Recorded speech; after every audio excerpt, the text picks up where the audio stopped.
Be seated. Good morning, ladies and gentlemen of the jury. How are you today? Good morning. Okay, we're going to continue on with the examination. Are you ready to proceed? Yes, sir. Good morning. Okay. Please court and prosecutor. William, Ryan. Good morning, ladies and gentlemen. Good morning, ladies and gentlemen. Morning. How are you, sir? Good. Okay, I wanted to pick up, where, well, kind of hard to pick up where we left off, so I want to try and bring us up to speed if that's okay. Okay. So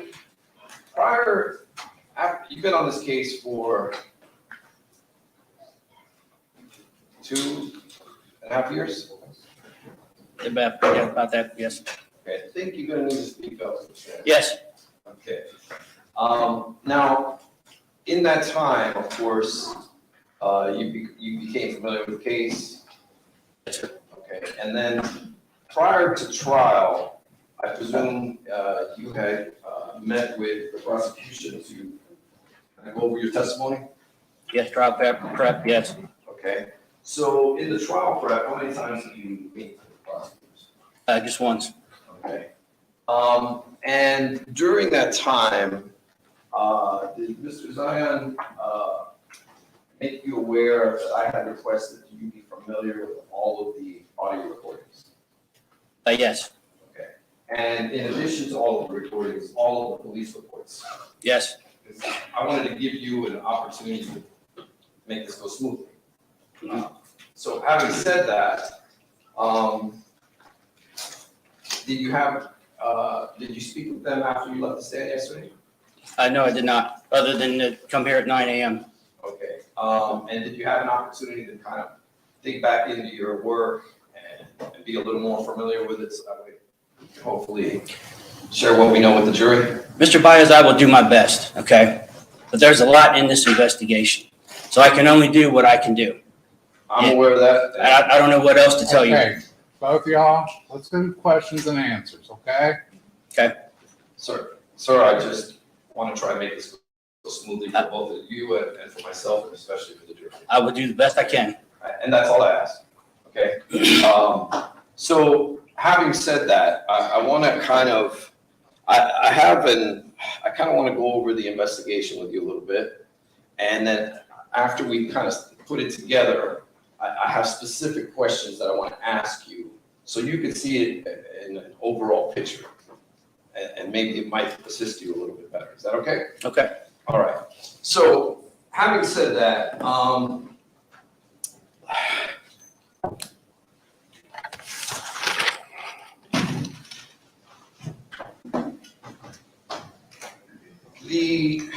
prior to getting involved in this case, did you know what the doctrine of double effect is? This was asked and answered yesterday. Okay. Don't believe I got into that yesterday, Judge. You did get into it. You had it up you had it up over here in the exhibit. You started to talk about it. And I cut you back, so we've been Okay. through the double. All right. Did you learn from the investigation what that was? Can you say that again? What?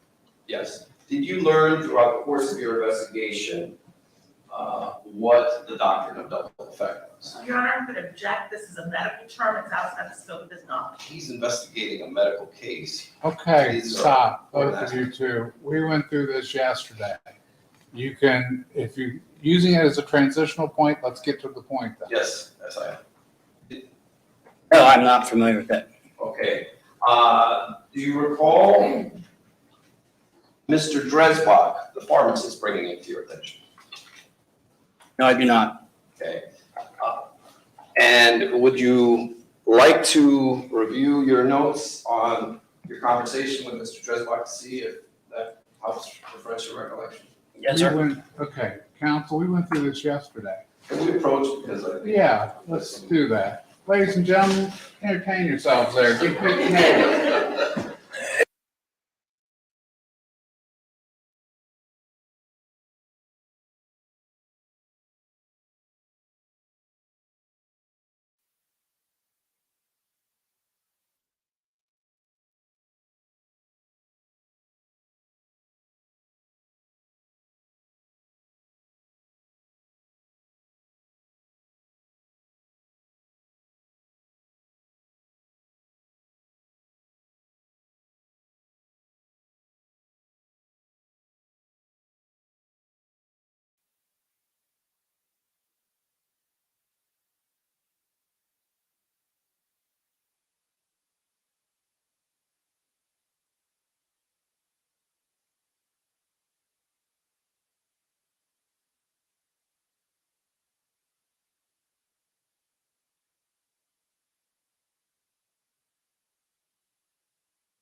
proper order here.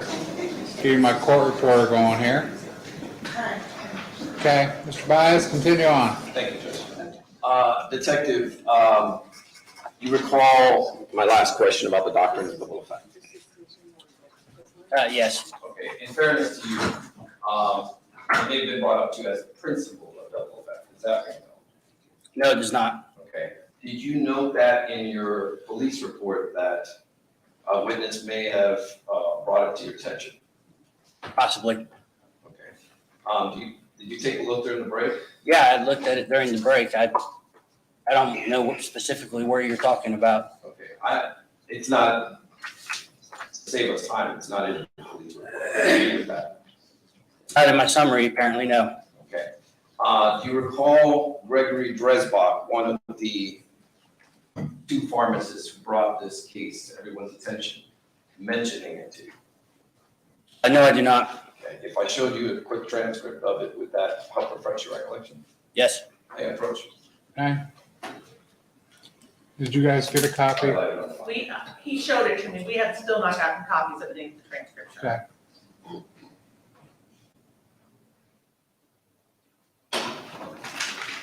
You're gonna have to mark that too. Just for the sake of reservation for the Court of Appeals. We can do it on the break.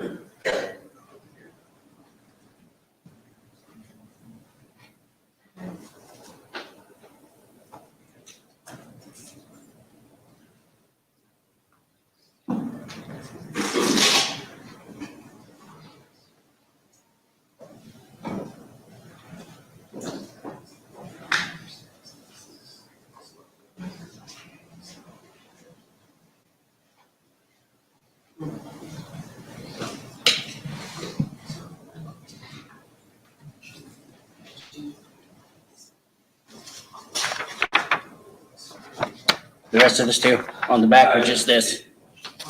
No, if you feel comfortable that that's read enough, I mean, I don't want to. Yeah, you talked about the double effect. Okay, correct. All right, so, sir, in light of that, he explained what the doctrine of double effect is, correct? Yes. Okay, and you understood it to mean that, Objection, this will be based upon hearsay, Your Honor. I'm asking him what his understanding of the double effect. I was gonna overrule the objection. You understand that this doctrine basically means, I'm bringing it down to rudimentary layman terms so you and I can kind of understand it, is that if a doctor's intention is to alleviate the pain, that if death is hastened or is caused as a result of that, that it is ethically permissible because the intention is to alleviate the pain. Your Honor, again, I'm going to object. This is a medical term. He's not a doctor. He's going based upon only what one witness, not a doctor, told him. That's hearsay, and again, outside the scope of his knowledge. It's understanding here. You've got a compound question going. Okay. So I'm gonna strike the question. Let's start over. I'll rephrase it. Do you understand the doctrine of double effect to mean that the intent of the doctor in alleviating the pain is the primary issue, correct? No, I do not. Just based on what I read there, no, I do not. Okay. I realize you're not a doctor, so I'm not going to dig into what it means. Well, I you keep just asking me wanna know- questions like Okay, I'm a doctor. stop. Okay. Okay? Let's stop prefacing it. You're not sworn in, you're not on the stand, Yes, sir. okay? Detective, I want to try and ask you the questions, and we have to take the report into consideration, so please let me finish the question, okay? Yes, sir. Having said that, do you believe you have a full understanding of what the doctrine of double effect is? No, I do not. Okay. After the pharmacist who is involved in this case, in this murder case, brought it to your attention, did you follow up and look into, either by asking a doctor or by doing your own research, or even Googling, did you do anything to research the doctrine of double effect? No, I did not. Now, you also learned through various pharmacists in this case that there's quite a debate on this issue in the literature, correct? About fentanyl? About doses, high doses of fentanyl, yes. Repeat that again. You also learned through various pharmacists who you spoke to in this case that the literature on this subject is quite debated. Objection asked and answered yesterday, Your Honor, several times. That was on the doses not hastening, but actually prolonging life. I'll let you have the question, but I thought we did cover it briefly yesterday, but let's go ahead and let you have the question. Overruled. You recall we covered this yesterday? Yes. Okay, so just summing this up then, you learned from several pharmacists that literature, there's quite a debate in the literature, correct? About the dosage used? Yes. Okay. So as a detective, that must have created a little bit of an issue for you, right? No, it did not. It didn't create an issue that the only information you're given, which is the dose amount, is debated in the medical community. That didn't create an issue for you. I'm not a doctor. No, it did not. So it created no challenges in your investigations, making this determination. What to do next? No, it did not. Okay. So, sir, you also learned from every single person you spoke with that Dr. Hussell was very approachable and open to questions, correct? Objection, this would be based upon hearsay, Your Honor. Rephrase. Sure. You learned through the course of your investigation, sir, that Dr. Hussell was known to be very open to communication with nurses and pharmacists on communication in reference to his doses, correct? Objection based upon hearsay. I permit the Not asking question. specific. I permit the question. Yes. Yes, sir. Okay, so if a pharmacist or a nurse had a question about a medication, as far as you knew, he was quite open to explaining his reasoning behind it, right? Okay. Objection asked and answered. Sustain, well, it's also speculative, so sustain. So as far as, well, I'll move on, I think.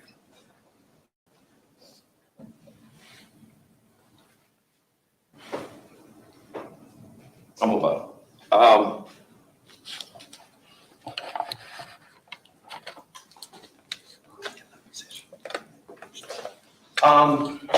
You arrived on December 7th to conduct your first interview, right? Right? Yes, sir. Okay. And when you did so, there were plenty of people around the ICU? We did not go to the ICU. We met at the office across the street there at 6501. I believe it's East Broad Street. Okay. And were you made aware that a petition had been drafted Your by Honor, the nurses? objection relevant. Okay. Finish the question. Hold on. Let's sidebar. Make yourselves busy, guys. Yeah, I know you don't know your neighbor that well yet.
Hold on one second.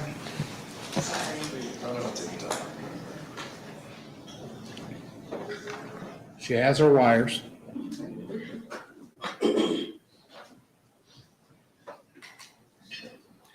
Okay. Detective,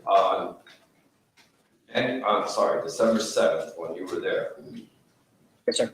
did the hospital disclose to you a petition signed to reinstate Dr. Hussel's employment? Can't remember if it was that date, but I do remember somebody saying that there was a petition going around, yes. Okay, somebody saying this was while you were there at the hospital? Sir, I can't say. I do know that through the investigation, I can't tell you if it was that day unless you have it right there in front of you. Whether they said it at that meeting or if it was while we were interviewing some of the nurses or what have you. But I do remember somebody saying something about a petition being signed. I do have it, without refreshing recollection as to Your Honor, when it may have- objection.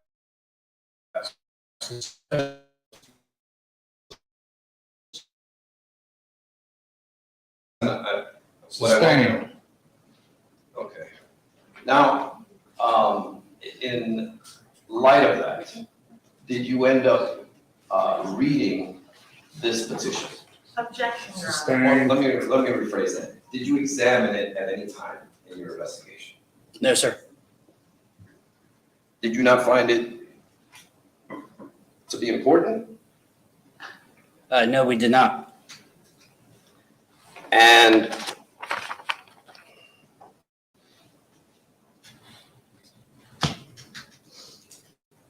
you didn't find it to be important because you didn't want to know what the men and women Objection, Your who Honor. work with Dr. Hussel, what actions that they might have taken in this case? Sustained. Ladies and gentlemen, disregard the question. I'll rephrase it. I'll move on, Judge. Now,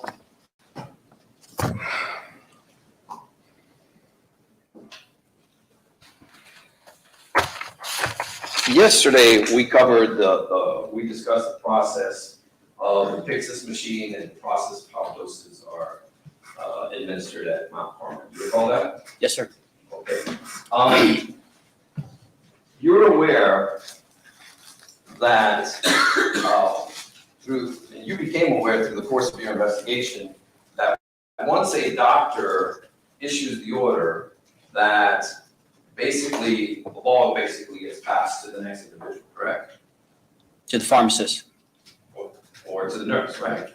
Correct, yes. Okay. And that the doctors aren't made aware of anything once the ball is passed, correct? Unless it's actually rejected by pharmacy. Objection, second. I'll permit it. I don't know that for a fact. You don't know that for a fact. Did you investigate that? No. I mean, we investigated the process. You didn't find it important enough to know what the doctor is advised of once the order leaves his hands? Objection, argumentative. Wow. We, It's for other reasons. It's sustained. Let's rephrase. You did nothing to investigate what a doctor is made aware of once he gives an order for a dose of medication. we knew if it was rejected, that the doctor would know that. But we all, Go ahead. but we also knew that if it was, it could be overridden before the rejection even got back to them by the pharmacist. Again, I think you're confusing overridden from, Okay. Objection, Your Honor. Sustained. okay, let me, are you aware the differences between a prospective review, retrospective review, and when in fact an override comes into play during that process? No, I'm not. Okay, so you're not fully familiar with what an override really is, are you, sir? Just what we were told. Mike, that's not my question. I said, so you're not really, since you don't know the differences and where an override comes into play, you're not familiar with what an override is. Objection asked and answered. Okay. Do you understand the question? Yes, and no, I don't. So that's your answer. No, you don't. You're not aware. You're not fully aware. I explained what we knew how it worked, and what you were asking me, no. But you're not thoroughly familiar with the process. No, that would be for the Okay. experts. You're getting the same thing. I just wanted to sum it Let's up. I'm move moving on. on, Judge. Now, sir.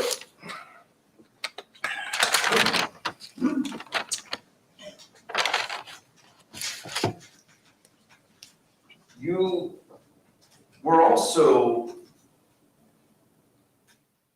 you also learned through the course of your investigation as to what vasopressors are and how they affect death on life support, correct? Objection, Your Honor, it's a medical term. Again, this is outside the scope of his knowledge. Do you understand the question? Yes, I understand the Okay, question. you can answer if you can. I can't. Okay? And is that because you know what a vasopressor is? No, once again, that's for the experts. Okay, so just so I'm familiar with your way of investigating, sir. If a witness gives you a term that you don't understand, do you follow up to learn what it is? It depends. In this case, like I said, we were brought in to talk to the nurses, the pharmacists, and some employees there at Mount Carmel. Okay? And then we were directed, by the prosecutor's office, what else they wanted us to do. And if anything else would have come up that they thought would be relevant, that we should talk to somebody, if Mr. O'Brien or Mr. Loeb, told us this, then we would go talk to them. You told us yesterday that it's your job to follow the evidence, though, right? Correct. And- What you're asking me is and- for the hold on, experts. I got another question for you. So if a witness gives you evidence or information that they think is important, that is something you should follow up on. You would agree with that, right? I agree the experts should follow up on it. Did you talk to any experts about vasopressors? Unless it's another term, a word you're using, no.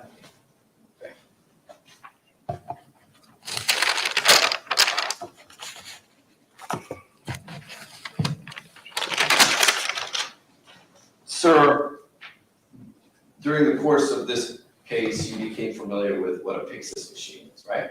Yes, sir. And that's where the drugs are stored, right? Correct. Okay. Now,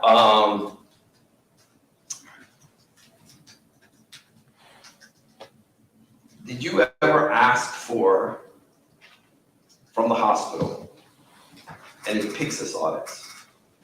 Audits? Yes. That have to do specifically with the Pyxis machine? I'm not sure if we did or not. Okay. Are you familiar with the fact that the Pyxis machines are audited? No. So you had no idea they existed? The audit, Pyxis audit? and I'm going to answer this and you'll probably jump on me about this, but we know there was an audit done that gave us this list of people. Is that what you're talking about from? Okay. Now, if Then you no. don't- Okay, if you don't understand the question, you say so. If you don't know the answer, you tell them. I don't know the answer. Okay.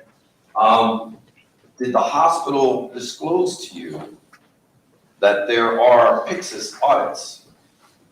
I cannot recall if they did or not. Okay. Did they advise you that these audits are done regularly? That does sound familiar when we did a tour of Grove City. When we went to Grove City and they showed us the Pyxis machines and stuff. That does sound familiar. Okay. So you don't know whether they were done regularly or not? No, I do not. And you also don't know whether they're obligated to do that under any law? No, sir. Now, are you also aware that there are override reports? I can't say for sure, but I do remember hearing about that. Okay, so, and you're also aware, well, are you aware that, well, I don't want to ask it that way, let me. So you wouldn't, do you know how often the Pyxis machine was overridden at Mount Carmel? No, sir. Would that have been important for you to know? I can't answer that, sir. You have no idea whether it would have been important or not. Is that your answer? It'd be important probably to the experts, once again. But to you, the detective investigating this case, to determine what happens next, that you No, don't sir. find that to be important. No, sir. Okay.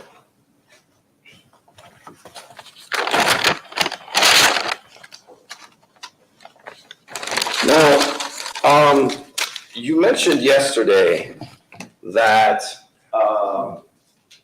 Dr. Roth actually went over the medical records with you? Some of them, yes. Now, Dr. Roth is the doctor at Trinity Health, not Mount Carmel. Correct. Okay. So no one at Mount Carmel went over these records. No, not that, well, with us, no. Okay. And when you're the one who actually prepares the progress of investigation report in this case, right? Well, actually, all of us did. If we did something, we would put it in there. We all kind of, if we did something that day, we'd come back or we'd tell our sergeant, and he would put it in for us. Well, the report's signed by you, right? Yes, sir. And basically it's you that signs on the dotted line. Yes, sir. Along with your supervisor Yes, sir. and your badge number, right? Yes. Now, in here, you're supposed to put in, it's supposed to be thorough, right? Yes, sir. Okay, and it's important to be thorough in a homicide case, right? Yes. And of course, truthful. Yes. So, in light of that, you have all the details, well, not all of the details, but you have summaries of all of of everyone who you interviewed, right? Correct. And it also talks about basically a chronological list of what you did in the case. Yes, sir. Things that you found to be important, Yes, sir. okay?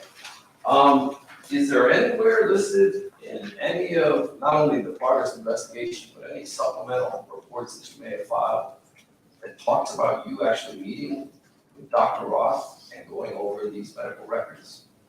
No, sir. You didn't find that important enough to put in a report? No. I mean, we met with him that day. He went over some cases.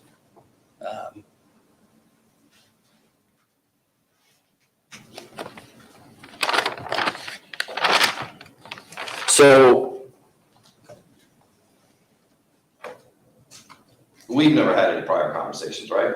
No, sir. Nor, I mean, yesterday, the first day we met, right? Correct. Okay, and there's nothing you did to advise anyone on the defense that you actually met with Dr. Roth and went over the medical records, right? No, sir.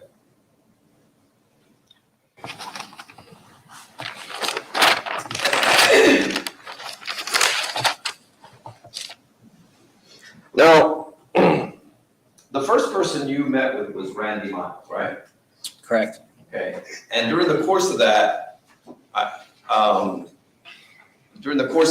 you found out that there were these two pharmacists who basically brought this case to their Okay, state's we went attention. over this yesterday. I'm going somewhere else with this. Okay, well, let's go then. You recall that? Yes, sir. Okay. Now,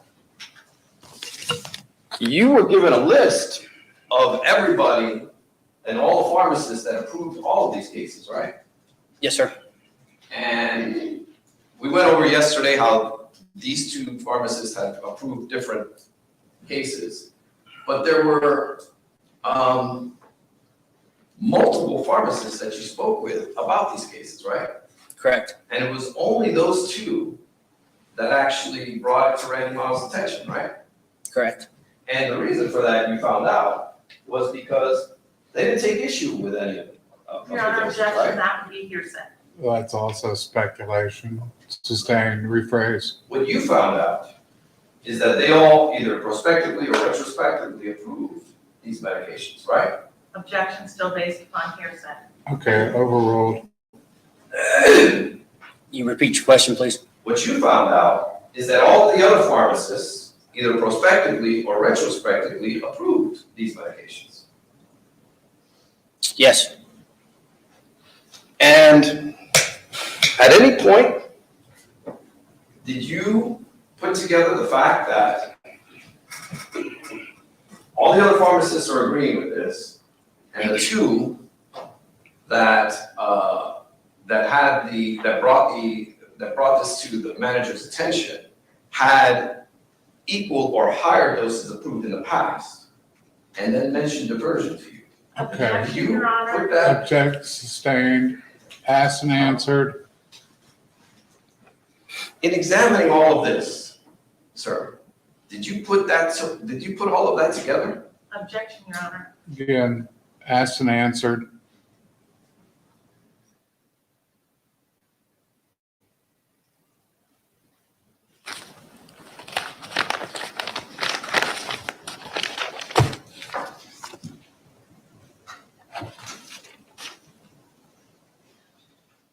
As part of your job, sir, when speaking to these pharmacists and their approvals, part of your job was to find out why they approved it, right?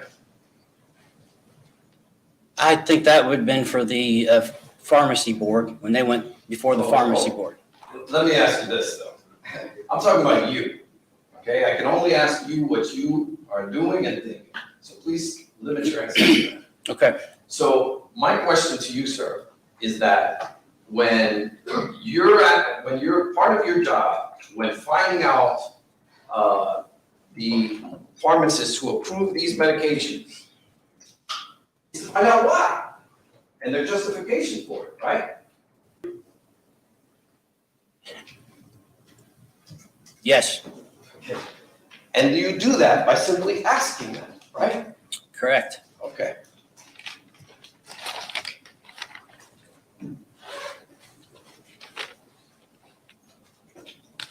Now, you mentioned that you had the reports, I'm sorry, the medical records for Ms. Penix, right? Correct. Okay, and part of that investigation on Ms. Penix, fair to say you had a lot more information on Ms. Penix than you did anyone else, right? Right at first, yes. Okay, and part of that required going to the pharmacist, Gregory White, correct? Yes, Okay, and you learned that Gregory White was peripherally involved throughout the evening with this patient, right? Objection, hearsay, Your Honor. Sustained. I'm asking about actions. Okay, that wasn't what you asked, but You learned through the course of your investigation that Gregory White was involved throughout the evening with Ms. Penix's care. Objection, hearsay. That's not hearsay. okay. Is that your understanding? yes, Okay. Now, this wasn't a situation, so being as that he was involved, you also learned that she was actively dying that evening, right? Objection, hearsay, also calls for medical information. that's Sustained. outside the scope. Were you ever, let's strike that.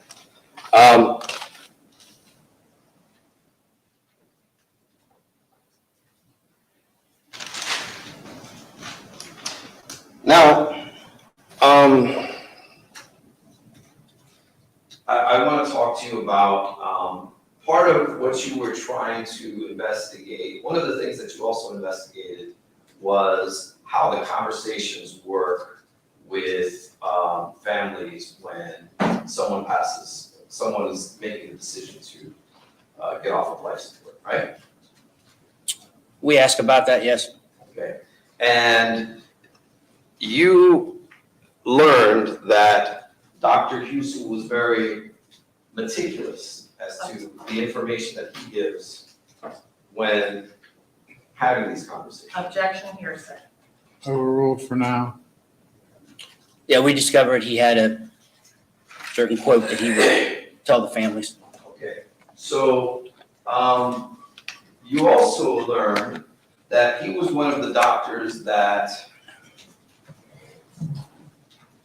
would wait until families approached either the nurses or doctors, right? Objection, hearsay, Your Honor. That can only come through the statements of witnesses. That's sustained. Now, you also learned, well, let me ask you it this way. In light of this, would it have been important for you to find out whether Dr. Husel ever advised patients of the potential side effects of any of these drugs? Objection, Your Honor. I'll permit him to answer it if he can. I can't answer that question. Okay, do you understand what the question is? No, please say it again. Okay. My question to you is, would it be important for you to find out if Dr. Husel actually told the patient's families what the potential side effects are of these drugs? Objection, Your Honor. That would be based upon hearsay. No, it's not, I'm asking. Okay, it's his perception. Did you have perception on the issue? No, I did not. You didn't think that that would be important? We did not ask that, no. I'm not asking you that. I'm asking you, do you think it would be important to ask, or do you think it would be important to find out if Dr. Husel actually informed patients of the potential side effects of these drugs? Your Honor, may we approach? Yes, we may.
we're still setting up. I feel like you're dominating that one section. I know. Gotta give a little loving over here, a little loving over there. Come over this way to make sure. That's fine. Gotta give them my questions. Okay? Hold on. Ready? Detective, I'm just about wrapping up. What I want to know from you is, did you find it important to know whether Dr. Hussel had actually informed patients? Objection, that would be based on hearsay. I note the objection. We're still going through the process. Did you find it important to know whether Dr. Hussel informed patients of the potential side effects of these drugs? No, You didn't find that to be an important fact? Okay, Objection. counsel? Sure. And that's, okay. One moment, Judge.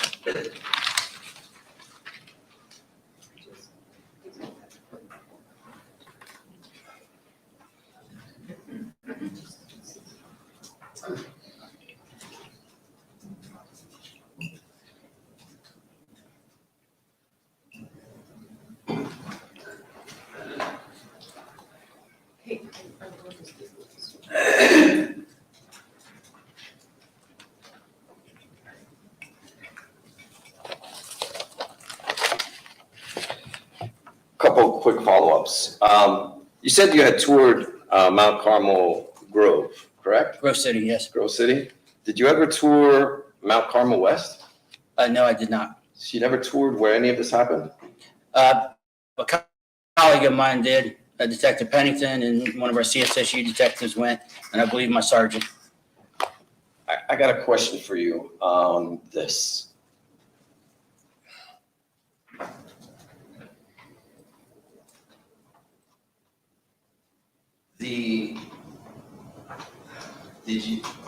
Once the decision is made and a patient is extubated, did you find out how that process works? You mean just taking the tube out? Yes. Did you ask someone, hey, Nurse so walk me through a palliative extubation? Show me where it is here, show me the machines.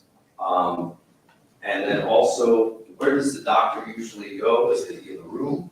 Is there a monitoring station where they monitor the vitals? Did you do something along those lines? I did not do that personally, no. Okay. Did you instruct anyone to do that? No, I did not.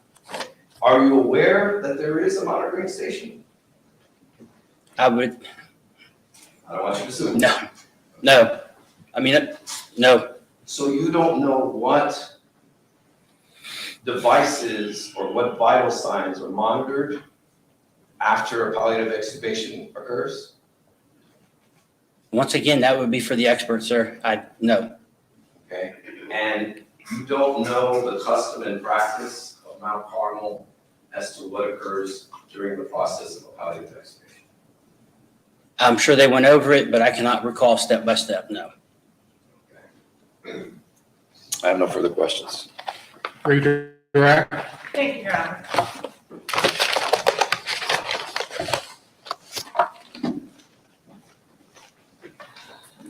So you can leave that.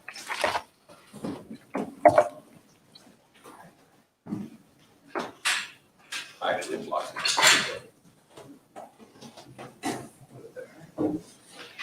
Detective Gillette, can you hold up your summary sheets for us?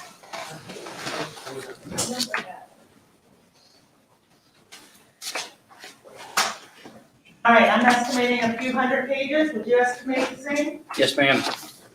And that's all the reports and all the summaries and all the paperwork that come up with the police department gathered in this investigation.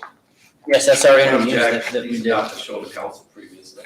Actually, they were provided in discovery. That was the summary sheets you handed to them. Everything I've showed council is also disclosed in discovery, but the rule is they have to show us what they're gonna show or question the witness on. Actually, you handed these to them yesterday. Because you handed it to me. Okay, Jose. okay, guys. Hold on before we go any further.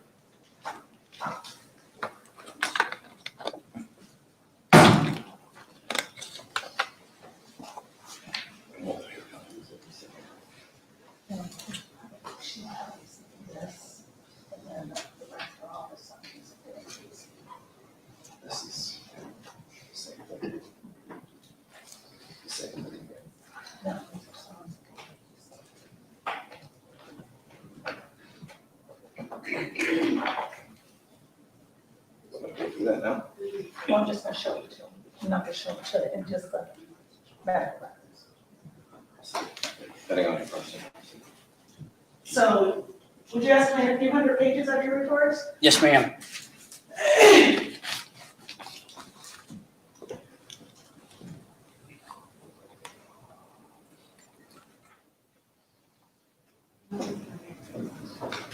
These are the medical records of our 14 victims we're here on today. Correct.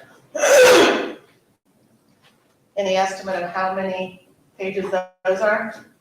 I have, no, probably 1,000 or so. Few thousands? Yes. I don't suppose you have a photographic memory, do you? No, I do not. That would have been helpful with this case, wouldn't it? Yes, it would have. Objection, leading, commentary. Sustain, let's rephrase. Do you have a photographic memory, sir? No, I do not.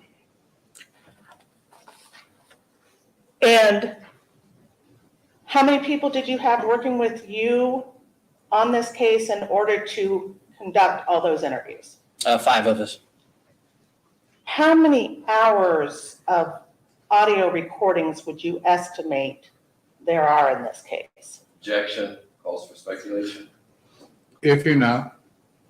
It has to be, Objection, Okay, you not for sure?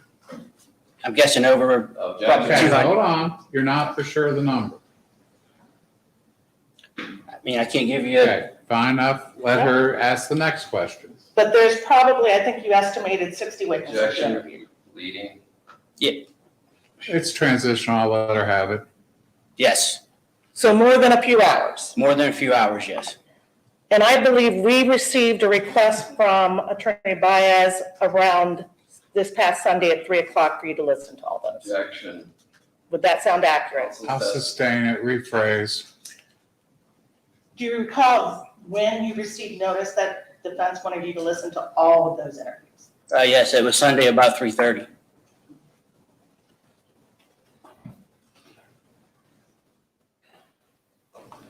All right, are you familiar with HIPAA? That's that lovely federal statute that's supposed to make our life easier. I have a general idea of HIPAA, yes. All right. When HIPAA was passed by the federal government, how did that affect your ability to get easy access to medical records of victims? It made it very difficult. It's beyond the scope.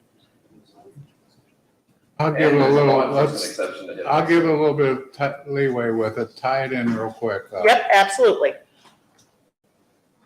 Were you able just to walk into the hospital on December 7th, 2018 and obtain all these medical records? No, ma'am.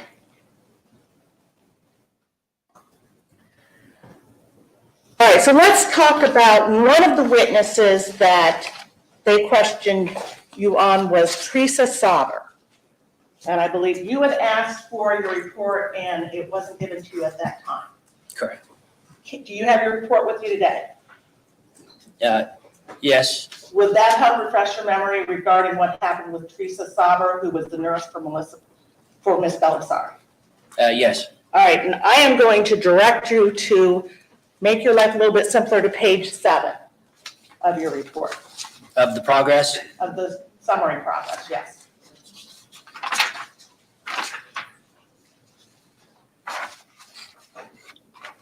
And let me know if that refreshes your memory or not. Okay. Oh, yes. Okay, what were your efforts to interview Theresa Sauber? Detective Pennington and I responded to her address, but the address was no longer any good. Did you look for it at any other possible addresses? Yes, but we could not find any. And are you aware that she's currently deceased? Objection. Okay, it is a little outside the scope. I'll give it to you for now, but let's tie it up. And Are you- it's a strike. It's admitting a fact of the evidence. Okay, overruled. Are you aware that she's now deceased? I was not. Okay. Let's talk about, we talked about Joanne Belisari, Ryan Hayes. Did you interview Nurse Troy Rudman? Yes, Did you interview Nurse Tyler Stringer? yes, Talk about Beverly Schertzinger. Did you interview Nurse Derek Drake? yes, And he was also on Francis Burke and Jeremiah Hodge, That's correct. talking about Danny Millette. Did you interview Jacob Deemer? Yes, And he was also on James Timmons? yes, Looking at Brandy McDonald. Did you interview Jamie Burke? yes, Looking at, and Deemer, I guess Mr. Deemer was also on James Allen? yes, that's correct. Did you, looking at Troy Allison, did you interview Jason Schultz? Yes, Looking at Bonnie Austin, did you interview Yusef Ibrahim? yes, Looking at Sandra Castle, did you interview Stephanie Lashard? correct. Looking at Rebecca Walls and Melissa Cunnix, the first two were there on, did you interview Wesley Black? Yes, ma'am.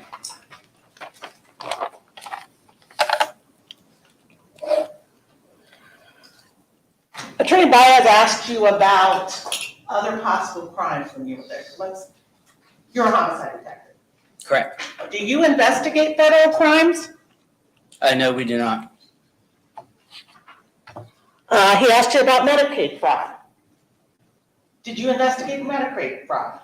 No, we did not. All right, and do you remember whether or not another law enforcement agency contacted you regarding investigating Medicaid fraud? I believe somebody contacted Sergeant McConnell. Objection. Okay, it's the I believe in there. Okay. Sustained. Would anything refresh your memory regarding this? Yes, And what would that be, sir? my progress. All right, and to keep it simple, I'm going to direct your attention to page 5 of your report. Objection, Judge, may we approach? You may. Hi, guys.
If you want that on record.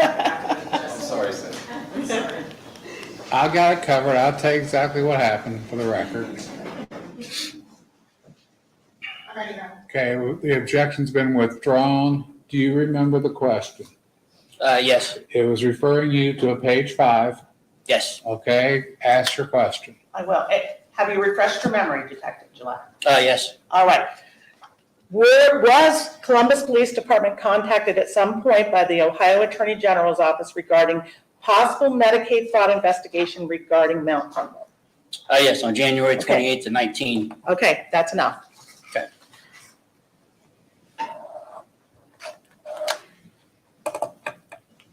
Attorney Baez also asked you about investigations into wrongdoings of the pharmacist and the nurses in this case. Do you remember that? Yes, ma'am. Are you aware of whether or not at any point, either before or after your investigation, Mount Carmel made referrals to the appropriate? Judge, my question was on criminal. Okay, I understand. Finish your question. Thank you, Your Honor. Appropriate professional boards for those individuals. Okay, sustained. Okay.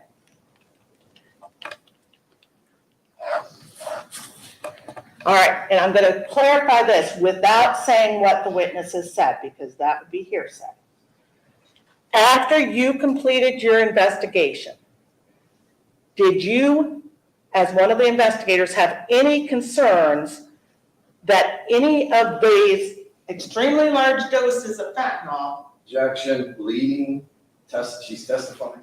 Okay, well, I'll let her finish her question. She's not testifying yet, but be were careful. stolen? No. And Okay, overruled then. after your investigation regarding our 14 victims only that we're talking about here today, did you have any concerns that these victims did not receive those doses of fentanyl, hydromorphone, and the Benzodiazepine? Correct. Was that a yes or? Yes, I'm sorry. Yes. So they did receive these or they did not receive these? They did receive them, yes.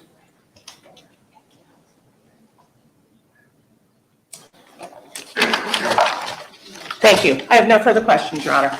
Okay, you can step down. Let's take our 15-minute break a little early, guys, because I don't want to start a witness to get their name on the record and we send you on break. So remember the admonition, we'll get started at 10:30. All right. You're done, just let the jury get out first, just sit there and relax. Have a great break, guys.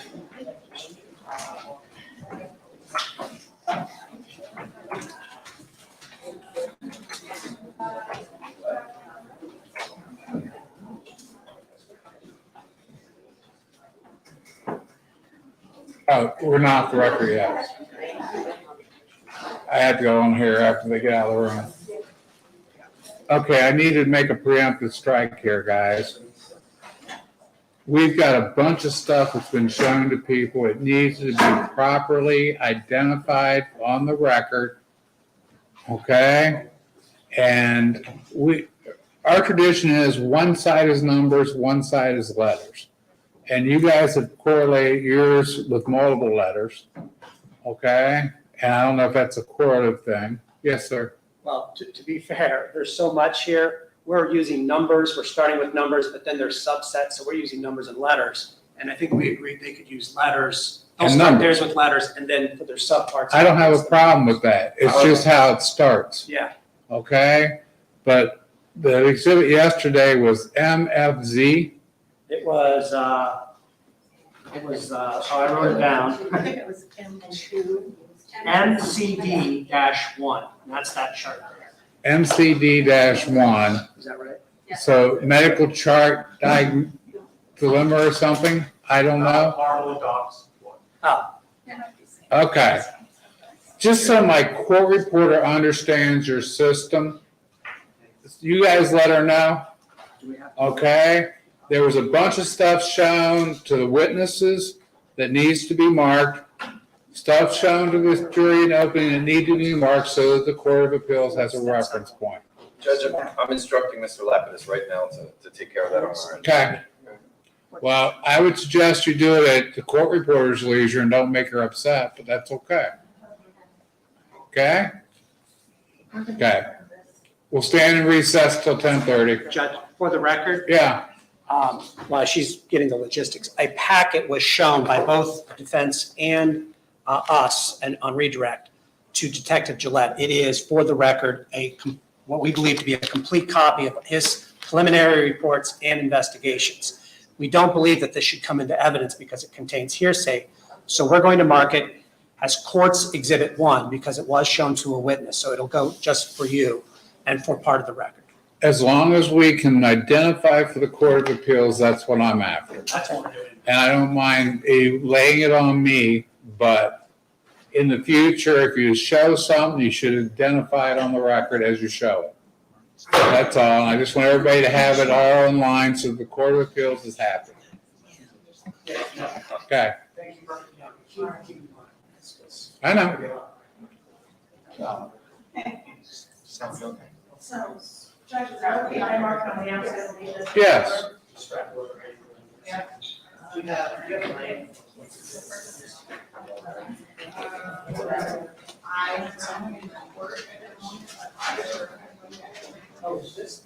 There's something. Could I still say it's right? It's after 4. Let me see. I don't know what it is.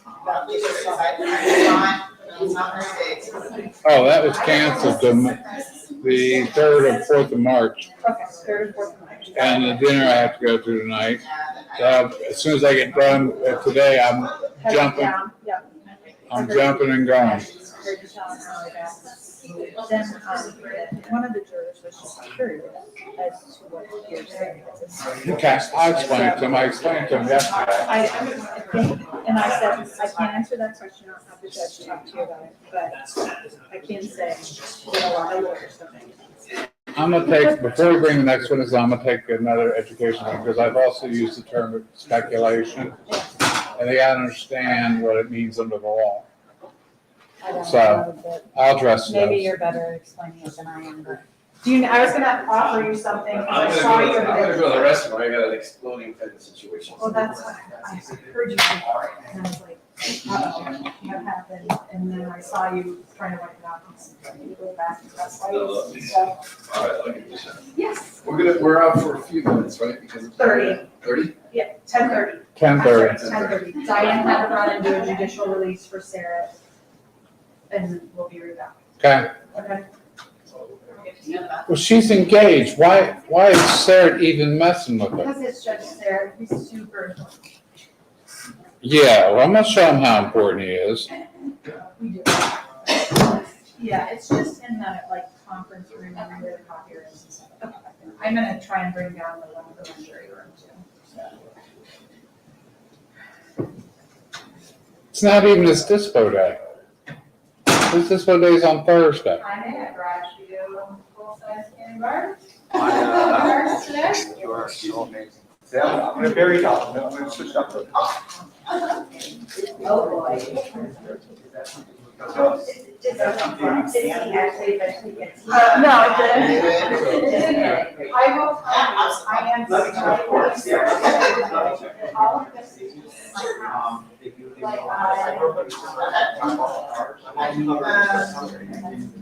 my house. Like, our house. This isn't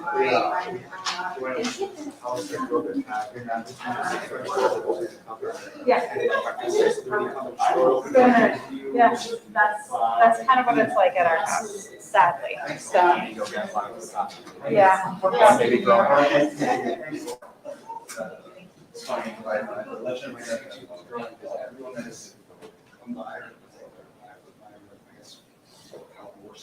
Yeah. Andy, I'm right there with you, how I'm not diabetic at this point is mysterious. I'm with you. I'm gonna run up real quick, Judge, and get your, if there's anything here you want. Okay, I'll take that. Okay. Just bring one box. It's gone already? I mean, it's not like I couldn't make myself out within I'm actually trying not to. Don't do it, Sam. I'm gonna save you. I mean, I did everything. Sorry, Sam. All right. You're good. Do you need sugar? I'm good right now, thank you.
Who's doing the next witness?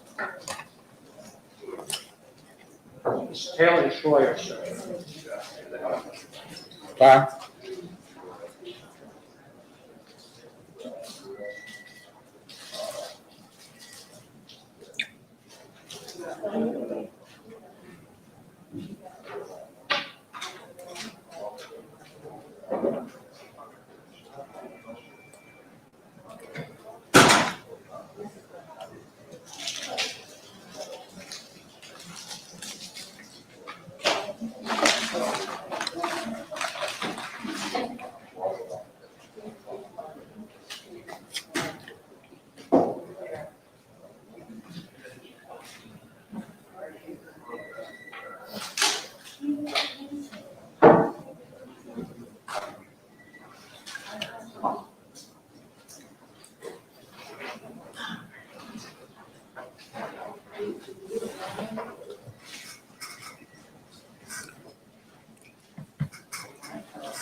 I'm sorry.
If I want to use this instead for the witnesses, I don't really know that they were there.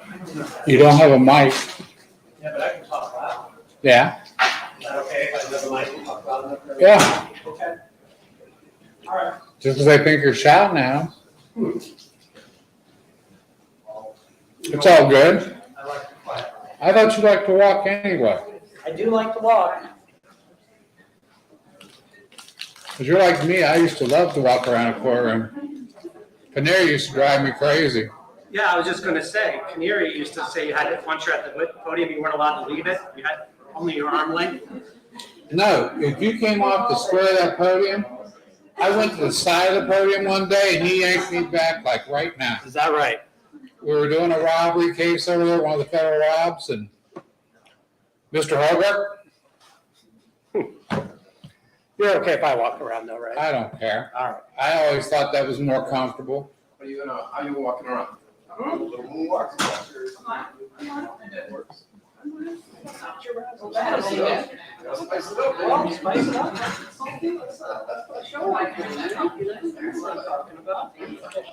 You're the master ladies guy here. I'm gonna get you one of them top hats. Got your 3-ring circus going. Oh, in the old courthouse, you literally had to ping the room because there were dead spots on the floor where the judge may not be able to hear you, and you knew where all those were in case, but, Yes. Remember the old one where if you stood in the middle, it bounced back at you? uh-huh. No one could hear you? In the circle? And you couldn't use mics because you get this reverb. Hmm? You couldn't use mics like on the thing. 'Cause we tried one day and the reverb on it. Because that dome would just, like you said, direct it right back down in it. Yeah. I'll be using this, Judge, I think, will be the thing I'll be Okay. using. Mr. Science, Yeah. who's our next witness? Taylor. You gotta make sure it's on there.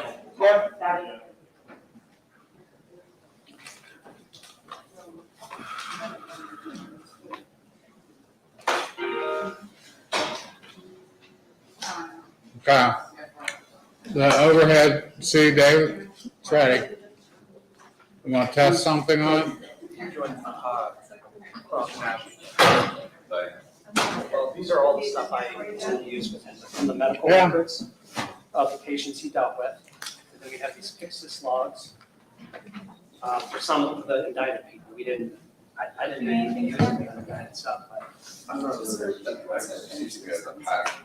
sure. So, well, some of the stuff. Only one miracle in our lives. All the 29 series. I'm not trying to say so. That's just sales. Yeah, right. Yes. And then we have.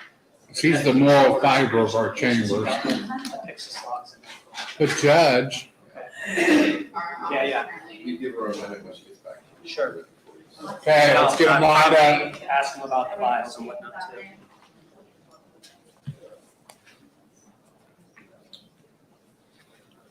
It's a nice test, that you should be something, right? Yeah.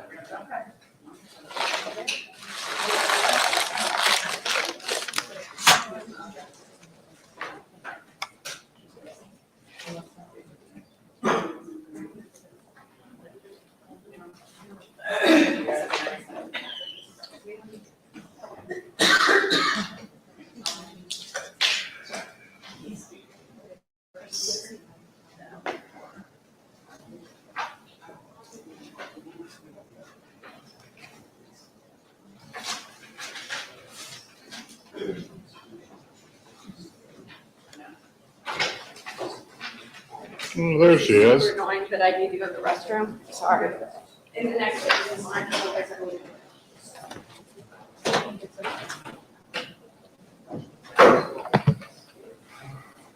I was gonna have fun yelling at Judge Sarah. There went that. Yeah.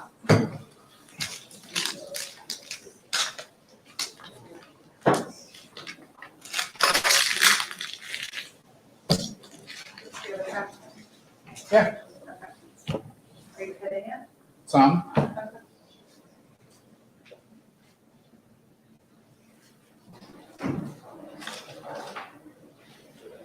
I know.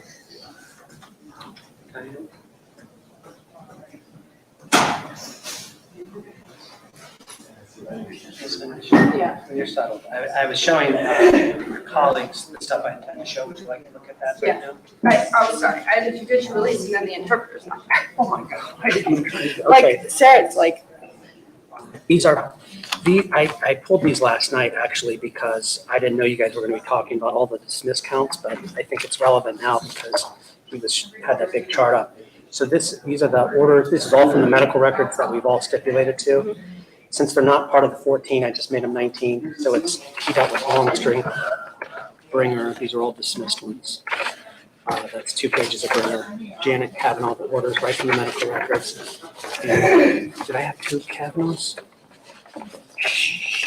Oh, this is the order, and this is the MAR. He said when I showed the Talon, he's like, I need to look at the MAR to see what happened on it. So, but those are all from the medical records that we've stipulated to. Okay. These are then for the patients that are in the indictment, Bonnie Austin, the orders which list Talon as the pharmacist, her photograph for Bonnie, and then this is the Pyxis log. Okay, but he's never seen Bonnie, so introducing the photograph, I'm gonna object to that. I mean, he's never seen Bonnie, so we don't need to show him the photo of Bonnie. Okay, all right. Well, but the jury's seen it, and it's in evidence now. So I think, would it be okay to say, directing your attention to Bonnie Austin, so they know who we're talking about? They've seen the photograph of Bonnie. No, because he doesn't ever seen Bonnie. You could ask him, did you ever see Bonnie Austin? If he says, yes, I did, All then you right, can tell him. well, then I'll just sidestep that all if you're going to object. Because no, I don't think he saw any other patient. So, and then James Timmons, but the same thing for each of the 3 that are still in the indictment. So medication order, this, we get rid of Brandy's picture. And then let's see, and then kind of try to line the records with the original. So, okay. Okay. We cool, copacetic and all that? Okay. And then our files. Uh-huh.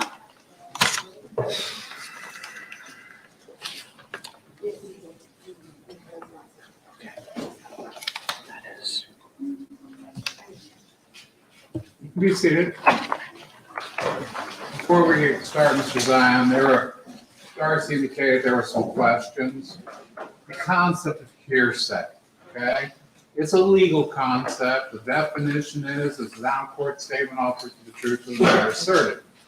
I know that probably doesn't mean much to you, okay? It's essentially what someone else said, okay? The reliability. So we generally don't know what those things are. There's exceptions to that, and I will guide you through that, okay? The second thing is the word speculation. Like you guys participate, it's guessing. You can't guess what someone else thinks about, okay? They're the one who can tell us what they think about them, okay? Now, you can talk about their actions, what they did, but you can't guess what was going on in their mind, okay? I think I covered the questions I got. Okay, Mr. Zion, call your next witness. The state of Ohio calls Talon Schroyer to the stand.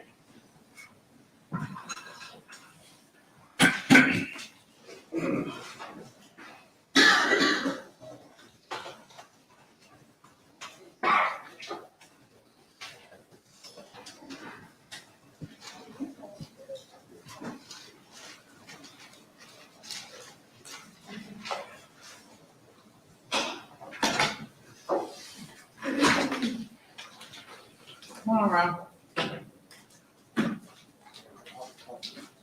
Follow me.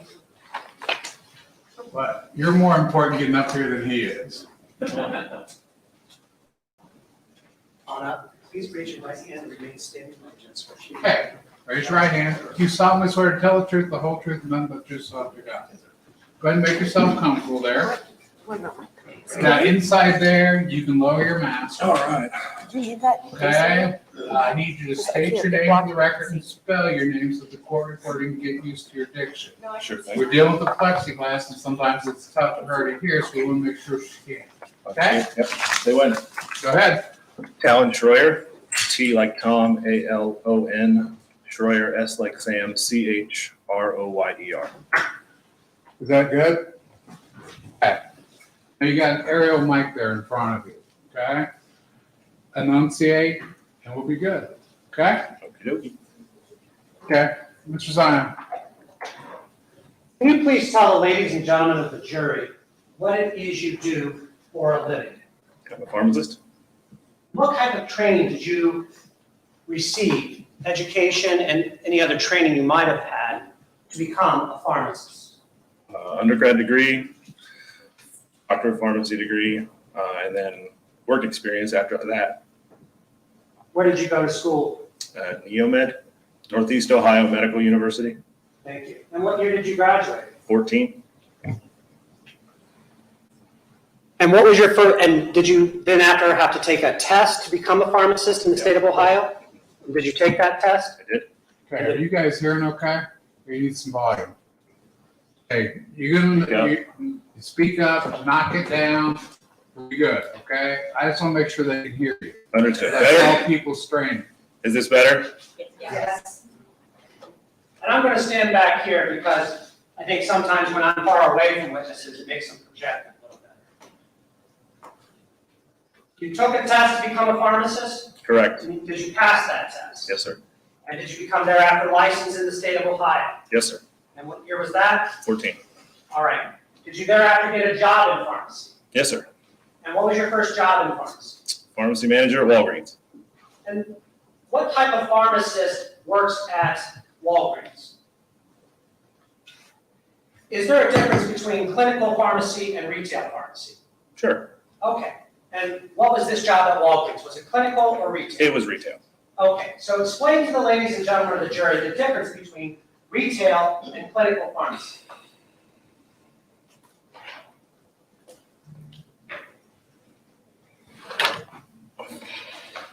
There's a lot of similarities and a lot of differences. The same general types of things. You receive prescriptions or orders. You look at their validity and assess the appropriateness or whatnot, and then you, in the clinical world, you approve or verify them. In the retail world, you will dispense the medication to the patient at that point. There may be differences in what drugs you see depending on which scenario or which place you're working. There's lots of drugs that are only in a hospital and lots of drugs you don't often see in a hospital. But by and large, it's the same type of work. When you work in a hospital, were you ever called to bedside and be part of a team of doctors and other medical professionals in assessing a patient's needs? Not really assessing. In the case of an emergency, yes, pharmacists were present at what we call events. Okay, and what'd you call them? Events, All right, So- so would that be a difference between what you would do in retail pharmacy? yes. So you have this job at Walgreens in 2014 doing retail pharmacy. At some point, did you get hired in the area of clinical pharmacy? Yes. And where was that at and what year was that? Mount Carmel West in 17. And what shift did you work at Mount Carmel? What shift were you hired on to work at Mount Carmel West in 2017? Nights. Tell us about the night shift at Mount Carmel West in 17, when you got hired. Where is it located? The hospital No, the pharmacy. on the first floor. And do you work with it? Yes. And what hours do you work? I worked 9P to 7A. Okay, and how many other pharmacists do you work with during that shift? For the first couple hours, there was still the remainder of evening shift, but as of 11 p.m., it was me and one other person. All right. Mr. Baez asked a fair question yesterday. He said, where was pharmacy during all of this? So physically, where is pharmacy during all of this? Are you in that first floor room with one other pharmacist during the night shift? Object, Your Honor. Compound question, also leading the witness. Okay, sustain, let's rephrase. Where is pharmacy physically located in all of this? The first floor. All right. So that's where pharmacy is physically. And how many other people after 9 p.m. are you with? 4 or 5, I don't remember. After 9, the evening shift is there till 11, or was. Right. And then at 11, they left. It was At 11, that's what I meant to say. At 11, they left. correct. And where are those other pharmacists physically? Where is pharmacy in that evening shift until 11 p.m.? Where are they? not all in the basement or in the first floor. Where are So, they? There was one in the ER. There was one in the ICU. There was one on just like general med surge floor. I think it was 6. Maybe another one. I don't remember. I didn't work evenings. Okay. But there are other pharmacists, to your knowledge, in these different departments. Correct. And just so, in case someone doesn't know the abbreviations you used, ER stands for, Emergency room, med surg stands for, medicine, surgery, and ICU stands for. intensive care unit. All right. So until 9 p.m., they all have their own pharmacists, and are they physically on the floors? Till 11, Till 11, Yes. I keep saying 9, I apologize, I gotta get that on my mind. Till 11, they're on, right? Your Honor, I think it's mischaracterizing the testimony, which wasn't that they all had their own pharmacists. It was just that there was pharmacists on that floor. Okay, overruled for now. Let's clear it up. Were those pharmacists that you just referred to, the ones on evening shift, assigned to those departments? For that day, yes. Okay. Yes, I don't think anyone had a permanent position, if you will, but yes, for that day, to my understanding, when you came in at 3, you were working, okay, I'm working on 6 today. Okay, they could move around, but they were dedicated to that department if that was their assignment for that evening. To the best of my knowledge, yes. All right. So to answer Mr. Baez's fair question, Objection, Your Honor, as to including Mr. Bias's Okay. questions into today. Let's move on. Let's take it out of there. that's not testimony. I think I'm allowed to ask the questions he said. Wow. Go ahead and ask the question. Let's see where it goes. Physically, where is pharmacy? To transition, Judge, and 611, I'm allowed to. Understand the rules. Physically, you've got you and another pharmacist on the first floor in the central pharmacy. Yes. And until 11 p.m., each department has their own assigned pharmacist, I don't think it was each department, but there were pharmacists assigned to other departments. the ones you mentioned. After 11 p.m., physically, where is pharmacy? Objection, hastening, Your Honor. I'll give him the transition. Go ahead. On the central pharmacy of the first floor, And how many are there? 2, And is that for the whole hospital? yes. So what if after 11 p.m., the emergency department has a pharmacy question? Who do they call? Pharmacy. But one of us, yeah. One of the two. What if the OR has a pharmacy question? Who do they call? One of us, pharmacy. One of the two, correct? Right. If the ICU has a pharmacy question, who do they call? Pharmacy. So you two are in for the whole hospital from 11 to 7. Somebody came in at 6, but yes. Okay, 11 to 6. No, you're good, you're good. I'm 11 to 6. That shift, it's the two of you. Correct. All right. So you're down on the first floor, 11 p.m. You ever work with a guy named Greg Dreschbach? Yes. All right. Did you work with him often? Yes. Did you get to know Greg? Yes. Did you know his experience? Yes. Did you rely on his experience? Yes. Is he a friend otherwise? Yes. Did you work with him often? Yes. Tell the jury about the setup in the first floor pharmacy after 11 p.m., just so they can have in their minds what's going on down there. Do you have desks? Do you have cubes? Is it a big room? Tell them about that. It was a big room. There were, in the sort of middle area, there were 5 dual monitor computers set up at a desk not unlike this. 1, 2, 3, 4, 5. And that's where all the computer order entry stuff was done. Right there at phones at every desk, and that's where you sat. And then the other duties down there, as far as verifying product, IV bags and meds that aren't in Pyxis that need to go up to patients or whatever, happened all about you there in the first floor pharmacy. But the main, I guess, station was 5 PCs in the middle of this good-sized room. All right. A lot of information. Let's break that down. Let's talk about the dual screens. Why do you have dual screens in front?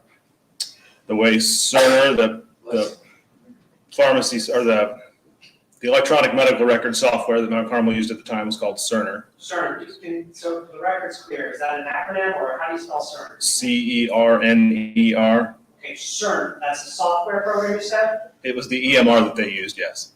EMR, what does EMR stand for? Electronic medical record. Okay. So everybody at the hospital, they don't have like big stacks of paper anymore, it's all electronic?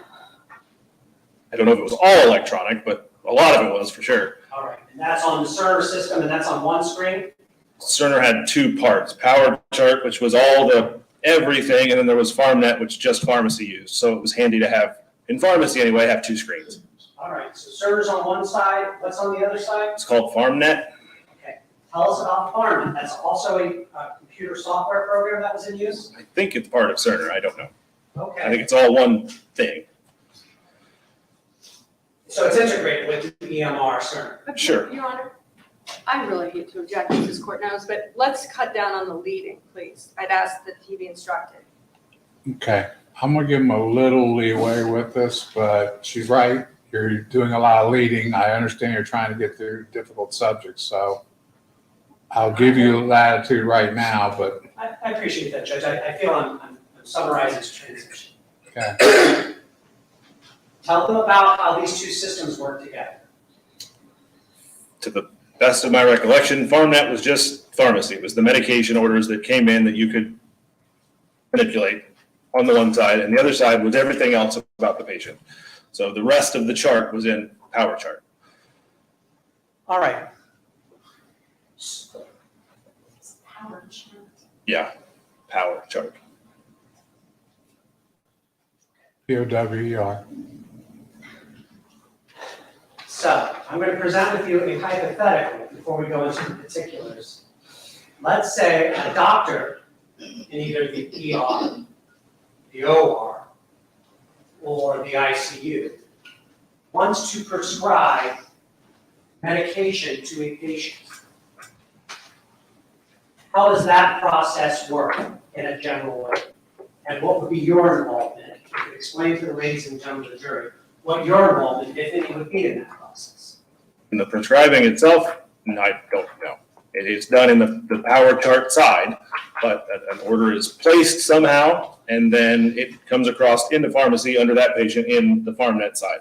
And from there, we can, manipulate it, verify it, or reject it, or put it on hold, or there were some other options I don't remember. Didn't use all that often, but it was ordered by someone in Power Chart, and then it came to pharmacy, and we saw it in FarmNet.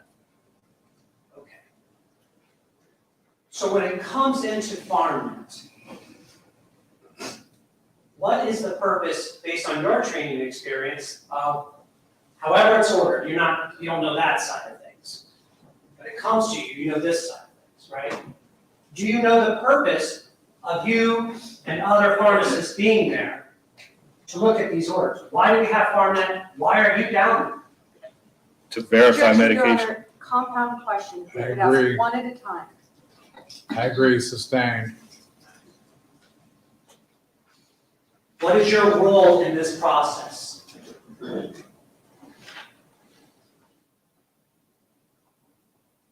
The medication order process. Yeah, To verify a prescription order that has been ordered. To verify an order that's been ordered. okay. Why? Calls for speculation as to why that's his job. No. Okay, he's talking about in the capacity, in your job. Yeah. Okay? You say that you could approve it, what else can you do with it? You could verify it, you could reject it. Like I said, there were some other options I don't remember. Okay, It's been a minute. and what was the purpose for that ability? To my best guess, to either allow or prevent something from happening. We don't want you guessing, you're a trained pharmacist, right? Right, You're a licensed pharmacist. correct. You're still a licensed pharmacist. Yes, sir. What's the role of a pharmacist in general in reviewing these medications? To ensure patient safety, to ensure appropriate outcomes, To ensure patient safety, I heard, what was the next one? appropriate outcomes So how do you do that? by, when the medication would come across, you have all the patient information on the other screen. You look at what the medication was, dose, strength, medication, indication if it's there, and then you look at the chart and assess its, for lack of a better word, appropriateness. Okay. Are you part of the safety system for good patient outcome in the hospital? Yes, So where is pharmacy? Getting back to that. These come across to you in pharmacy and you do those things, right? yes, Do you have the ability to do them, looking back in 2018, did you have the ability to do all those things as part of the safety part of your job for patients on all prescriptions that came in from these different departments? Can you ask that again, please? You said part of your role, just to summarize, we'll call it generally safety, good outcomes. Every order that came through, did you have a chance to review it before it was given to a patient? Not every order, no. All right. Based on your understanding and your training and experience back in 2018, explain to the jury why not every order? There are medications in the central pharmacy downstairs. There are also medications on, I think, every floor, at least in locations around the hospital, in automated dispensing machines. We use the Pyxis brand, Pyxis machines. So I'm going to stop you there so she's clear. We've said that a few times. Can you spell that for the record? Pyxis, Pyxis. Pyxis. And just while you're on, I don't want to interrupt you, but, well, I guess explain to them what a Pyxis machine is, what it physically looks like, what it's, go from there, explain it. I don't know what Pyxis calls it officially, but it's an automated dispensing cabinet. It's basically they come in various sizes, but the ones most typically seen on a floor were about yay big, about waist high with a computer screen on top, and then a bunch of little drawers in the front that pharmacy stocked full of meds that were commonly used on the floor the machine was on. Okay, you did a bunch of hand gestures there. Help me out, okay? You did something like that, so a couple feet across? Sure. Couple feet across, couple feet deep, waist high. Okay. So not real big, and then the front of it was loaded with drawers of varying sizes, from a couple inches, 2x4 or whatever, to bigger drawers for meds that are bigger or used more often. Showing you what I've marked for identification purposes, has States Exhibit 15H and 15I.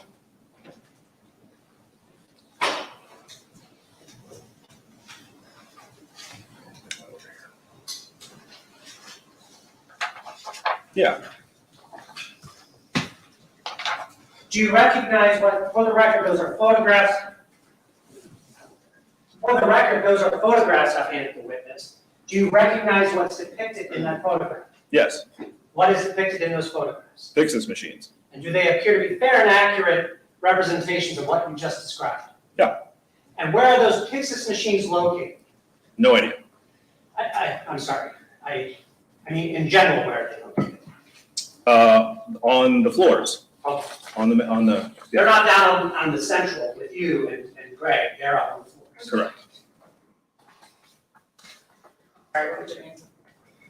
Correct. He said correct. May I publish these, Your Honor? Any objection? No, Your Honor. So showing the jury what I marked for States 15H. Oh, boy, that's awful. Well, get focus.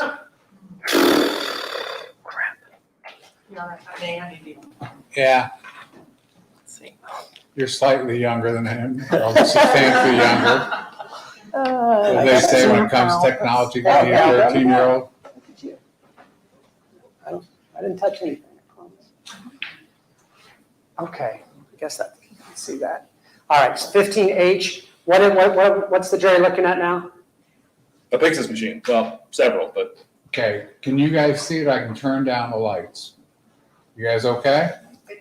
Okay. Can I give the witness a laser pointer? Yeah. Let me get a laser pointer here. Show the jury what you were talking about and describing with your hand gestures. so I was just describing one of these units here. And there's, those drawers in the front all have different compartments inside with lids that are locked and will open up to allow you to access different medications. And the computer screen on top and keyboard underneath there is how you determined, you go to the Pyxis machine and select a patient, and that's how you are able to get that medicine for that patient on that floor. Okay. It looks like there's like something off to the side that's a little taller. Is that part of the Pyxis machine? Over here, Yeah. it is in this case. All right, I'm going to show what you identified as 15I. Oh, that's better. Is that just what we just saw a little clearer? Yeah, this here is the same thing that was on the right of the other one, the big tall thing. What's kept in there? More pharmacy supply, drugs, IV bags, bigger things that don't fit in a little drawer. Okay. But you still needed to type something in Right, to get it even out of that big, the fridge there? Right. Or whatever that is? yeah. Okay.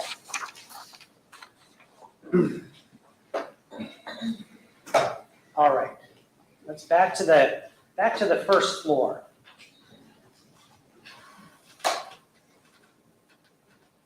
So an order comes in, what screen is it popping up, Cerner or Pharma? In the pharmacy, Yeah, you're back on the first floor, we're just talking about the process. yeah, FarmNet. Pharma. Give us a hypothetical of an order, how it comes to you if you have a chance to review it ahead of time.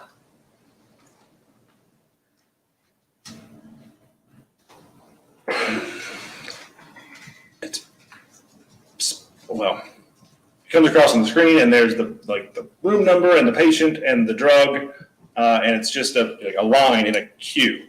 And then you can click on it and open it up and see more details about the drug. If it's an IV, you'll see like concentration and how quickly they're giving it and things like that. But in that order entry queue in pharmacy, it's just real general stuff in a queue of, boom, boom, boom, that you can then select and see more detail on. Okay, and so there's pharmacy, you're looking at this right now. What do you do when that comes up? And when you get a chance to look at it ahead of time, what's the process for you and the other nighttime pharmacists? What are you looking at? You select the order that came across, and you open it up and you can see all the details. And then on that other screen where all the other patient information is, you can assess, is this appropriate? Is it necessary? What are they using it for? That sort of thing. What kind of condition is the patient in, if you will? You can look at organ function and lab values and all kinds of stuff in the chart there before you either verify or reject the order. Did you have the ability on prospective reviews? Is that the appropriate term when I say prospective review, and get a chance to look at them ahead of time? Yes. Prospective reviews. Do you have the ability to call the doctor or the nurse that placed that order? Sure. All right. And so in our hypothetical standard order prospective that comes through, everything checks out. What happens next?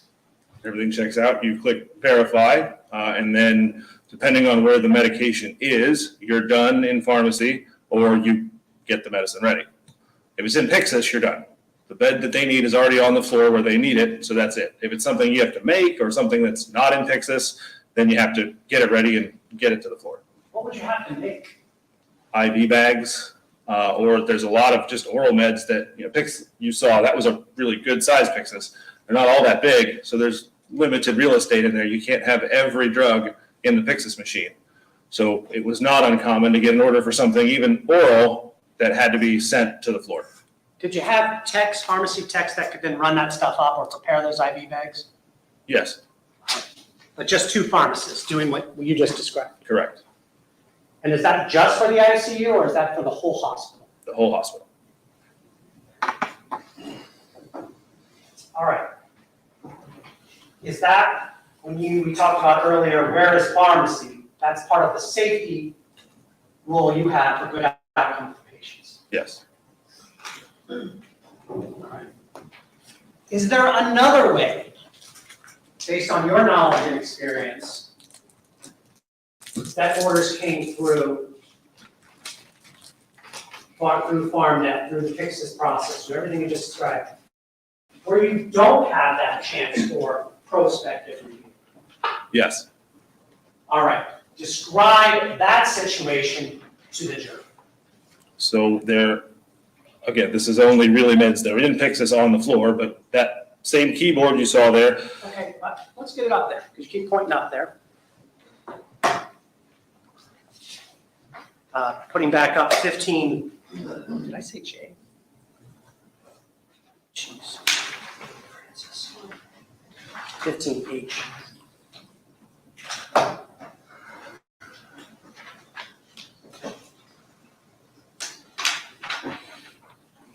Okay, since you keep pointing up there, you got that laser pointer, just like you're trying to explain to these folks. Go on. so the process I previously described, the prospective order review, I said sometimes pharmacy's done. So the nurse on the floor or whomever is going to administer the med can go to the Pyxis machine, type in the patient's name, find the patient up here, and you will see that order, that medication that was verified, and it will say verified by pharmacy, and then you can open Pyxis and take it out. Pyxis also has an override function. So, for like an emergency situation. So you don't have to wait for pharmacy to verify a medication before it is withdrawn from Pyxis. Based on your knowledge, training, and experience, how does somebody up there make something an override? I never did it personally, but there's an override button on Pyxis. On that keyboard? On the screen. It's a touch screen too. Oh, but there's an actual button they can push. It says override, yeah. Override. So someone up there on that floor, a nurse or whoever wants that medication out of that machine, just has to hit a button called override? If the medication is eligible for override, yes. Okay.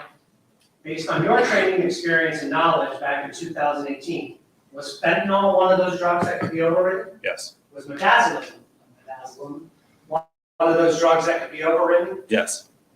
All right. So they hit the override button. What happens next? The Pyxis machines open it up and you can remove the medication. Does pharmacy ever find out about this? Sometimes.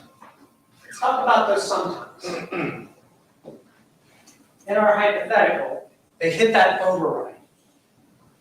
Based on your training and experience, what if they put the order in right there at the machine?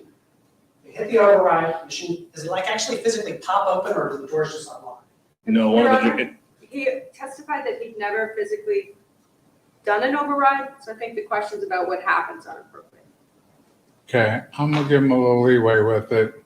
Do you understand the question? yeah, the drawer opens the same whether you overrode it or not. And you've actually seen the drawer open. Oh, yeah. Fair enough? So that's Fair within enough. your knowledge? Yes. Okay. You good? Yeah. Thank you, sir. So it pops open, and then what if that nurse or whoever's requesting that medicine types in the order under that patient name? Does pharmacy thereafter become aware that someone had done an override?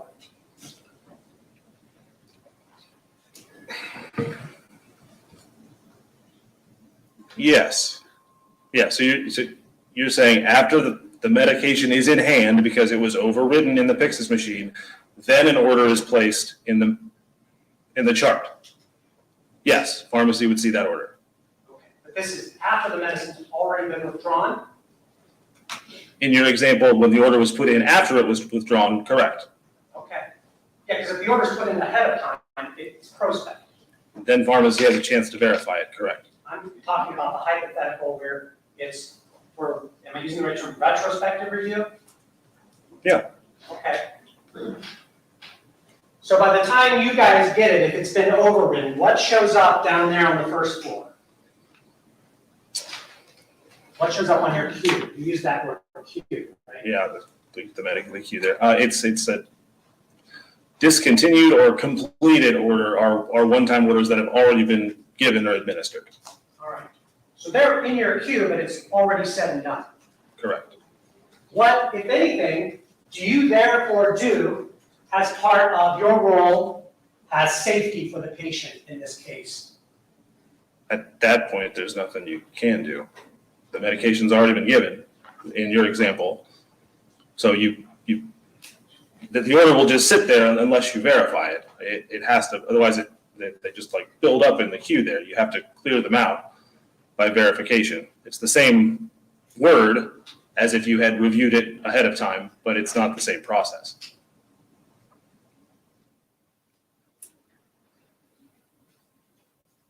You said there's nothing you can do with this already filled order as part of your role as safety in this matter?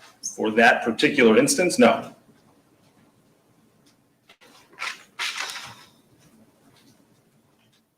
Can you explain that a little bit more to the jury about why you feel there's nothing you can do at this point? Maybe I just misspoke. I didn't say at this point, I said in this instance. In this instance, that's what I meant. Because it's already been done. It's water under the bridge. So anything you did, you could do maybe to prevent it from happening again. But for this particular instance, it's already been done. All right. So, was this a common thing based on your experience as the nighttime pharmacist at Mount Carmel West to see these, what we'll call retrospective reviews? I don't know. It wasn't uncommon, but I don't know what you mean by common. Well, did it happen every shift? No, Did it happen every week? maybe. Okay. What were the majority of the orders you saw? Prospective or retrospective? Prospective. So when we're talking about override, in your mind, maybe it happened once a week in your memory? Objection, Your Honor, leaving, that wasn't the testimony. Okay, I agree, let's try to rephrase it. How many times a week did it happen? Retrospective? I don't know. Was it common? Objection, We just asked that, he said it was Okay, all right. uncommon. So, is that the general two ways that orders would come to the pharmacy? Yes, Prospective review, retrospective review. yes. And to summarize, retrospective review, you, in your training and experience there, nothing to be done. So what would you do? You just verify. Does that mean, in your mind and based on your training and experience, you are approving this after the fact? No, it means you're getting it out of the queue. Clearing this thing that's your assignment, you gotta get it out. Yeah, it's an order that came into the queue, and if you don't take action on it, it'll just sit there, and the next guy's gonna have to deal with it. And can the next guy do anything about it? No, All right. So, where is pharmacy on those retrospective reviews as part of patient safety? in that instance, it's bypassed, I guess, for lack of a better word. We heard that word yesterday, bypass.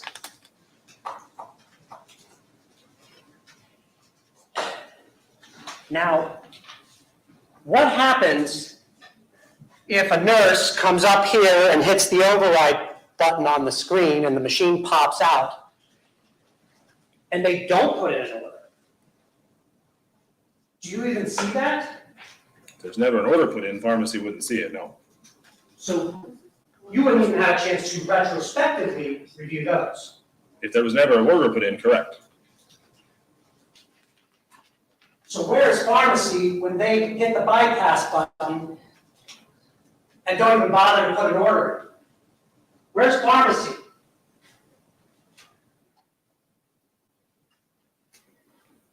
Is that rhetorical? No, that was a question to you. On those, are you a part of that safety review at all in those instances? No. Did you set up this system? No. Did you have concerns that you addressed to Greg Dreschlaw about this retrospective verification? Yeah.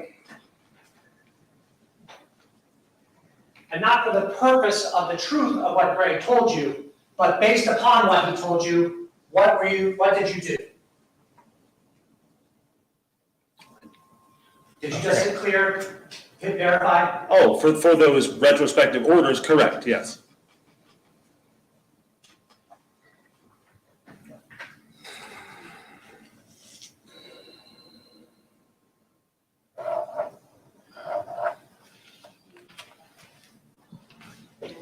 All right. A moment, Your Honor. I'm not done.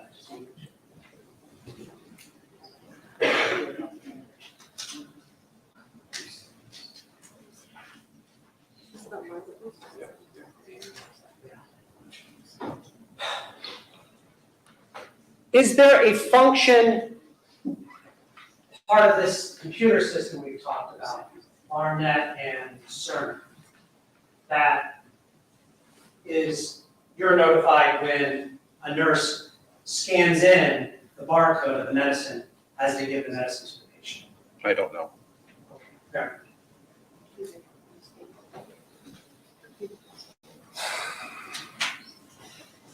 So what year did you start doing clinical pharmacy at Mount Carmel? 17, What month? Do you remember? July. Well, I was hired in July. Okay. Well, did you go right to nighttime pharmacy, or did you have an orientation somewhere else? Yeah, I was, I don't know if you call it shadowing, but you worked with someone else, and that all happened on day shift for, I don't remember, it was 12 or 14 or 16 weeks or something like that. And then once I did go to nights, there were 3 of us for the first, I don't know how long, while, few weeks, month, something like that. And what hours would you work? What days and hours would you work? Which one of those? Normal, Yeah, normal. 9 p to 7 a, Sunday night to Thursday morning. So 4/10s.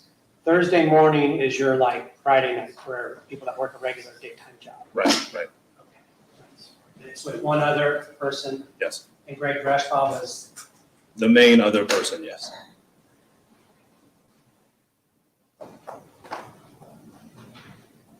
So let's talk about December 11th, 2017.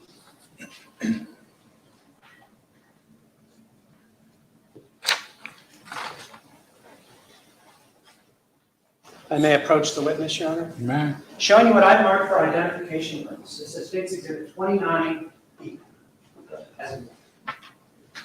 Do you recognize this document? Yes. What is that document? It's a printout of a medication order. I'm sorry, I just didn't. It's a printout of a medication order. And who is that for, that patient? Janet Kavanaugh. Does this appear to be a fair and accurate representation of what a medication order looks like? Yes. All right. And Your Honor, by stipulation of the parties, this is, for the record, this is from the medical records that we have, the parties have stipulated to. This is a page from that. Yeah, stipulated to the authenticity of it, yes. And, okay, so we're clear. Okay.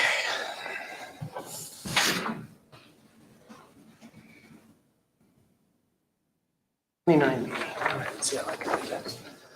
All right. So showing the jury now on the overhead, 29B. Said her name is Janet Kavanaugh. That's it, right up there, right? Correct. Do you know what MRN stands for? Medical record number? All right, and then her date of birth, right? Mhm. Admit date, can you tell the jury, based on your knowledge, what that is? The date she was admitted to the hospital, And what would be the discharge date? the date she left the hospital. So per this document, she was admitted on 11/25 of 17 and discharged on 12/11 of 17? Yes, Okay. And then they have patient type inpatient, what does that mean? she was admitted to the hospital. And attending, do you know what attending means? That's the physician.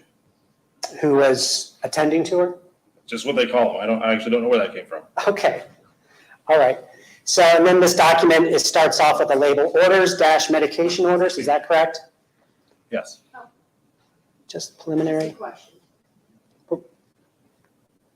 I didn't hear what you said, Ms. I'm sorry, is he gonna read the whole record, or just, where's the question about what the record is? Okay, he's clarifying on the record. I assume you're just trying to organize it for the benefit of the jury? Yeah, Judge, and there's maybe Okay, I'm gonna give you a abbreviations little people don't know. leeway. Thank you. All right. So, all right, what's this first thing up here? I'm pointing to, it says order, it's a colon, order colon. What is that? It's an order for oxygen. So what does that mean? Means that Okay, remember, we don't live your life, so we're trying to understand. Okay. Okay, so when you see that word oxygen, what does it mean to you as a pharmacist? got it. This is not a pharmacy order. This is I don't even remember the respiratory order. So the respiratory therapist had put in or was given an order to put the patient on oxygen. Okay. And that would be the tank and the tube up the nose or whatever we see. Right. So everything on here is not necessarily for you and Greg, right? Right. All right. Let's go down to the next one. Let's talk about the next order. And I'm going to just, that's the order for the oxygen, and then we go about halfway down, and then we see another word that says order, colon. What's this next to that? So that's a new order, or I guess a different order. The oxygen is ended, a different order for fentanyl. All right. And for the record, if I may spell that just so everyone's clear, it took me Fentanyl. So first of all, just so everyone's clear, why is it spelled that way? Do you know? Oh. Okay. I mean, with the capital NYL at the end, does that mean anything? Oh, yeah, that's a safety thing. I don't remember which organization instituted it, but they call that tall man lettering. So it means that there is some other medication that is similarly named. It may be completely unrelated, but it's similarly named. So this type of lettering is so that it draws attention to, hey, this is fentanyl and not whatever happens to be close to it. Like I said, I don't even know what the close one would be for fentanyl. Okay. And then we have parentheses. Can you describe to the jury what's in parentheses and what that means? Sure. It was, so the order was for fentanyl, and then in the parentheses, they have fentanyl 50 mics per ml. That's the concentration. That's how much of the drug is in each amount of the drug. Injection, it's an injection, it's not oral. And then 2 ml is the volume of the container. All right. What does this word at the end mean? That's the brand name. Sublimaze? Correct. Okay. So we've got order date /time. What does that mean? That's the time the order was put in. Okay. And what time was this order put in? 5:10 in the morning, And EST is Eastern Standard Time? as far as I know. All right. Order status, colon. What does that say? Completed. What does that mean? Means the order has been completed. And this was for somebody that's in the hospital, right? Right. Ordering physician, colon. What name is that and what does that mean for this document? William Husel, it means he's the doctor that ordered that medication. All right. And just so we can get it out of the way, do you know William Husel? Yeah. And do you stipulate this is William Husel that made this order? Yes. Okay. So the man right here is the man that ordered this. Correct. Okay. Now, last updated by colon, what's this? I don't know. Well, what's that word? Just Rudman, Rudman? it's his last name. What's RN mean? Registered nurse. And then Tyler A, is that his first name? Yep. Okay. And on, what does this mean here? That's the date, 12/11 of 17, and the time, 5:10 in the morning. Okay. So can you summarize from this document who the ordering physician was, who the nurse was, and what date and time it was completed, looking at this document 29B. You're kind of covered up there, but I can tell that it was ordered by Dr. William Husel, that this particular order was last updated by Tyler Redman at 5:10. The order details are right below it, and it looks like it was completed at 8:27 in the morning. That is down action here, action type complete, action date and time, 8:27 Eastern time. Okay. Before we get to all of that, talk about order details, : what do these words mean? And then I want you to describe, based on your training and experience, exactly what's going on. That's the details of the order. So the bold at the top is, You point to your screen, but if you sorry. use your laser Yeah, pointer to show my that. bad. So the bold at the top is the details of the drug being ordered here. It's fentanyl, it's 50 micrograms per mil in a 2 mil vial. The order details is all the other specifics. So the total dose was 1,000 micrograms. Excuse me, slow down just a little bit for me, please. Okay, She's taking medical yeah, things. I gotcha. Total dose was 1,000 micrograms. What's that next thing mean? IV push is the route of administration. Stop there, explain that, explain what that means. That is how they gave the medication. So IV push is IV intravenous, and then push is I guess you could call it a rapid administration. It's not really, it's over several minutes typically, but it's not an IV bag hanging on a pole that just drips in over a while. It's usually in a syringe, and it's physically pushed over a period of time. Over how much time? 3 to 5 minutes. 3 to 5 minutes? Yeah. Administer over 3 to 5 minutes for IV push. Versus, like you said, the bag where you, tell about that. Tell me the other one to give people medicine. Yeah, well, IV medication, yeah, so a big bag pharmacy would make a fentanyl drip for sedation or pain relief. And we would take some of those vials and dilute them into a big bag or a varying sized IV bag, and then you hang it on a pole and it runs in a pump, administers a little bit of that over a period of 2, 4, 6, 8 hours instead of 3 to 5 minutes. All right. Now, you talked about that first line of 29B, showing you what I marked for identification purposes has 28B.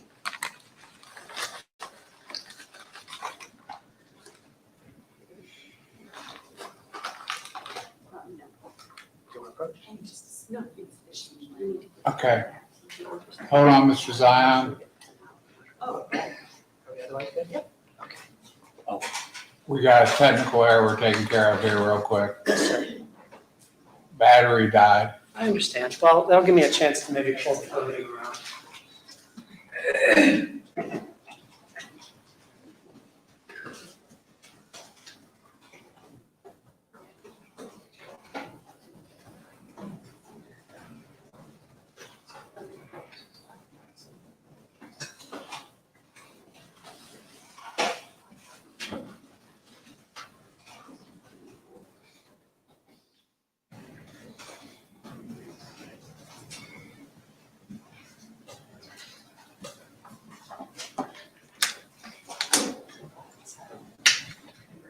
Okay. You're right. You good? Maybe not?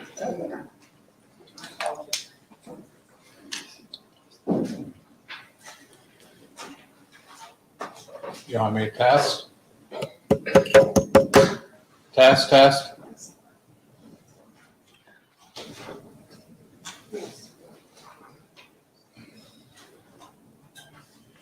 Hold your mouth right.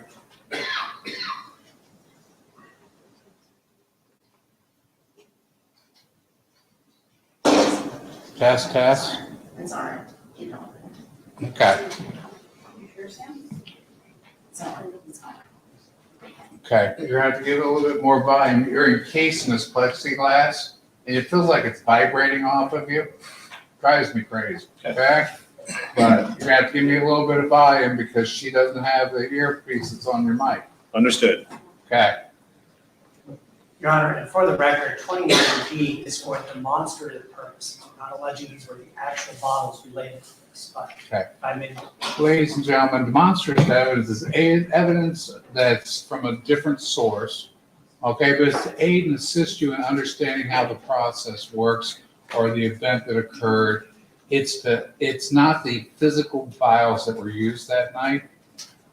They would be demonstrative in the sense they would show you what they look like, okay? Go ahead, you may.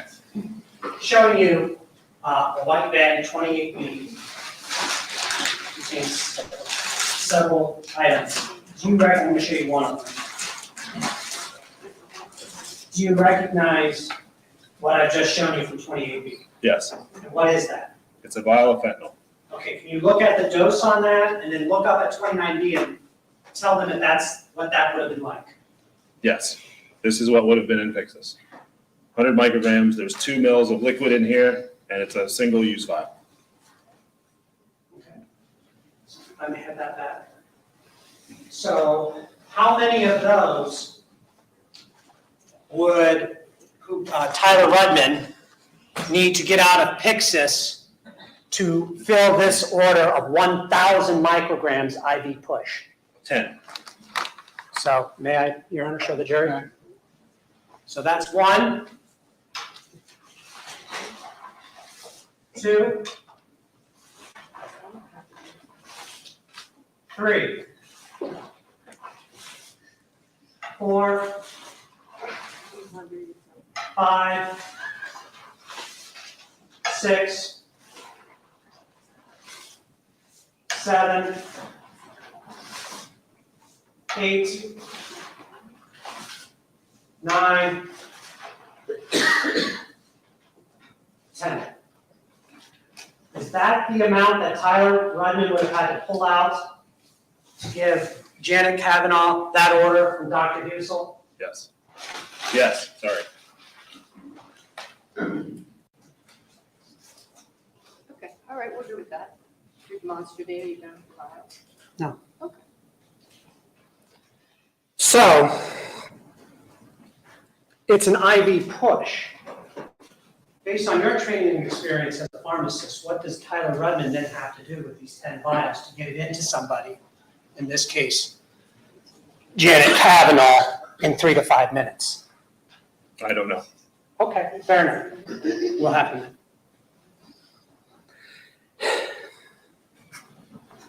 Let's talk about what happened on this order. Okay, so you're done with the demonstrative aid? Not quite. I mean, if you want me to take them, I'll take them down. I'm sorry. I'll take them down right now.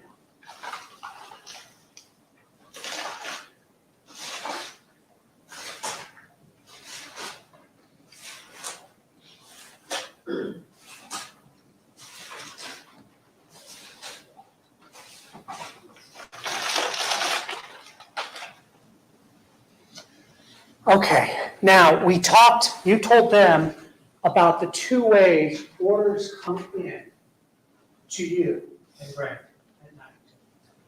Was this order prospective or was this order retrospective?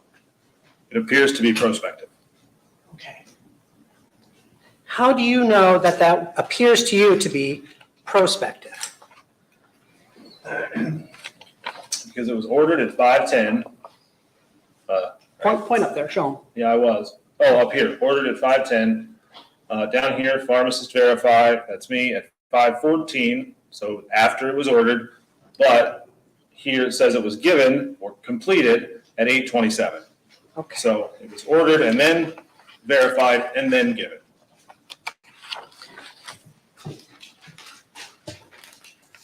Oh my goodness gracious, try this one here.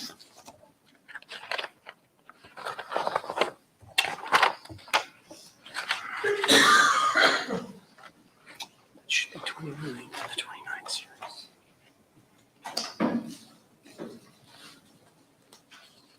I'm going to show you what I've marked as States Exhibit 29BB. This is the actual FAR that relates to this order. Good. May I first start? You may. showing you 29BB. Do you recognize that document? Yes, Can you explain to them what that document is? yes. What is it? It's a medication administration record. So it has, well, I guess you'll see what Well, it's hold up on, we'll pull it up there. Does this appear to be, knowing that you don't have all this memory, but that's how it looks like? That is what it looks like, yes. And Your Honor, for the record, this is also part of those stipulated authentic Okay. records. So this is the, 29B is the orders of the medication. And then 29BB, is this the same person up here that we just saw? Yes, And does it appear to be for the same hospital admission? it appears to be yes. And does it appear to be, as we scoot on down, for the same medication order we just saw? That, referring to the fentanyl.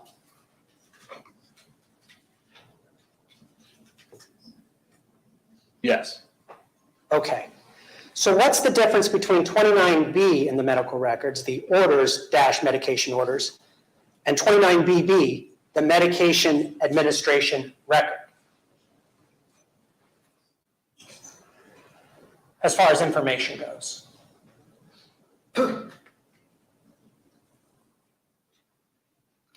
I don't know.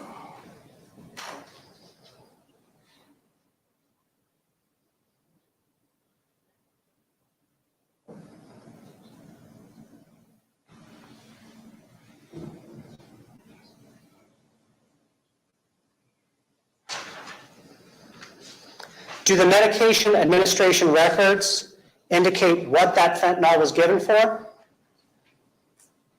This one does, yes. Okay. Is that on the order you would have prospectively reviewed? No. All right. Oh, yeah, certainly. So where is pharmacy? Prospective review. You got this order before it's administered. What, if anything, did you do? I first asked my partner, Greg goes back on nights, hey, this seems a little unusual. What would you do here? And he told me that, Objection, Your Honor, as to what he told him. Okay. Not for purposes of the truth, Your Honor, but for what he did next. Okay, what was your understanding of your discussion with him? ask that a different way. Okay. You had a conversation, this thing called hearsay, you can't say what he said. Got it. After you talked to him, how do you understand the circumstances? Understood. Thank you. Okay? Yeah, that I understood the circumstances to be that I was not, crazy for thinking it was unusual, but that it was not necessarily unusual for Dr. Hussel, and that I could call to question or maybe get it changed if I wanted to, but it wasn't likely to be changed. So what did you do? I called Dr. Hussel.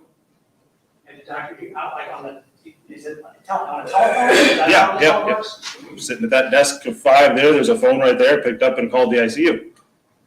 What happened next? I asked something to the effect of, hey doc, I got this order for fentanyl here. Did you add an extra 0 on it or something? And he said, nope, that's what we're doing a procedure up here. That's what I ordered. I said, okay. And I hung up and verified the order. It was very short. And you're sure that was Dr. Hughes who you talked to? Correct. Was there any concern about someone stealing that medication on this order? Not that I recall. Did Dr. Hussel in any way indicate you? No, you didn't. I didn't order that. There is an extra 0. No. He told you it was for a procedure. There was not an extra 0. And that was it? Yes. Why that question? Why the extra 0? I thought it was a large dose, and that was a kind, I guess, of a way to not break the ice, but break the ice. Hey doc, did you fat finger that extra 0? It was a way to ask the question without being judgmental or accusatory maybe. It was just a generic way to ask my question. Well, we saw how many 1,000 mics is. Going back to 28B, putting up 2 of these vials, that would have been a 100 microgram dose. No. No? There's 100 in each vial. Oh. Sorry.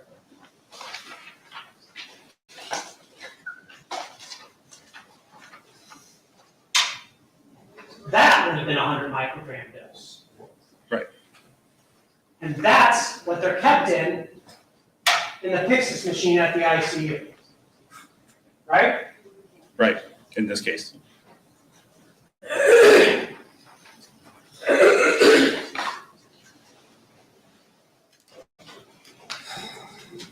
How long had you been there? At this point in December of 2017? Is that the right date? 4.5 months. Okay. What, if anything, did you know about Dr. Hussel at this point? I don't recall. Nothing remarkable. You what? I don't recall. Nothing remarkable. Okay.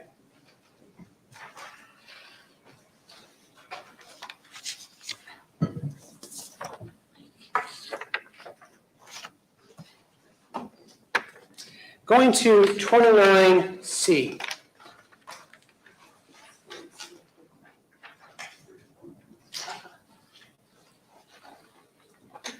May I approach the witness, Your Honor? All right. Showing you 29C. What is that, please? It is a it's several medication orders. Okay, you're going away from the mic. Your direction towards him. No. Mic's the important thing. Oh, yeah, sorry. Okay. It's several medication orders. Or, I'm ending Larry Bringer? Brigner, yes. Bringer, apologies. And what is the date of that? There's several dates on here. Which one are you referring to? The fentanyl order. The fentanyl order. It was ordered 12/10 at 22:34. And so that's the day before Janet Catton. Correct. And how much is that for? Could you put that up on the screen? Oh, sure, I'm sorry.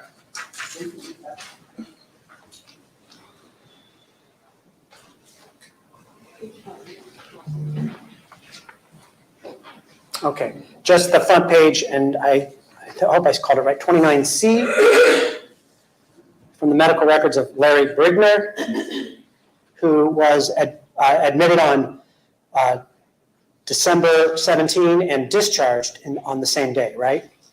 It would appear, yes. Okay.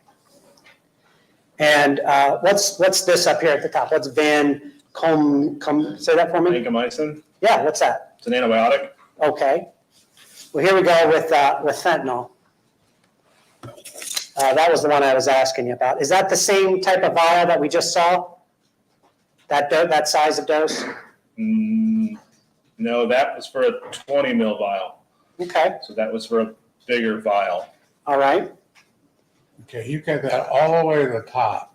Oh, Judge, I'm not used to using this one. Okay, see if I turn it this way to see the whole thing. No, you were fine. You kept on edging it up so that you were erasing what he was trying to look at. Oh, okay. So show us the fentanyl order on this one. Here.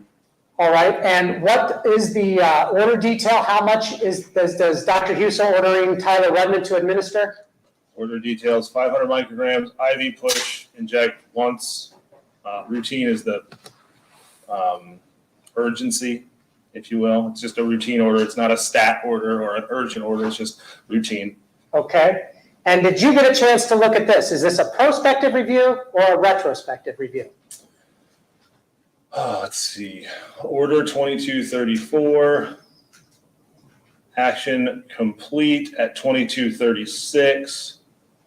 Pharmacist verify at 2236. So I would say this is retrospective, unless retrospective review.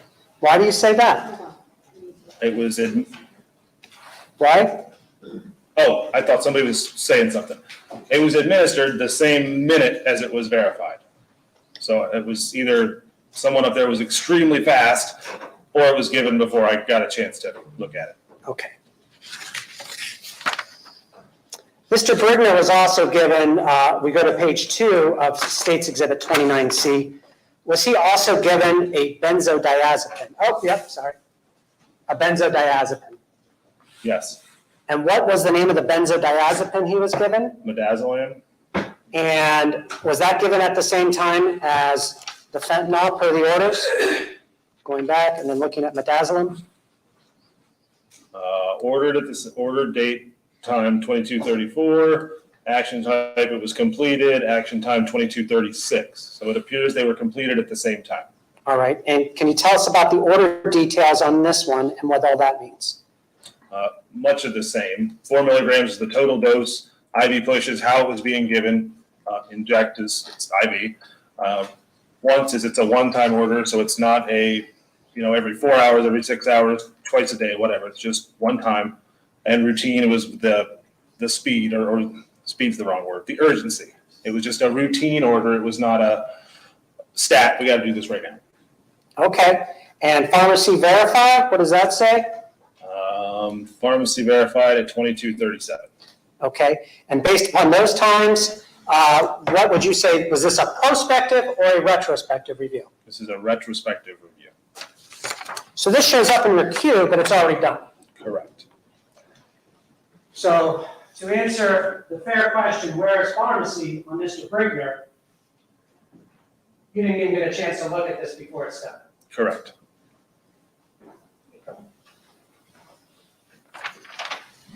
You did for Ms. Kavanaugh and you made a call, right? Correct. All right.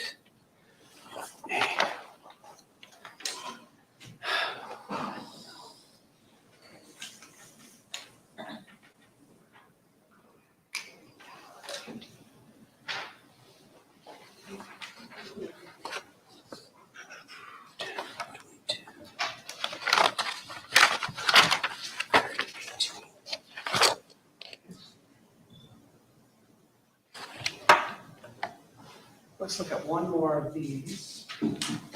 Charles Longstress, showing you what I've marked for identification purposes, has State's Exhibit 29A.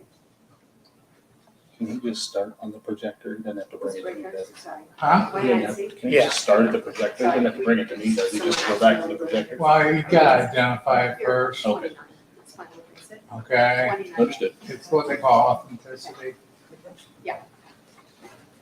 We good, Judge? Well, he was asking the question, does he have to bring the document up and just show it?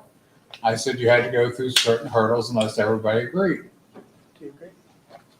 Yeah, you can just, you can show it. Okay. Okay, Whatever makes the witness more comfortable. so he'll show it out there and you can identify it. Very good. The only problem we've got is if you can't identify it, we have a problem. Okay? Go ahead. I showed you all the meds stuff beforehand, went through. Mhm. Okay. 29A. Once again, this is, for the record, a document that is for a man named Charles Longstreth, admitted on 3/23 of 18, discharged on 3/25 of 18. This is that same type of document, the orders, medication orders. All right? Yes. Is there a And- sticker down below? Huh? I see a note tab up there for 29. Yeah, that's just where I had it in my book. Sorry, Okay. Judge. All right, so, Go ahead and show the stickers on the record. Got it. Okay. okay. So on 3/25, what was the order for Charles Longstreth? Order of fentanyl, What was the strength size, the bottle size? 50 micrograms per milliliter, 2 mils in a vial. So that's that small one again? Right. The first ones we showed. Order status, It was completed. and it was ordered by, Dr. William Husel. and is the nurse on here? Is that the nurse, the RN? When we see RN, is that the nurse? Yes. Okay. And once again, it was for how much of that fentanyl at that strength? At 2120, 500 micrograms, IV push, inject one time, a routine order. Okay? And do we see your name on this document anywhere? Yeah, so that, go Where do we back see down. it? Point to it, tell them where it is. That was for the fentanyl order up here. Okay, yeah, I'm sorry, I skipped down to the, there was also an order for, what other thing was he ordered at the same time? Midazolam, And what is that again? a benzodiazepine. Okay? And is that ordered to be administered at the same time? 21, it was ordered at 21:21. Action type complete, completed at 21:30. Okay. And how much midazolam did Dr. Husel order? 6 milligrams, And all at once? IV push. Okay. So looking at these orders, Dr. Husel ordered for Mr. Longstreth, he'd be injected over the course of 3 to 5 minutes with 500 micrograms of fentanyl and 6 milligrams of midazolam. Yes, Did you verify this order? What was this, retrospective or prospective review? Can you tell looking at this sheet? can you pull it down a little bit? Start with the top. This way? Yep, thanks. All So it was entered at 21, or ordered at 21:20, action type complete at 21:30, and pharmacist verified at 21:24. So this would be a prospective review. It was ordered, then it was verified, then it was given. So this is how many months after that first one we saw from Janet Kavanaugh? 3, 3 months? yeah, a little more. Did you call him again? This is prospective. Correct. Where's pharmacy? This is somebody's typed it in, given it to you, giving you enough time to look at it. Did you call Dr. Hussell on 500 micrograms of fentanyl and 6 milligrams of midazolam? I did not, Why not? because I already had talked to him about something bigger than this. I had figured it wouldn't change anything anyway, so I just verified it. Are there any other doctors sending in orders like this? Not that I saw, no.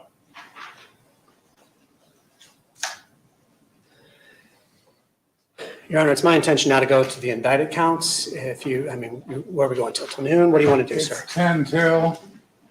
I imagine it's gonna take a little longer than that. Yes. Okay, let's do an early lunch. Let's start back at 1:20. Okay, give you enough time if you want to run. I know the microwave line yesterday was a little long. Okay, remember the admonitions? Oh, one thing, let me discuss one thing before you go. We've noticed that on the feed, we're getting reflection, catching outlines of some of your faces. I'm gonna try to work on that problem during the noon hour. Okay, plexiglass seems to be the culprit, so we're trying to fix that.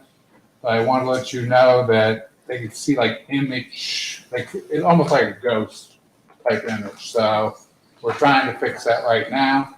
But with that, have a wonderful lunch. All right.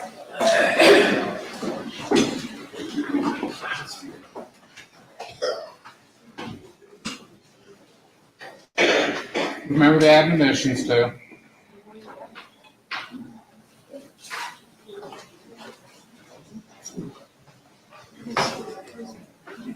Okay.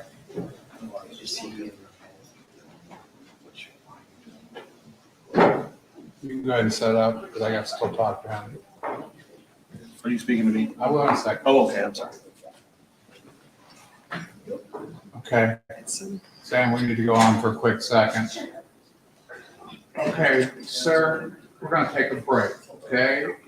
You're not to discuss how you're testifying on the stand. You can answer factual questions. But as to how you're doing something, that's taboo. Okay, so if someone approaches you about how you're testifying, you let me know. Understood. Okay? Okay. Your excuse, we're gonna start promptly at 1:20. I'll be back. Okay? Yeah. Oh, yeah, just leave it up. Thanks. Yeah. I just have to ask, anything for the record before we take a break? We're good. Anything from Ms. Nashi? Anything for the record? No, thank you. Okay, we're on recess. I don't know if it's the new camera or your camera. Which feed was it? No, it's just, Beth had mentioned it to me yesterday, and that's what I said to you. It's not, I don't know that you can really. See the face, but you see an outline of something that could be their face. If you're standing really close to it, you can see it's me, but. Yeah.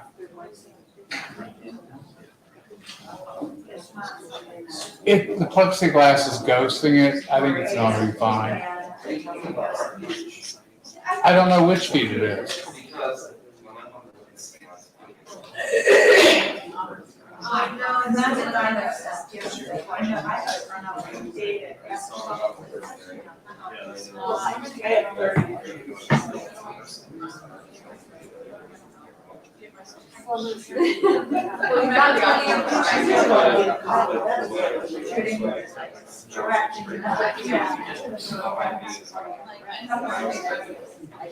Yeah, you're wearing a mask. That's how.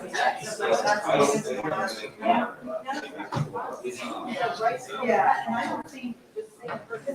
No, that should be disconnected. So it's getting a little bit. Hold on, are you under subpoena on this case? Okay. He's not on a witness list, is he? Who's Slimmer? I sure hope not. Even if News to me. Well, they talked about you all day yesterday. Oh, come on. Yes, sir. We We ran out of space. We'll get you. I know. I appreciate it. I was on the news all night. Yeah, well, it's not the first time in this trial when I got interviewed, I didn't have blush on. No, I'm glad it's now, so everybody's like, we should do it around election time. I'm telling you. Too much stress.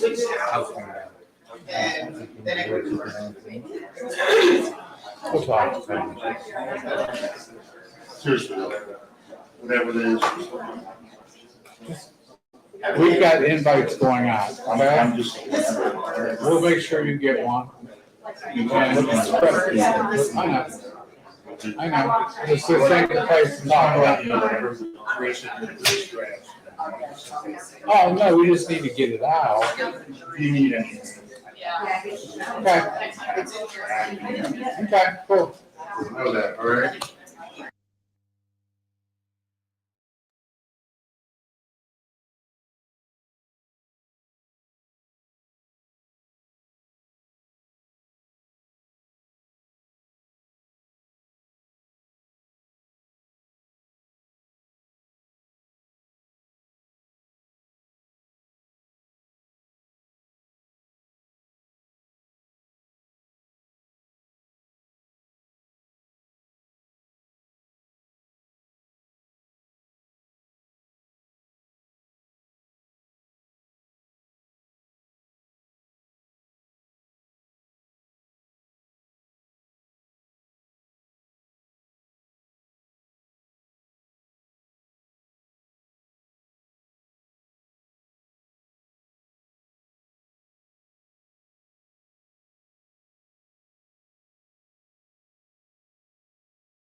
Not very smart.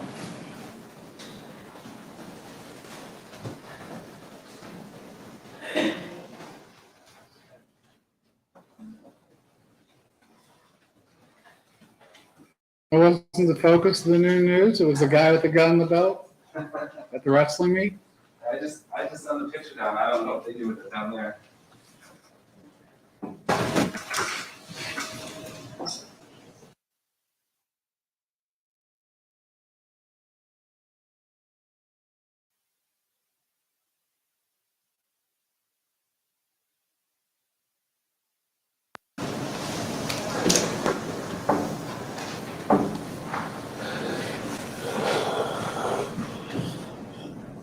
Yeah.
Power shake time. Let's see. Yesterday was all slang.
Mid-afternoon break, you'll be dying for it.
It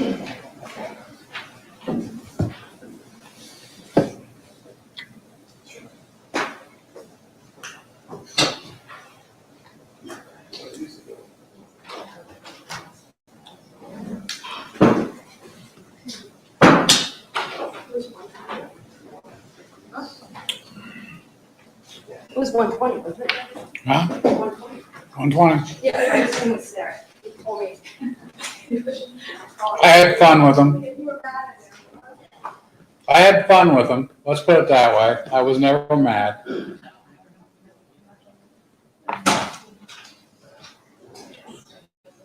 But he'd be the wrong person.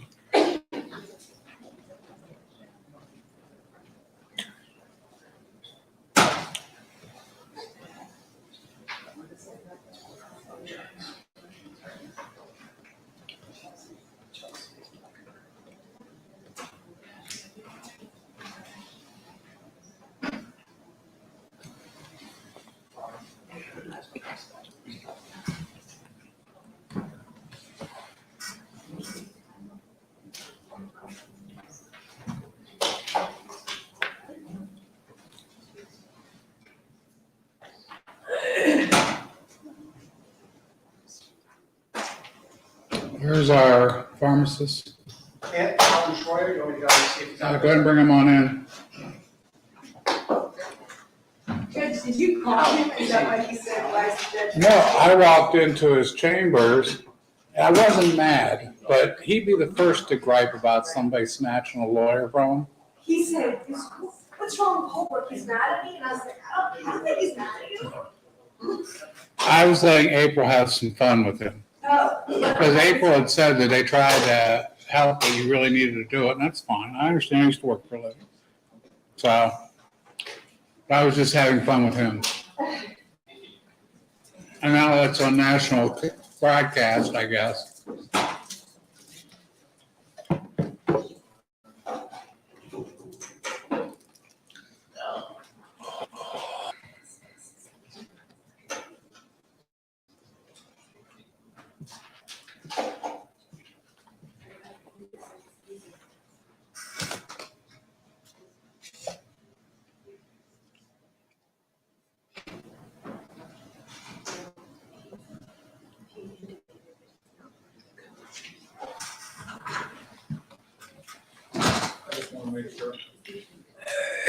I don't know what happened to Zion. I think he's indisposed, Judge. Okay. Of course. No, he went to get a witness. He's right there. Oh, I'm sorry. Get that lot. Hopefully he's not looking for him. Yeah. No, it's just part of getting old. Mother Nature's a cruel mistress. Yeah, better? Better? Okay. The problem is, everybody needs to stay at their microphone. Like when people walk away, that's when I know it's not your fault, but so I can't decide if I was always a walker, but I wasn't afraid to put a mic on either. But we couldn't do that in the old building. Right.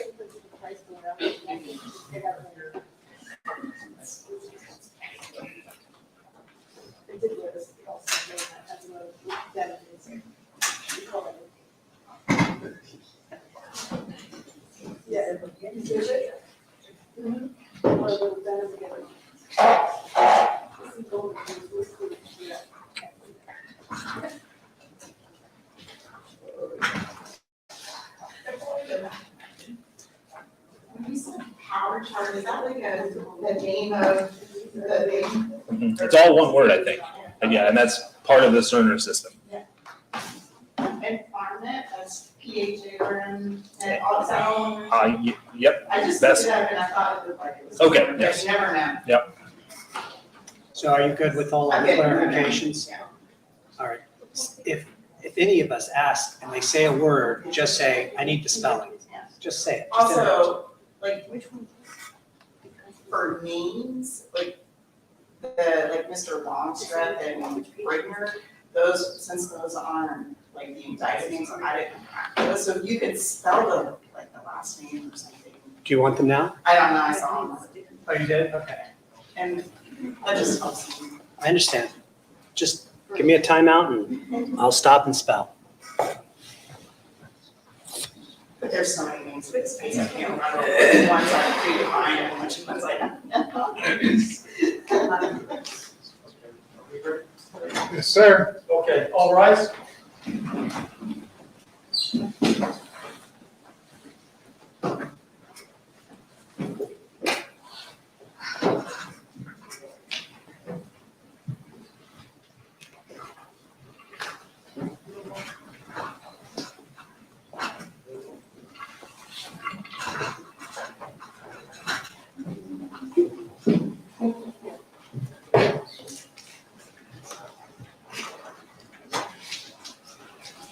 Thank you, please be seated. Before we get started, Mr. Zion, ladies and gentlemen, I went to the media during the break and looked at all the videos. There was a reflection on it was Mr. Zion when he got up here close off the light from there. None of you guys were on, okay? So we checked that out for you during the break. It shouldn't be a problem. Okay, Mr. Zion, you may continue on, Thank you. even though you were the reflection.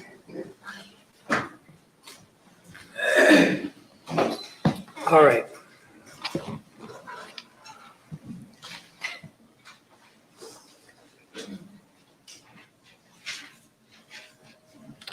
Let's talk about Brandy McDonald.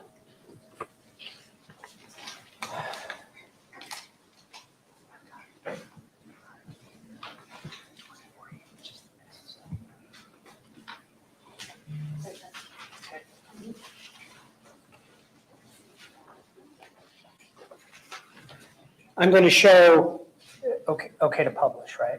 Yeah, just go ahead. Okay, I'm going to show everyone, with the consent of the defense, State's Exhibit 5B. For the record, it is the orders, the medication orders for Brandy L. McDonald. So, Mr. Schroyer, have you seen this document before as part of preparation for testifying today? Yes. All right, and this is for, like I said. Hold on 1 second. Can you guys see that okay? Yes. Okay, I just wanted to make sure because this is a different screen than we're used to working with. I just wanted to make sure they could see it okay. Yes, sir. Continue on. And what date was she admitted on? 1/11/18, And what date was she discharged on? 1/14/18. Okay. Showing you this 5B, which is a medication orders document from her medical records. Did she receive fentanyl? Yes. And who was that given? Who was that? Who was the ordering physician? Dr. William Husel? And we see an RN, so that would be Jamie Burke was the RN. Yes. And once again, this was for, what was the concentration at the top there? Fentanyl 50 micrograms per ml. And that's the bottle we saw? No, that's the concentration. This was written for a 20 mil vial. Okay, or so ordered as a 20 a mil. bigger bottle? Yeah. All right. And what were the order details for Brandy McDonald on 1/14, which is the date of this order? 1,000 micrograms, IV push, inject, a one-time order, routine urgency, similar to the other ones, ordered at 21/31. Mm-hmm. It was completed at 21/51. And it was pharmacist verified at 2200. All right. Now, can you tell whether this was a prospective or a retrospective based on this document? Based on this document, retrospective. Retrospective. Now, for the next ones we're going to be talking about, I've also shown you what I've marked for identification purposes. That State's Exhibit 24E.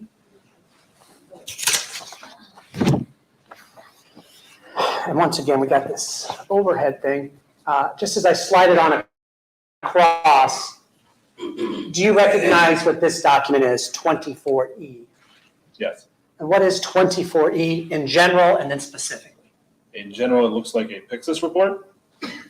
Before you go further, tell folks what a Pyxis report is. Sorry, Pyxis report. It's a printout of all the activity that happened on that Pyxis machine. Is it patient-specific? This report? This report is, yes, patient name, Brandy McDonald. Okay. And does it appear, based on the dates on the Pyxis report, to be related to 5B, the same hospital admission for Brandy McDonald between 111 and 114? Appears to, yes. Okay. And the first medication appears to be, transaction date was 1/12/18? Is that correct? Yep. And then going to the last page of 24E, the last one would have been on 1/14/2008, 2018? Is that correct? Yep. Okay. Yes.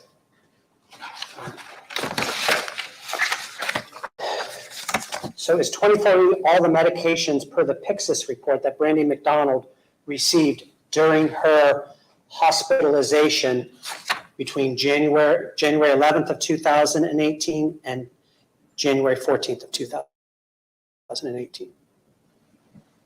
Ask that again, please. Is 24E, the Pyxis log report for Brandy McDonald, Right. is that the medication from the Pyxis machine that she received for this hospital stay? Yes. Let's go through the columns at the top first. Station name, what does that mean? What's underneath it? Let me see the first. I'm Thank sorry. you. That was the room number. Okay, so that's where she's staying? Mhm. That's her bed? Transaction date and time, just when it occurred? What's username mean? The user that was signed into Pyxis. And then patient name is Brandy McDonald, right? Yep. And then that's just an ID number from the hospital? What does this mean, transaction type?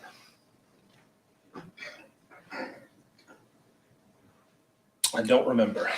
Without seeing the other options, Well, there's another option at the bottom. integrated weights. Okay, so I don't rightly recall.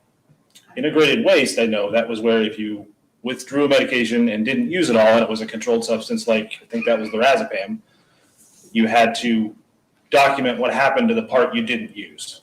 So it's a controlled substance. They as the hospital track very closely all of it all the time. So if you got, I don't know how much was in this vial, but let's just say it was a 5 ml vial and you used 2, that 3 has to be accounted for. So you could document that you wasted it, got rid of it in the Pyxis machine. So you wasted it, what does that mean, you threw it away? I don't know what the nurses did with it physically, but this is documenting, saying that part of that lorazepam that was probably the one drawn above it, it was the vendor order above it, integrated waste below it. The way I would read this is that somebody withdrew lorazepam, they did not use it all, and because they did not use it all, the remainder has to be accounted for. So the way that it was accounted for in this case is it was wasted. What physically happened to it, I don't know. That'd be a question for one of our nurses. Okay. And Answered. Did you say something? Oh, I nodded. Yes. Question for the nurse. And then once again, we have med ID. Is that just something specific? What is that? I can't see that. Oh, gosh, I'm terrible at this. Med ID, right here. I'm not sure. Okay. Med description, what is that? A description of the med, so it tells you what it was. Okay. Or is. Dispense amount, what does that mean? How much was withdrawn? Quantity, what does that mean? Can you scroll over a little bit? Oh, okay. Dispense amount looks like strength. So I'm down at Tylenol, Tylenol at the bottom here. Acetaminophen, 325 milligrams. Dispense amount was 650 milligrams. That would be a quantity of 2. All right. So for instance, you're pointing at the third one up from the bottom on January 14th of 2018 at 3:21 a.m. Someone named Racy Wilkins got for Brandy McDonald acetaminophen at this strength, 650 milligrams, and Racey Wilkins got 2 of those for brandy. No. No? No, 650 milligrams was the total dose or total amount withdrawn. So 650 milligrams. What is in the Pyxis is 325 milligram tablets. Got it. So 2 of those equals 650. Got it. Okay. Now, let's talk about this last column. What does that say at the top there? And then explain the answers in that column, or what's indicated in that column. Override. So what does override mean? That literally the button, or the override function was used in the Pyxis. So that picture of the Pyxis machine where you said there's an override button? Right. They can just hit that and it pops open, they get their medicine. Yes. And in those cases, if they put the order in, you get it retrospectively. Yes. Okay. So let's go. And you said looking at 5B based on the times, you can tell this is retrospectively, looking at 5B and looking at the times of this medication for fentanyl and midazolam, you can tell it's retrospective. Does the Pyxis log also tell us that with this last column? Looking at the last page of 24E,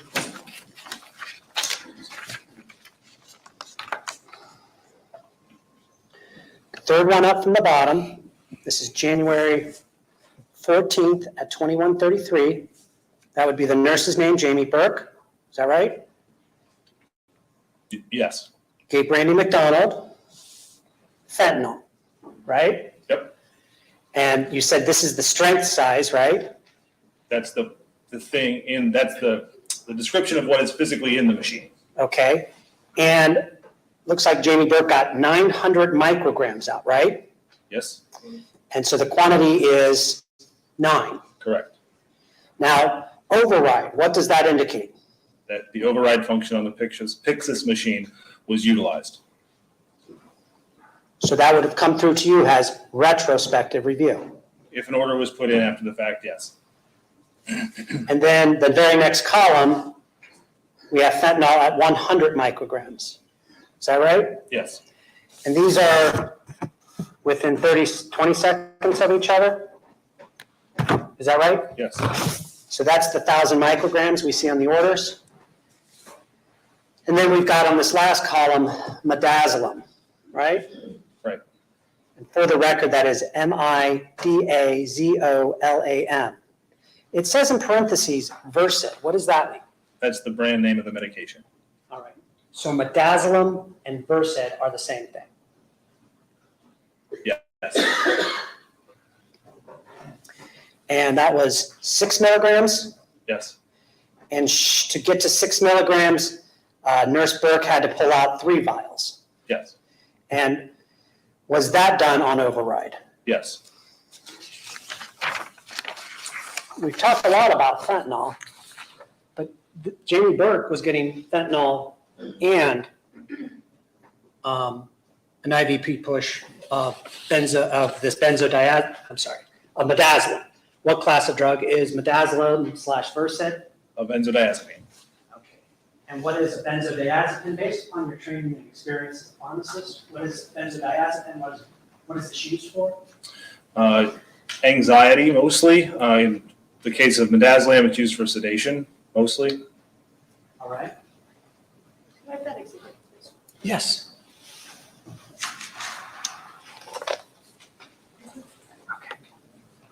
All right, I'm going to use your exhibit from yesterday. So I'm going to use defense exhibit DX-MCD1. MCD, I think it's actually MCD DX1, a big poster board. So yesterday, Mr. Baez said, pointing at Brandy McDonald, which is, where is she on this? Right here, pointing at Brandy McDonald. He said, Brandy McDonald was given 1,000 micrograms of fentanyl. That's true, isn't it? Yes. And then he pointed to you, there's not a column here, but he pointed and said, Your Honor, I'm just objecting to the form, what Mr. Bias says. Mr. Shore wasn't here. Okay, I agree. Let's take it out in full form. okay, if that was said in this courtroom yesterday by someone, and said, Brady McDonald was approved by pharmacy. Was Brandy McDonald approved by pharmacy? You're the pharmacist. Did you approve that? I wouldn't use the word approve, no. What word would you use? Retrospectively, the order was verified, but it all happened it was given before we were made aware of it. And what do you do with those retrospective things in your queue? You just verify them to get rid of them.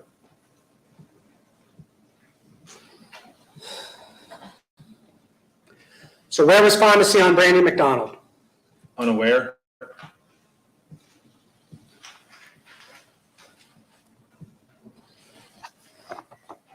Bonnie Austin. States Exhibit 10B, 24J.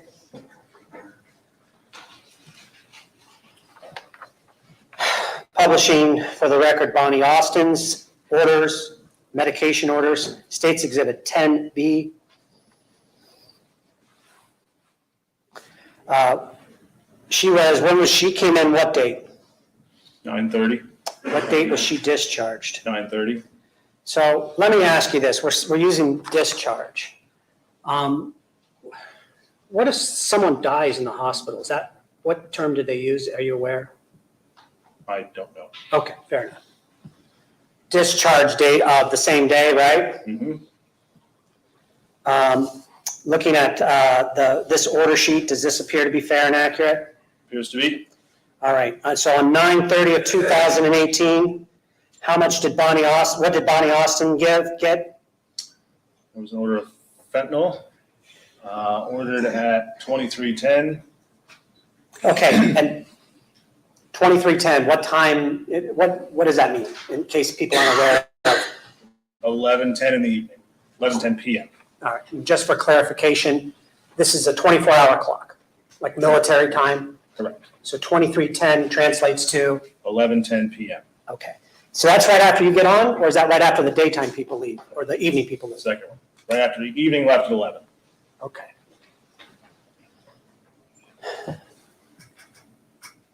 And who ordered it? Dr. William Husel, And how much of this fentanyl, at this dose, at this strength rather, did he order? 600 micrograms, IV push, inject once, routine order.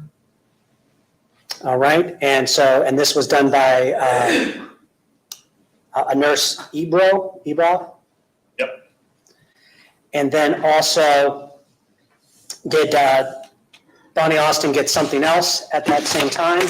Midazolam? All right, and so is this also at the same time as the fentanyl? Appears to be, yes. And how much midazolam, Versed, did Bonnie Austin receive? 6 milligrams, IV push, inject once, routine urgency.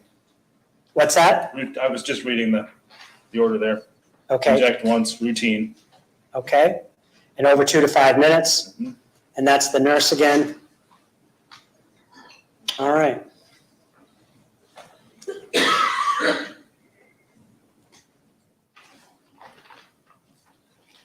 And here we have, and this is, I believe, on all of these orders, pharmacist verified, not reviewed. What does that mean to you? I don't know. Okay. Well, let's look at the 24J. Once again, do you recognize what 24J is for the record? Yes. And what is 24J? A Pyxis log, Specific to what patient? Bonnie Austin. And is it for the same date that we just saw those orders for? Yes. And so here we have, on the orders, we see 2 medications. What's this first column up here about? Ends the unlocked door. It appears to be an override Last call to unlock the refrigerated meds door. So that would be the big thing next to the Pyxis machine? Could be. Okay. Let's talk about the medications here. Do these appear to be the medications that are indicated on those order forms? Yes. And who's Jason Sims? The user that was signed into Pyxis. Do you know if he was a nurse or not? I do not. Well, Jason Sims' name is certainly not this name here, right? Correct. Ebrow. And for the record, I'm referring back to 10B. It looks like the orders indicate it was entered and electrically signed by someone named Ebrow, RN. But on the Pyxis log, it looks like someone named Sims. Jason Sims is the person who's the user for these drugs. The person, not the person using Pyxis. All right, 600 milligrams. So he had to get 6 of those out. 600 micrograms, yes. Okay, and override. Yes. Override. And then for the midazolam, 6 milligrams, and they come in 2 milligram vials. So had to get 3 of them, right? And override. Is that right? I'm sorry. I can't. Right, yes. I'm shaking my head. I apologize. We had them talking in your corner too, so. Okay. So on Bonnie Austin, where is pharmacy? You're the pharmacist that's on those records. On Bonnie Austin, were you aware that that was going on? No. Did you set this system up? No.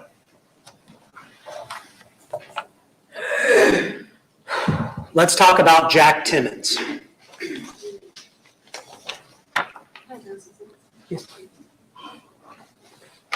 Oh, no, your last set? Oh, yeah.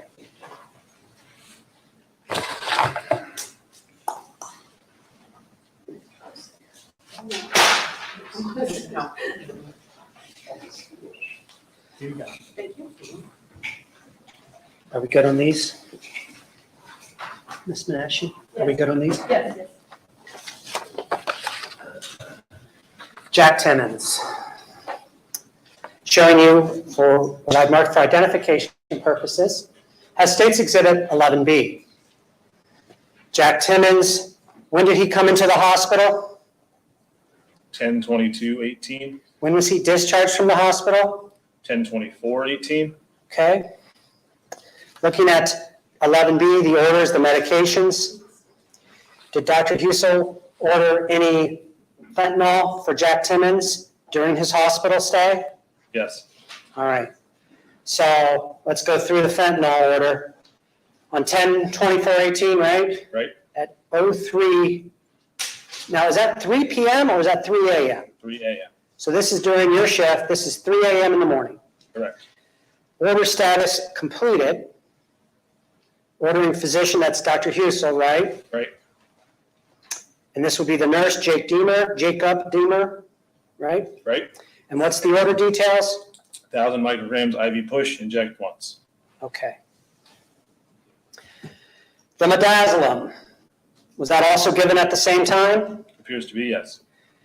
And the physician, Dr. William Husel, the nurse, Jake Deemer, the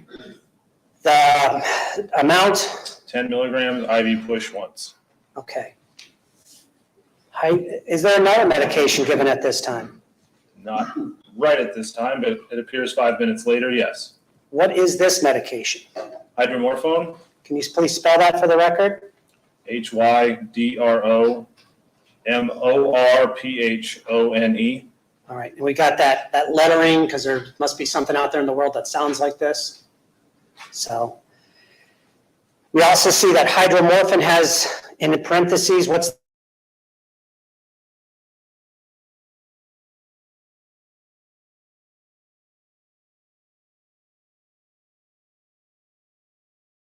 in midazolam, Correct. okay? So 5 minutes after the fentanyl and the midazolam, We've got hydromorphone being ordered by who? Dr. William Husel, And the nurse Jake Deemer, and the amount. 10 milligrams IV push once.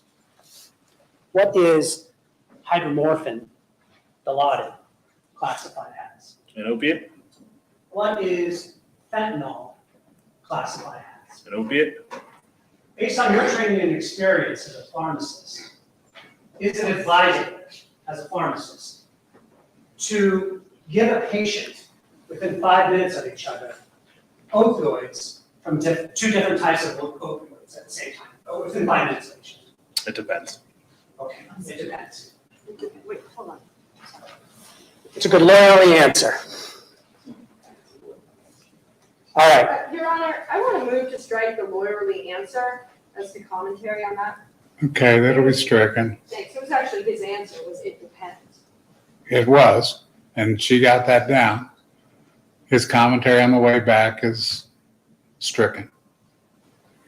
You're What- disregarding the lawyerly comment. what does it depend on?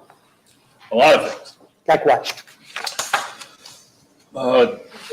Doses, the condition of the patient overall, the opioid history of the patient, if they're new to opioids or if they've been on them for a long time. Every case would be different. Okay. Turning the page on James Timmons here, to page 2 of 11B. He's gotten fentanyl, midazolam at 3 in the morning, hydromorphone at 3:05. We turn the page.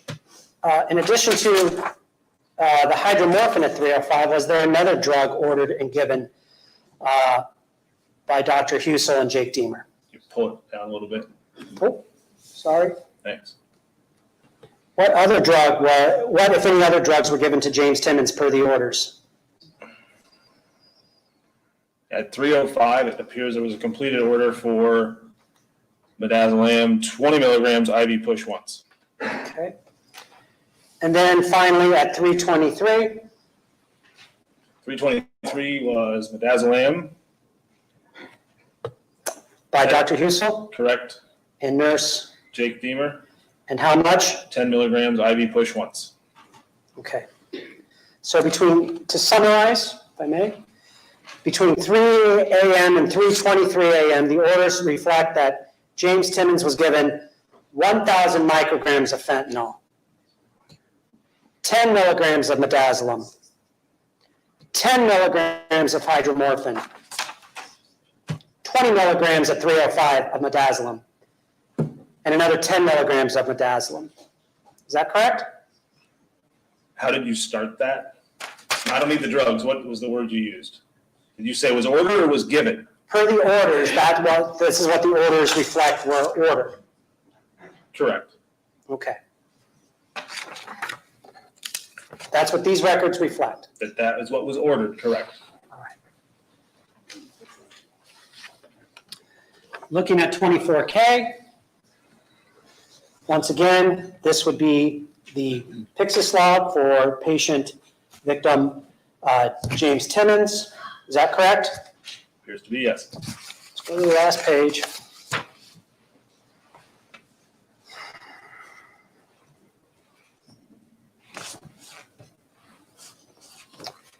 Do we see these orders for fentanyl and midazolam here on the last page of 24K? Yes. Okay. So starting up here, the second column down, we see that at 10/24/18, at 2:34, Earl Huron, right? Do you know who Earl Huron is? I do not. It's not Jake Deemer, though, right? Correct. All Well, I would assume so, yes. I'm sorry, I can't. I would assume that they are not the same person, yes. Okay. Patient James Timmons, it looks like from the Pyxis log, someone named Earl Huron got how much fentanyl out? 800 micrograms. And it looks like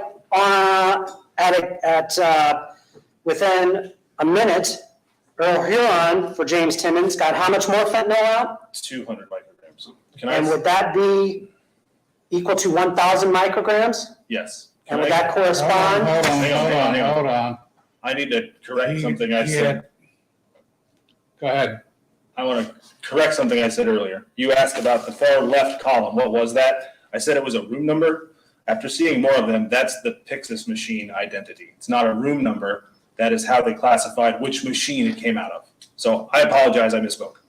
Okay, I just wanted, he was trying to blurt it out and both of you were talking at the same time and her poor fingers were starting to smoke. So we wanted to make sure, get it straight. Now go back to where you were. okay. This is at 2:35 in the morning, right? Right. And this is at 2:34 in the morning, right? Right. Going back to 11B.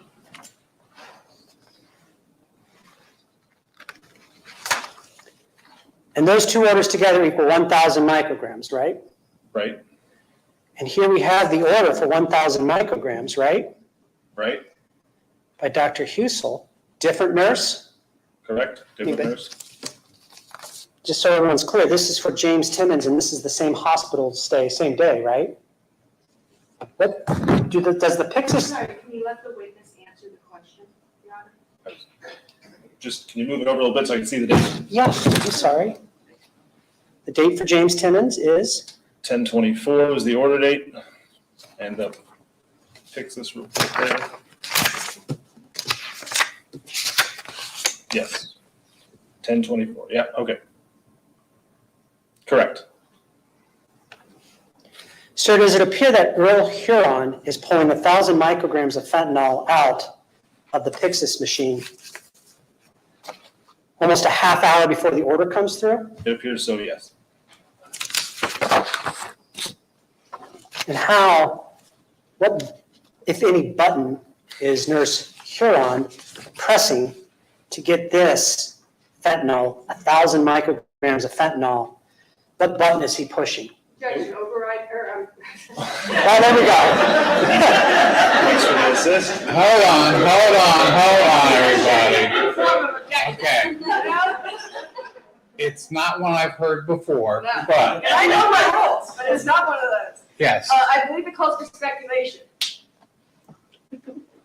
Okay. as to what another nurse would do. Okay, overruled. Okay. Now, that we dealt with that, do you remember the question? No. Let's re-ask the question. According to State's Exhibit 24K, looking at the last column, going by the records, 24K, which you've identified has the Pyxis log for patient James Timmons, what button was pushed on the Pyxis machine to get this 1,000 micrograms of fentanyl out? It was done via override. And when you say that, that's the button on the machine, right? Yes. And, I'm sorry, I'm just got to get used to this. And those come in retrospective to you. Depends. We'll get to that in just a minute. And then we see the midazolam, also on this page. Earl Huron, right? Mhm. And getting this midazolam out. And what time did he get that out? 2:52. And that is 8 minutes before Dr. Hussel ordered it, right? It would appear, yes. It would appear, yes.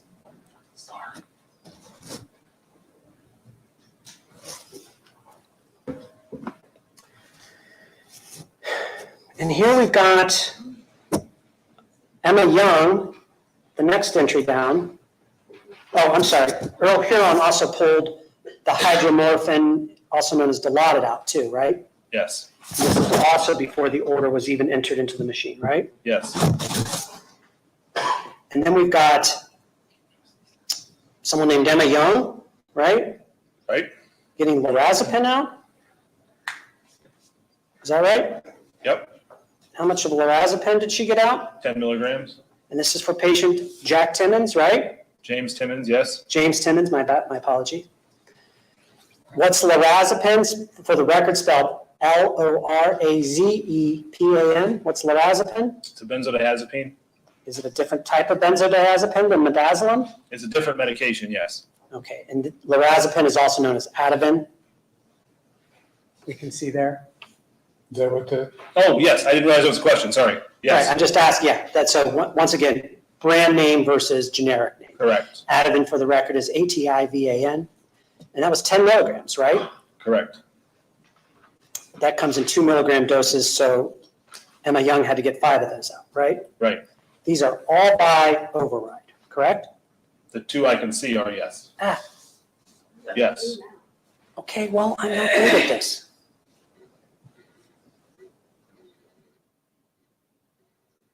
Thank you.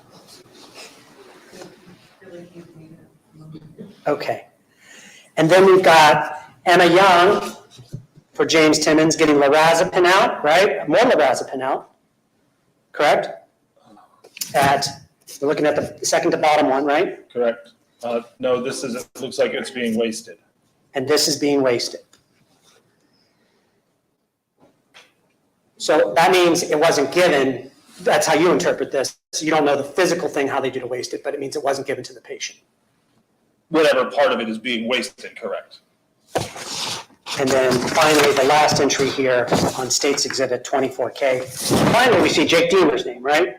Right. And he's the guy on the order for all of the meds, right? Right.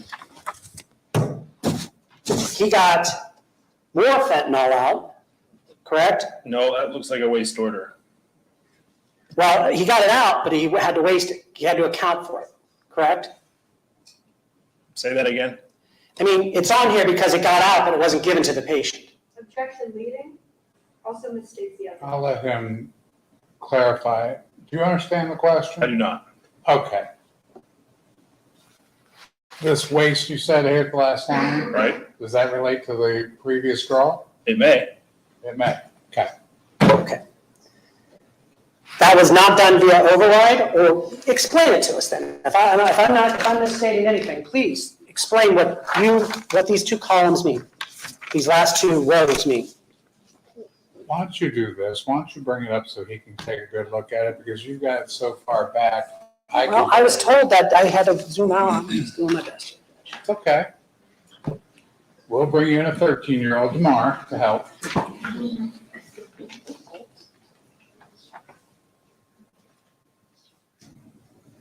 I don't know what this means specifically. Sorry, I was covering the mic.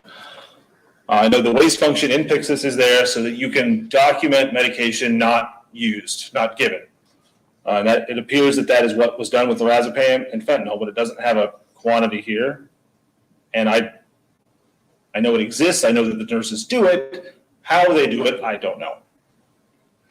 Yeah, we only want you to testify about what you know.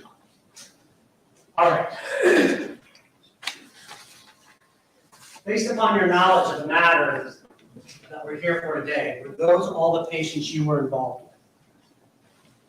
To my knowledge, yes. Okay, that you've been questioned about specifically by everyone in this? Yes. All right.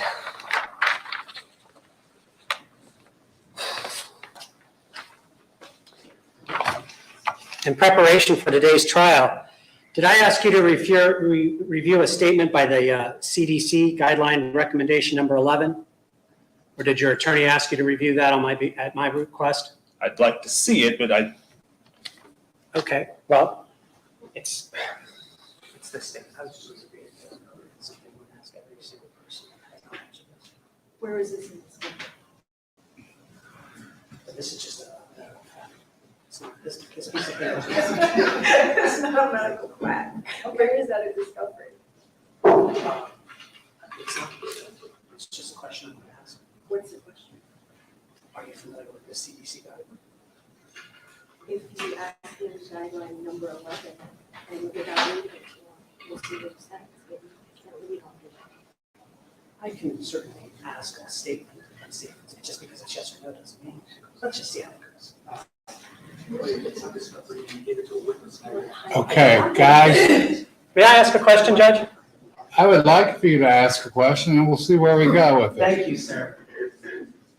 Sir, based on your training and experience, are you aware of any risks involving the concurrent use of opioid pain medication and benzodiazepines? yes. And what are those risks? Your Honor, First of all, I object, he's not been tendered as an expert. Also, we haven't been given what is being asked about the discovery.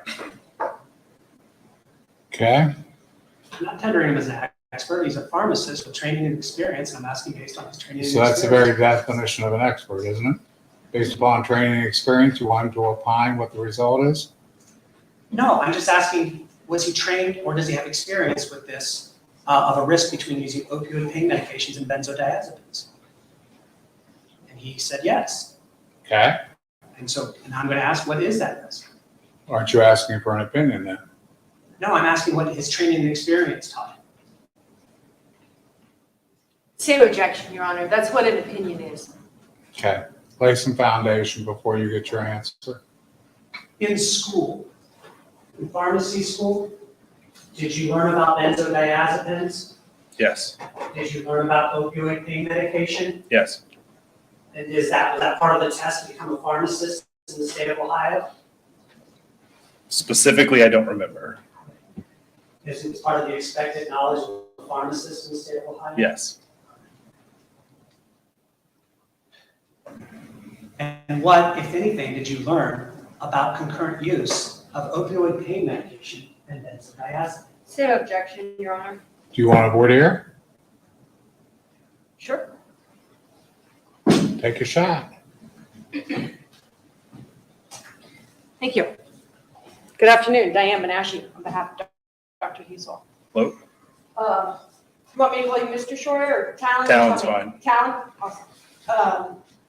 You were just asked about your schooling, based upon your schooling, and then CDC guidelines. First of all, for the jury, what does CDC stand for? Okay, let's do a voir dire.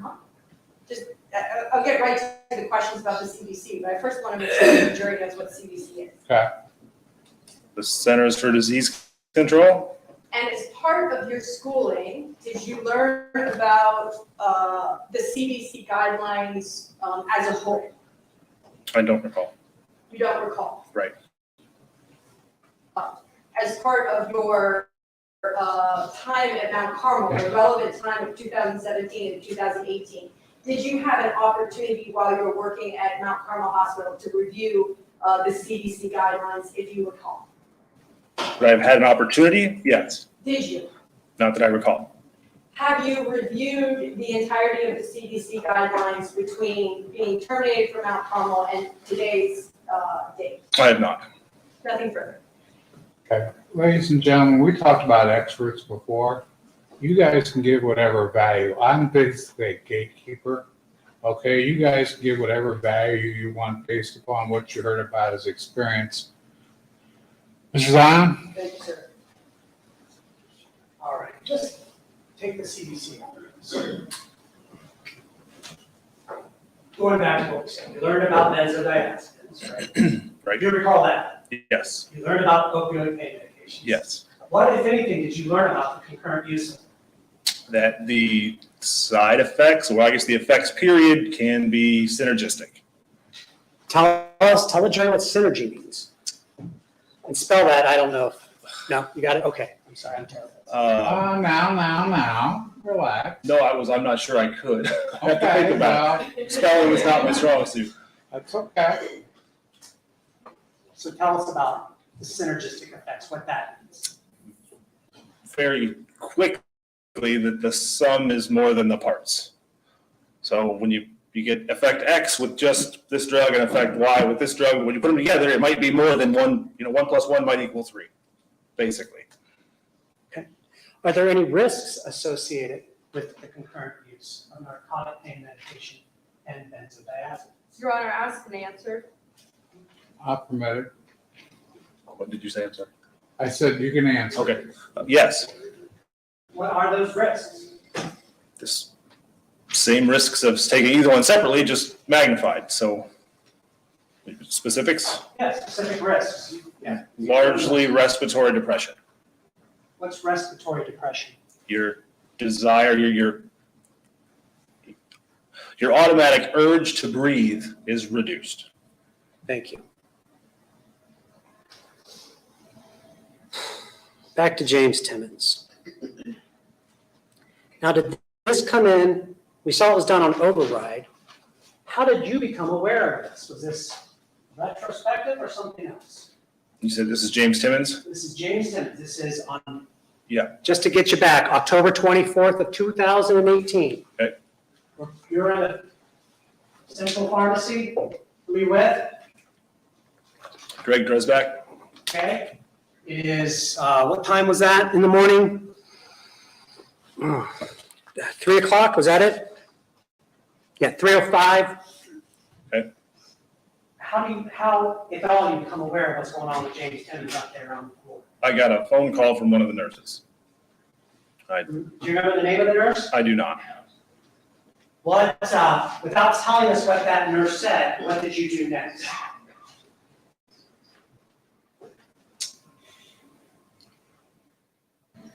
Well, let me ask you this, what was the nature of the call? Was it for instance, was it a question, was it commentary? It's transitional. I'm gonna give you a little leeway here. Let's get to it. Yes, the nurse had a question about the medication, the MAR, medication administration record. And we've seen one of those today, earlier.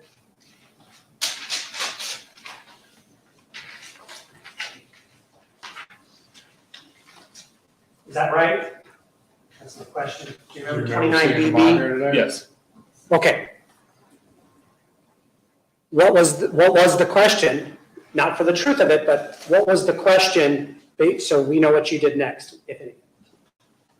Question was, Objection as to the question. It's calls for hearsay. What did you do next? No objection to that portion of the question. She's right technically. Re-ask. Okay. What did you do based on this phone call? what did I do based on this phone call? Yeah, what's your next action? You're on the phone, the nurse says something. The judge allows you to say a question about the Mars. Right, I looked at the MAR.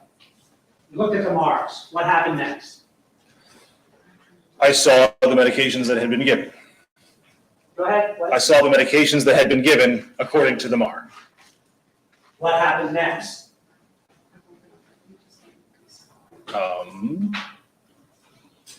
I don't think much until the end of my shift at 7 in the morning. Okay. I mean, related to this, Well, what reaction, if any, did you have when you looked at the Mars, the medications that were given? I see. I was shocked Why were you shocked? because there was, well, there were 4 medications given, or 4 sets of medications given, the grand total of which I thought was large. The word you used was shocked? Sure. Well, you just said that, is Yes, that right? shocked. Are any other doctors ordering those amounts of medications that we saw for Jack Timmons? Not that I've seen, no. So you're shocked. What, if anything, do you do? You talk to Greg? What's going on? It's 3 in the morning. What happens next? I may have talked to Greg, I don't remember specifically. What I do remember is writing down on a scrap of paper the patient's name and the doses and the times, and then I gave those to Randy when he got to work in the morning at 7. Was this order even retrospective when that nurse called? Did it show up in your queue yet? I had never seen an order for those. So this would be, what was talked about yesterday, a complete bypass of pharmacy. To my knowledge, yes. Is that part of your shock? Yes. So now, Mr. Timmons, referring back to NCD DX1, Mr. Timmons down here, October 24th, where is pharmacy? Your testimony is that you're completely out of the loop at this point, not even retrospective? Correct. Did you set this system up? No, sir.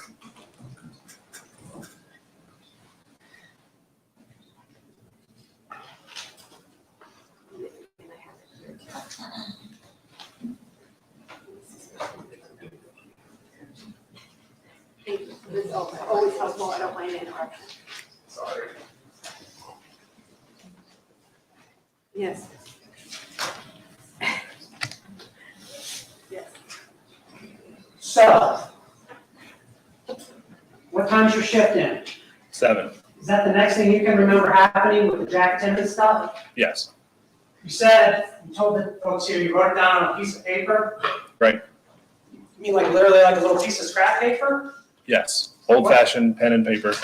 What'd you write down? If you recall.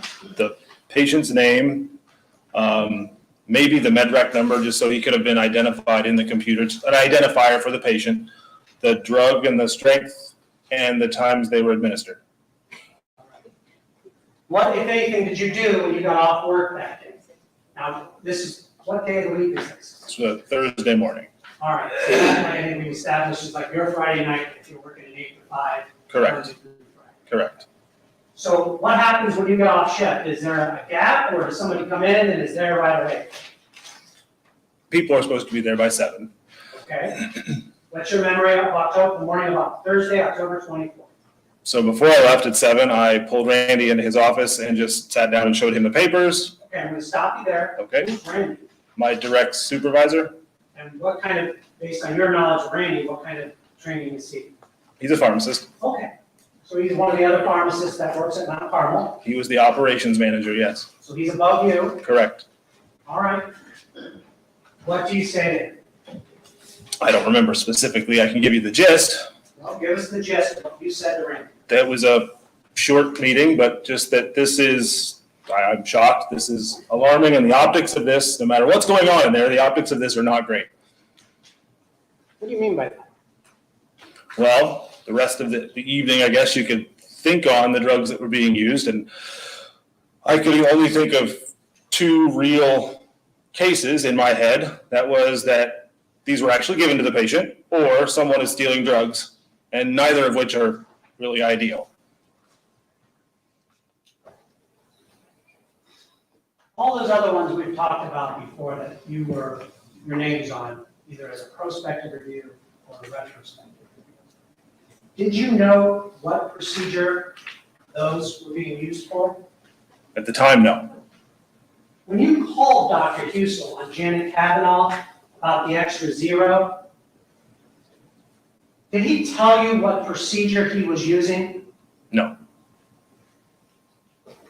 Did you find out when you talked to Randy what procedure all those drugs we just went over were being used for?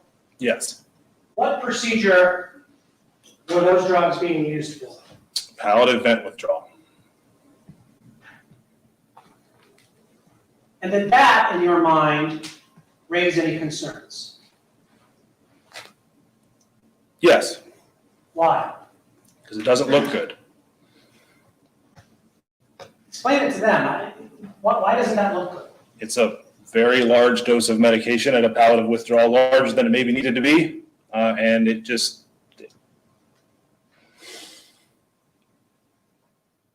it didn't look good. Okay? So you have 2 concerns, right? Potential concerns, yes. Two potential. Either it's more than it needs to be, is that right? Right, Or someone up there stealing drugs. right.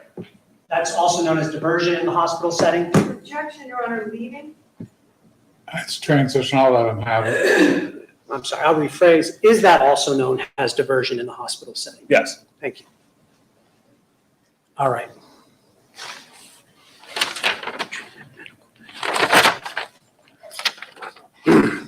So,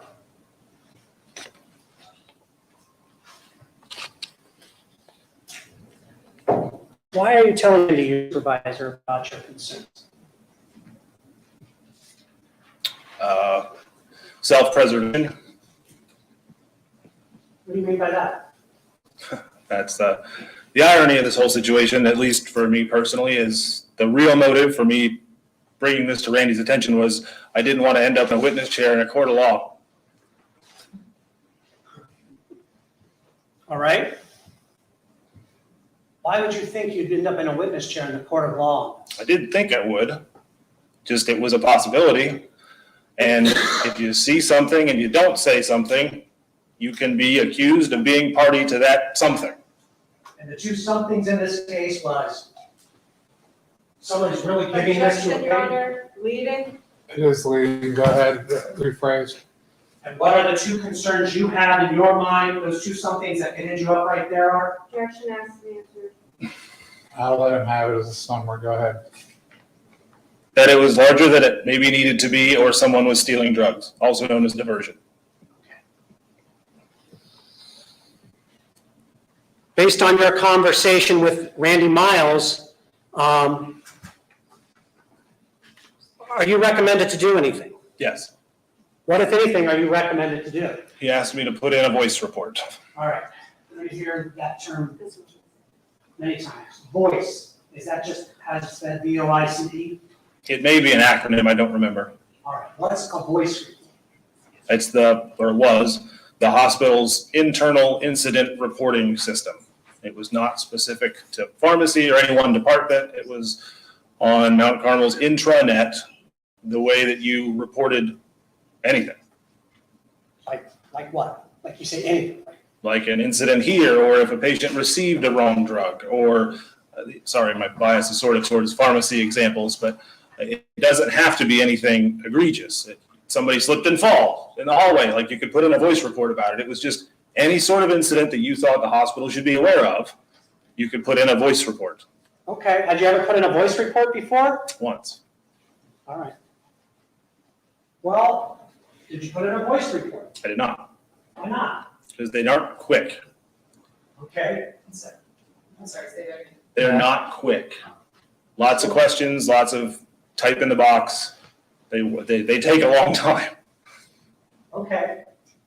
So do you say anything to Randy about whether you're going to put in a voice report or not? Yes, I told him I would do it when I got to work on Sunday night. All right. Do you hear anything about it before you show up to work on Sunday night? No, sir. What happened, if anything, when you got to work on Sunday night? Did you find out anything about this voice report? I don't remember if it was right when I showed up or not, but at some point on my first shift back the next week, I was informed that the voice report had already been done and I no longer had to do it. Okay. And in your mind at this point, is there anything else you need to do regarding your concerns about the dosages and drugs given to Jack Timmons? No. You said that there was a see something, say something. Was that a policy you were taught or just a general principle? Just a general principle.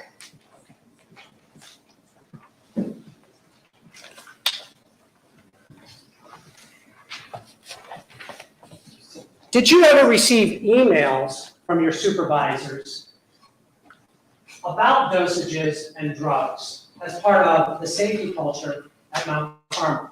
Yes. I'm going to show you what I've marked for identification purposes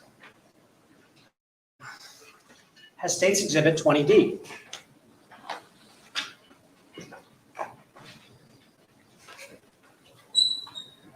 Yep. We're good?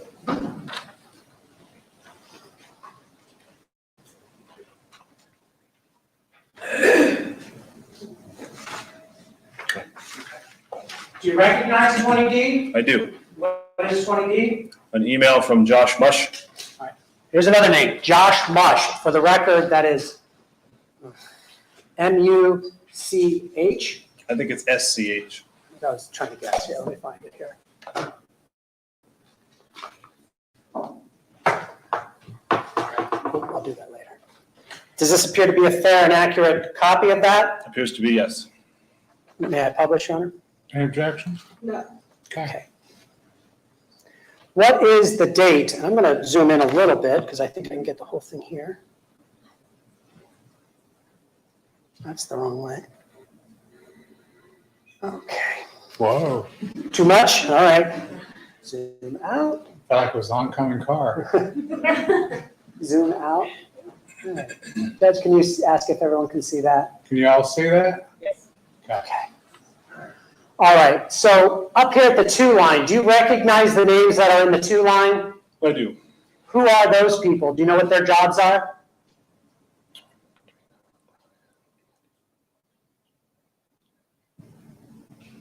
Yes. And what are their jobs at Mount Carmel? They're all pharmacists. Okay. Josh Joshua Mush, M-U-S-C-H, right? And Josh Mush's job at Trinity, at Mount Carmel is? He's a pharmacist too. Okay. And what's the subject of this email? High dose ketamine and fentanyl. And what is the date of this? June 14 of 18. All right. And what's the subject? High dose ketamine and fentanyl. All right, we've talked about fentanyl. What's ketamine? It's another controlled substance. What is ketamine? And, Your Honor, for the record, to be clear, we are not asking his opinion to proffer anything regarding medical diagnosis and treatment as an expert. We're just asking his questions based on his training and experience as a pharmacist. So we're not proffering him in any way as an Okay, expert. I don't think she has a problem with that concept. It's when you went a little further with it. I get it. We just took the CDC thing out. I get it. All right. So what's ketamine? Just as a pharmacist, tell the folks what ketamine is. Sedative, Yeah? controlled substance used for sedation. Now, looking back, was ketamine one of those drugs that a nurse or somebody else up on the floor could push the override button for? Not that I'm aware of. So what's Josh asking y'all on this? Can we just read it? Well, it's up there, but documents don't speak for themselves. Reading that, what is he asking there? Essentially, there have been some doses of these two medication, and wondering if anyone had any more information they could share with the rest of the staff. All right. So his concern, I was wondering, there have been some recent ICU, 1 gram of ketamine? Is that a big dose of ketamine? Yes. Objection, Your Honor, is the lack of foundation, also just reading from the exhibit, but it's really a foundational question based on his experience. Okay. Do you have experience with the administering of ketamine? Administration, no. So you never filled a script for it? No, no, not in that sense. Well, I think administering, you as a pharmacist, do you put it into people? No. No, I don't mean that way. When I say administer, I mean write on a script or an order. I have seen orders for ketamine, yes.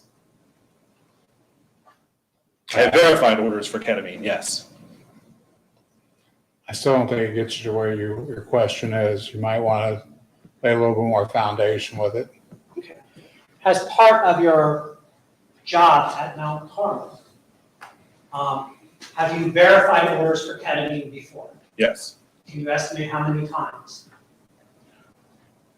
A dozen? Okay. And based on that experience of maybe a dozen times, you kind of shrug your shoulders. That's why I say maybe. Is that an Yeah, estimate? yes.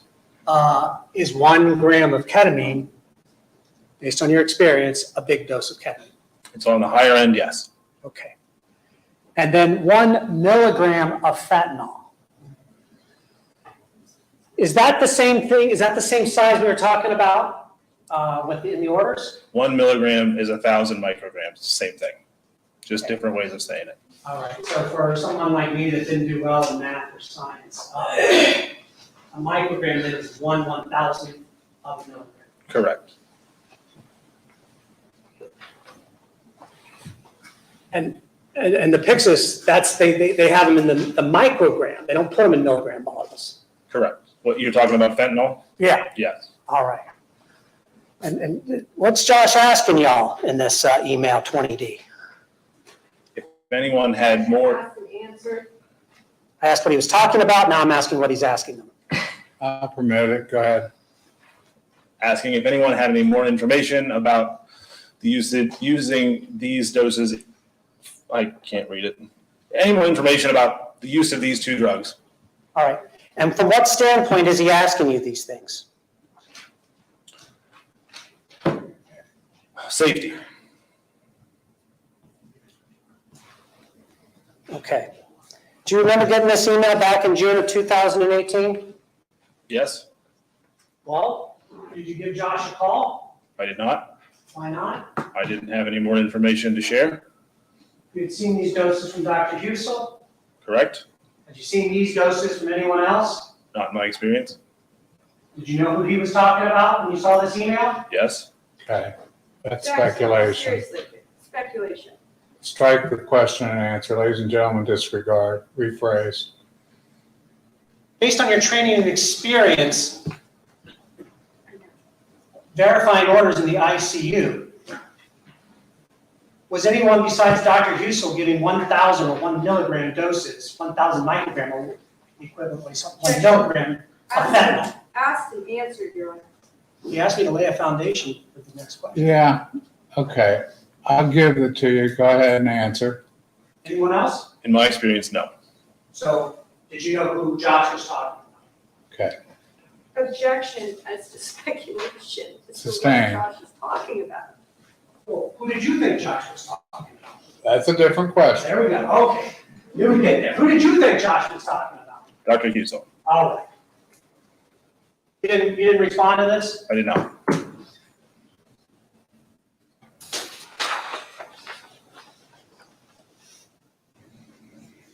Let's talk about Dr. Hussel and ketamine.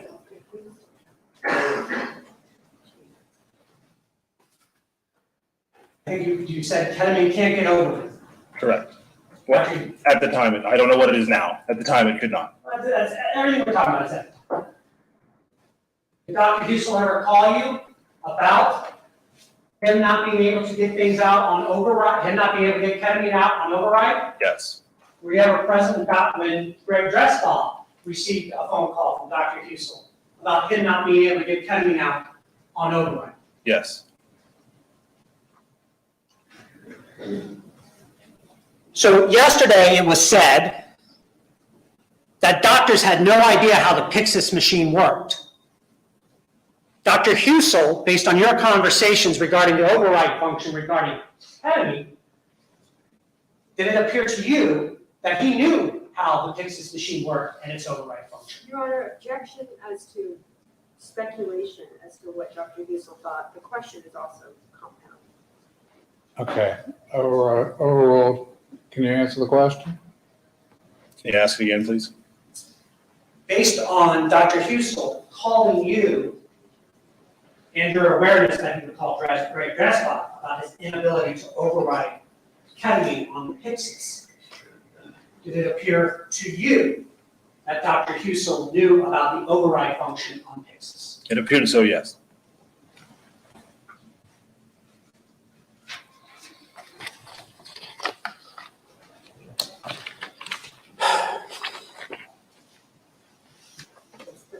Just summarize and bring us back to where we were in this tale. You put in your voice report, or the voice report's been put in, right? You're out. Did your bed seem, what happens next? What's the next thing you remember happens?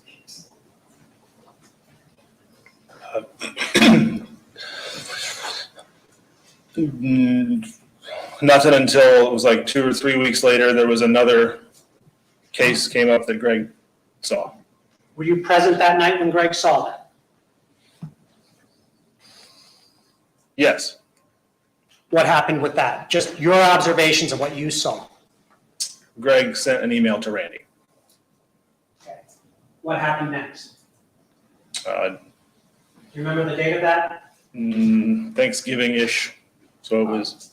So your report to Randy and the subsequent voice report was in October of 18. This is now Thanksgiving-ish in November. Yeah, a couple, 3 weeks later. You were there with Greg, right? You become aware of another issue, and Greg, and that's Greg Dressbaugh, sends an email. Correct. What happens next? It was a day or two later, Greg sent another email because he saw another incident. What happened next?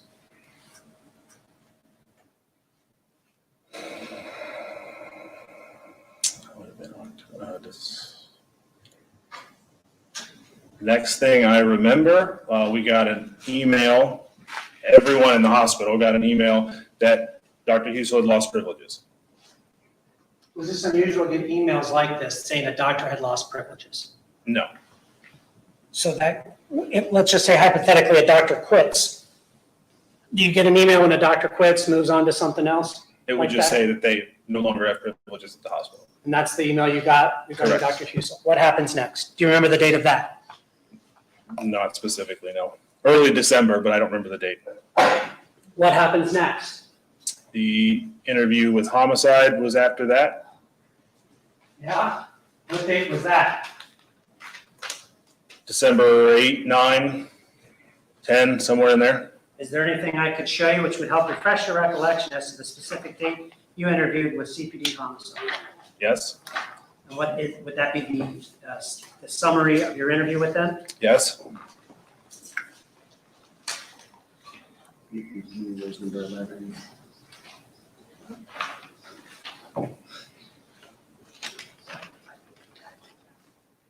Do you have theirs? Because I think I filled mine out and not theirs. The interview summary? The CBD summary. Uh-huh. Right here, Okay. right here. For purposes of refreshing your memory, it's just this. I guess we have to mark it. Specifically to the date. Okay. Well, I don't want to do. Okay. They'll stipulate that you were interviewed on Saturday, December 8th, 2018 at 12:25 PM. Does that sound right? It does. So everybody's agreeing that's the date of the interview. Yes, Your Honor. Okay. That's a true fact then. And where did it occur? At Mount Carmel West.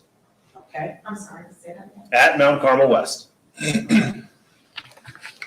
And during this interview, what did you tell the police regarding your knowledge of the ordering habits, medication habits of Dr. Husel? I don't remember. Is there anything I can show you? Yes, there is. If I show you this summary? Object to that, it's a summary. If you want to show them a transcript, if you have one, I have no objection to that. Well, Judge, the witness can be refreshed with anything, and he said the summary would help refresh his Except the memory. summary, you may show it to him. Thank you. I suppose we should mark it. Yes. On Courts Exhibit 2.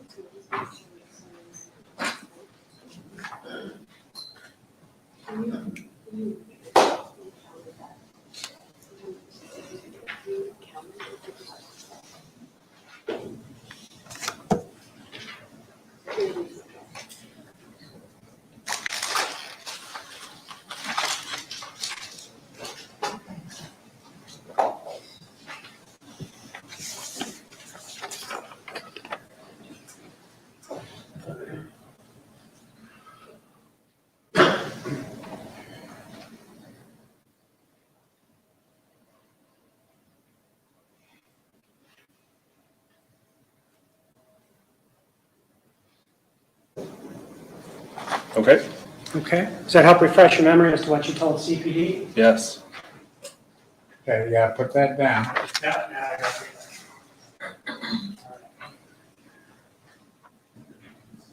Do you recall the word you used when describing the dose that you, regarding the dose of Timmons? Big?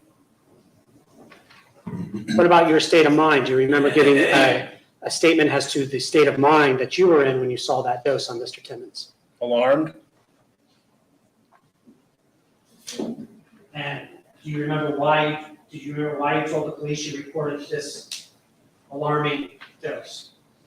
Because I thought someone was stealing drugs. Okay. And did you also talk about finding out for the first time what these doses were being used for? Yes. And what was the purported reason for these, what was the procedure that these drugs were being used for? Palliative ventilation withdrawal. Say that again. Palliative vent withdrawal? Palliative ventilation withdrawal is what he said. See, we got these plexiglass and they're like being in a bowl. Okay, when you look that way to talk to them, I get a better hear of you because it bounces off that glass and comes over. So that's why she sometimes can't hear you depending upon which way you turn. Understood. And it's the same problem that people have throughout the room. Okay, we're just adjusting because of COVID. So be patient with it. No, no worries. Go ahead. And if these drugs have actually been used, in your mind, for palliative ventilation withdrawal, would that have been alarming? It didn't look good. Were you also interviewed by the pharmacy board investigators? Yes. Who is the pharmacy board? They're the state body that licenses pharmacists in Ohio. All right, and do they have investigators? Yes. Did a couple of them come to visit you sometime thereafter? Yes. All right, did you have a chance to review your interview with them prior to today's testimony? Yes. All right, let's go through what you told the investigators.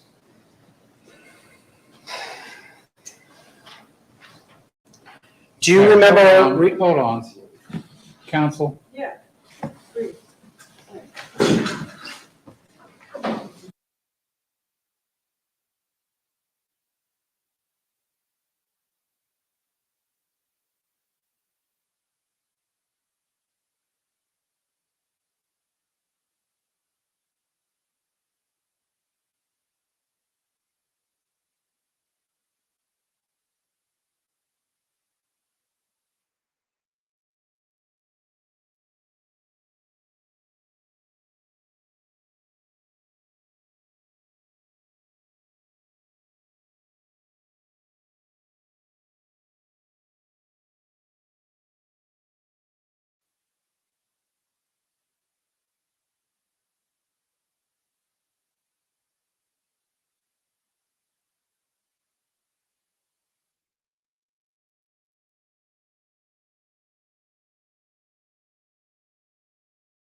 Continue on.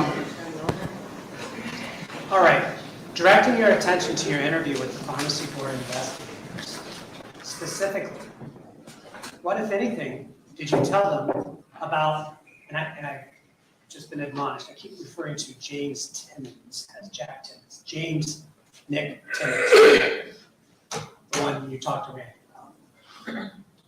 What, if anything, did you tell the investigators regarding where your voice report, where the voice report, because it's really Randy's voice report, right? Whoever wrote it. Yeah. The voice report regarding James Timmons, whether that was posted anywhere. Yeah, it was printed off and hanging just in the hallway across from the break room in the pharmacy.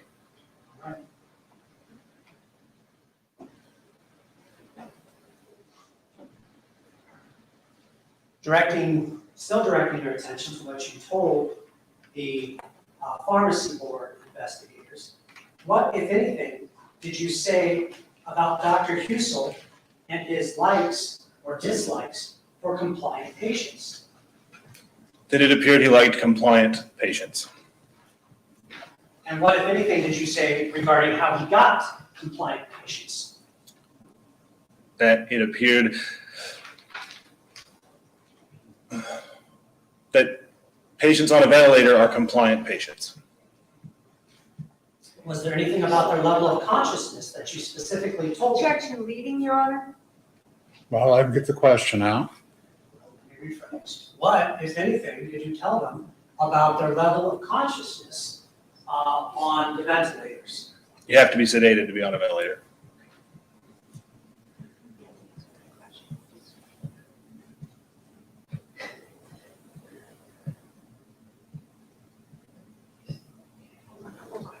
What, if anything, did you tell the pharmacy board regarding your knowledge of the existence of palliative order sets? Your Honor, I'm going to Okay, object. I lost, as soon as you turned around and walked away, I couldn't hear the end of your question. What, if anything, did you tell during this interview with the pharmacy board regarding your knowledge of an order set for palliative withdrawals? Your Honor, I'm going to object. First of all, I think the pharmacy board inquiry is now a relevance issue. But I also, I think it's a relevant issue. It's also leading, there's other multiple problems with the line of questioning, I think. Okay. Overruled. Can you answer the question? Of course, you don't remember it, right? To be safe. What, if anything, did you tell the pharmacy board regarding your knowledge of palliative order sets? That if there was one, I wasn't aware of it. What's an order set? A pre-put together list, for lack of a better word, of things that are commonly used together. So it doesn't even have to be all drugs related. It could be, like oxygen orders or nutrition orders or other things you saw, but it was if you're doing this, these are the things that are commonly used when you do this, and the prescriber didn't have to pick anything. It was just provided as a shortcut, if you will. Like if you're doing this stuff is commonly used. You can it speeds up the order entry process for the prescriber. And what did you tell the pharmacy board regarding your knowledge of the existence of one for palliative order? If there was one, I didn't know about it. Okay.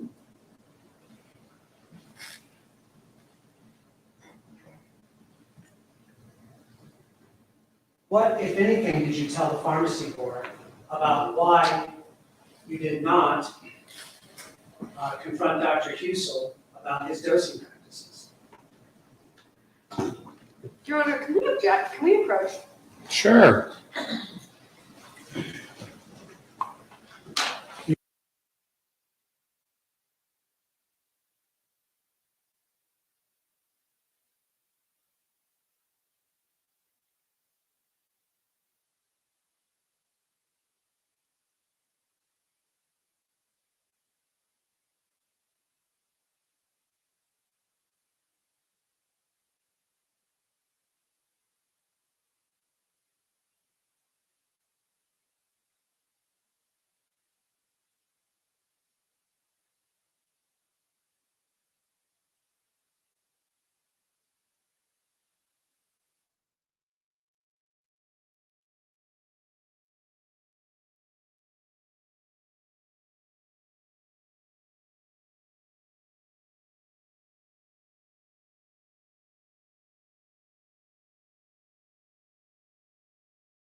Okay, Mr. Zion. All right. So, referring to your interview with the pharmacy board investigators, did you tell them anything about why you did not confront Dr. Husel? Yes. What did you tell them? What were your reasons?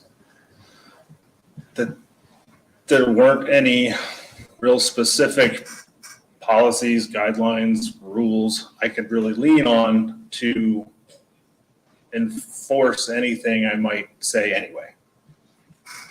Like an order set? You just said policy Staying. or anything you could lean on, like an order set. I was suggesting, Sustain, okay? Next question.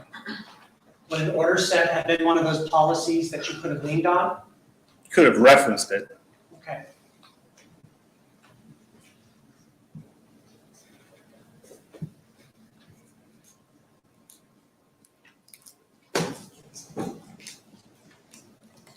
All right, referring again to your interview with Okay. the pharmacy board investigator. I'm going to shorten this up a little bit.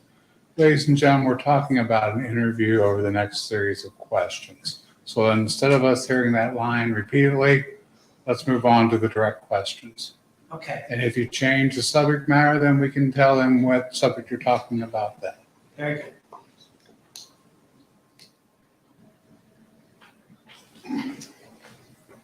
Did you have any, in your mind, any reasons why this happened? This Yes, whole thing with Dr. Husel? yes. What were those reasons? In my opinion, Yeah. it was, I'm sorry, the question was, what did you tell them? I thought we just short circuited all that. I thought that's what they were telling me. I'm sorry, just what's the question pending? Okay, I prefaced it instead of us going through hearing every time that this is before the board, the jury is to assume all these questions are based upon his discussions with the board. Sorry. I didn't- Okay. I thought that would be the appropriate thing. No, it's fine. I didn't want to hear the same prefaced question the whole time. Proceed. Go ahead and answer. that the combination of being night shift, Pyxis overrides being somewhat lax and seemingly unmonitored, and only having one physician on at nights allowed something like this to happen. What changed on October 24th? Why are you What telling year? me miles on October 24th What year? of 2018? Okay. With James Timmons, with James Timmons, with James Timmons. What changed? It was, if you think about you brought up Kavanaugh earlier, you think about that as the 1,000 micrograms, and then I think there was Versed with that one too. That you think of that as like one unit, sure, 1,000 plus Versed. Then there was, with Timmons, it ended up being two of those, two separate units. It was 1,010 of Versed, and then 10 of Dilaudid and 10 more of Versed. So it was two, in my mind, two separate, I don't even know what the word is, two separate, not instances, but it appeared to be double what I had seen before. So that was the first thing. And then the pharmacy had been, sorry to confuse it, the situation, but bypassed altogether. We didn't, but for that phone call, I wouldn't have known, we, pharmacy, wouldn't have known it was going on at all. Did you also find out about what procedure was now being alleged in this case, in these cases? Yeah, later on that Thursday evening. And it's your testimony, you didn't know what procedure was being, these doses were being performed. You called about Janet Kavanaugh or any of the other large doses. Correct. And the fact that it was a palliative withdrawal, was that part of what changed for you? It's been asked and answered. Okay, we'll move on. Did you also interview with Mount Carmel HR? Yes. And do you recall what date that was? January 9th, maybe, thereabouts. And did you answer questions regarding Dr. Hussel's fentanyl and midazolam dosing practices? Yes.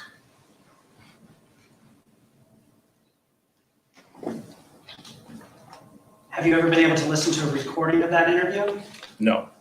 Were you able to review notes that someone else took of your answers? Yes, Do all of those appear to be fair and accurate answers to your questions, or Okay. answers to the questions that they gave you? appeared to be yes. At any point in there, do you say you knew prior to October 24th of 2018 what the procedure was? No.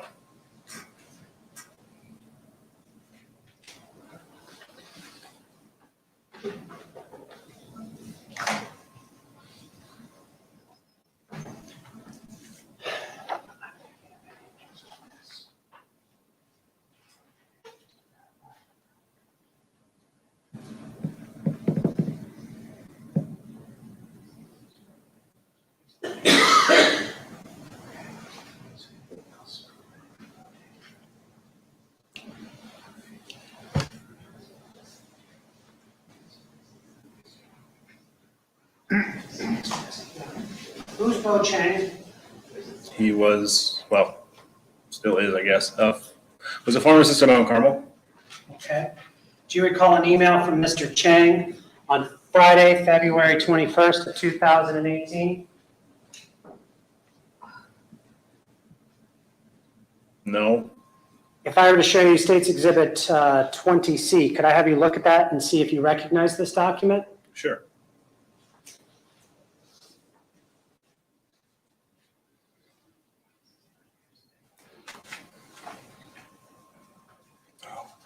You said February, Oh, December. oh, Yes, yes, I've seen this before. okay. Does that appear to be fair and accurate? Appears to be yes. You're a part of this email chain at the top? Hold on. Sorry. Thank you. Are we good? Waiting for your question again. Are you on this email chain on this email? Yes. For the record, the witness pointed out when I spoke, December 21st of 2018. Does this appear to be fair and accurate? Appears to be yes. All right. So what happens after you've talked to all these people? Did you still work at Mount Carmel after all of this? No, I was put on leave middle of December. I don't remember the date. Okay. How did that happen? Tell the folks about that. I got a call from Janet Whitty, who was the chief pharmacy officer, maybe. I don't know. She was high up at Mount Carmel at the time in the pharmacy department. And she called me on Wednesday evening as I was getting to go into work and just said, "You don't have to go in today. You're on leave." Were any reasons, did you understand any reasons of why you were on leave at that point? Speculation only. I could guess, but she didn't tell me specifically. Objection as Okay, you don't know of any, no one's informed you of any reasons, right? Correct. Okay. You didn't get any reasons? That's Correct. Correct. How long were you on leave? Till July 11th of 19. What happened in July, if anything?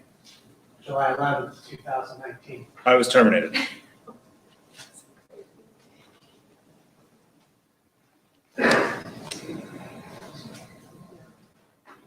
Thank you. I have no further questions. Okay, ladies and gentlemen, let's take our afternoon break.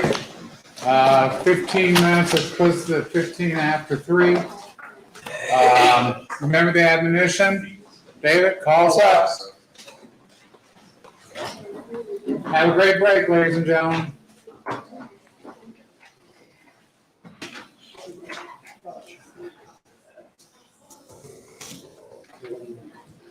Just relax. Hang tight until we're gone. Sorry.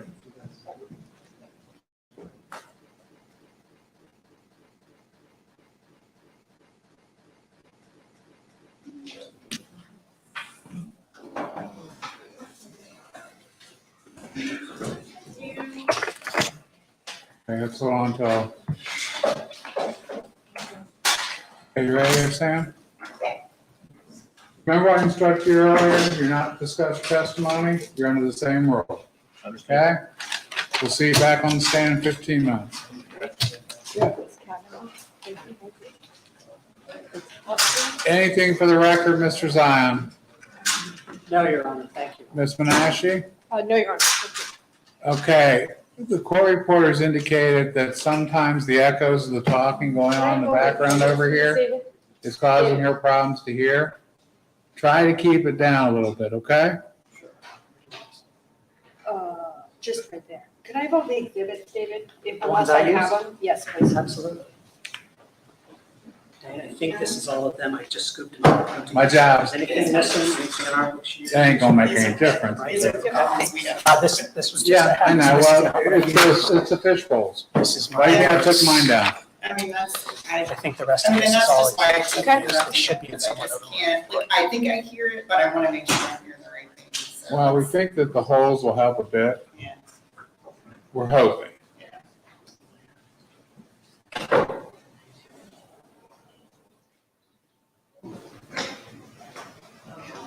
Can I have the sticky notes?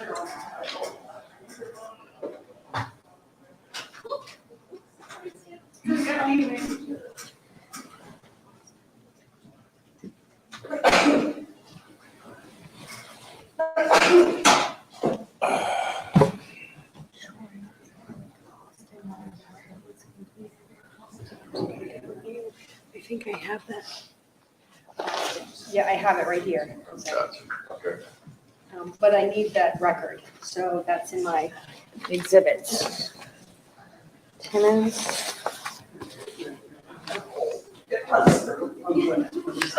Can you, which patient is this?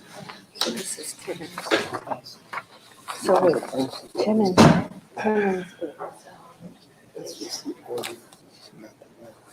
Where's the more?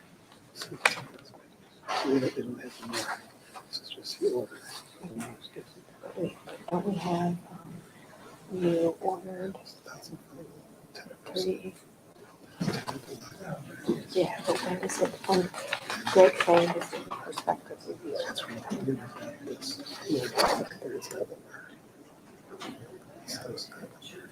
So it's 3:05 is when it's completed. So Greg is wrong. Okay, can you tell it, change? He's saying it's perspective review. Yeah, no, I understand. Can that be quieter? Some places like underneath the table, so it's a little bit quieter? Printer, yes. Beta alluded to that, it was part of the background. Okay? Just make it a little easier. Of course, that'll probably magnify it even more, but who knows? Right.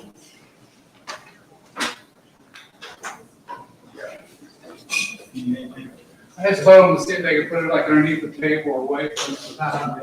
Yeah, I mean, we've got some issues over there, so. But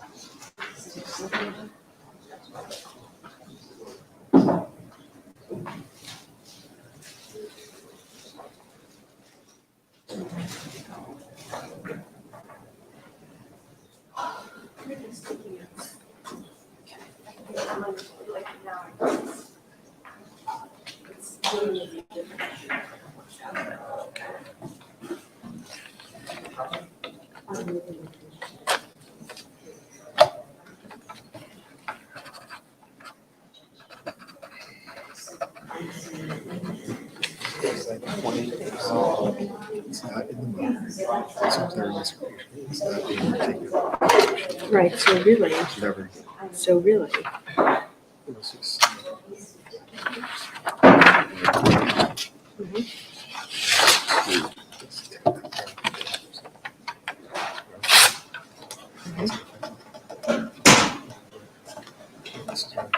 but plus the percent. Okay, and then this is the.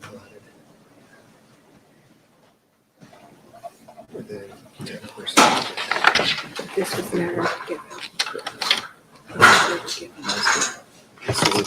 This is given. Yeah, this one's good. So there's 10%, 10, so live in 10. 10% is here at the bottom. This is going to be 3.5. Let's go to 3. Okay, do you have water? Okay. This is Yeah. Okay, and half. Only rules, if you spell it, you cut. Because otherwise I have to print it up. Understood. It's got it. Just because it's the order doesn't mean it's a misapplication. Also doesn't mean it's taken out of your sheet. Yeah. It doesn't mean it's taken. Okay, I'll make that one. Okay.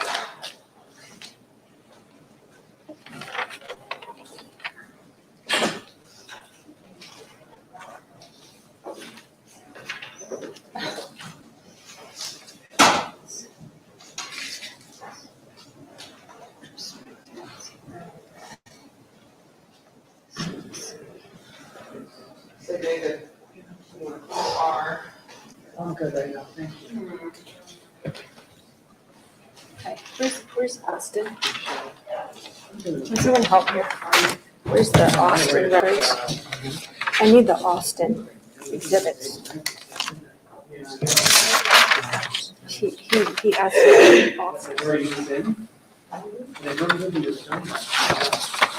Can I get Kavanaugh? Those exhibits for Kavanaugh, can you give those to me? Please go here. This goes here.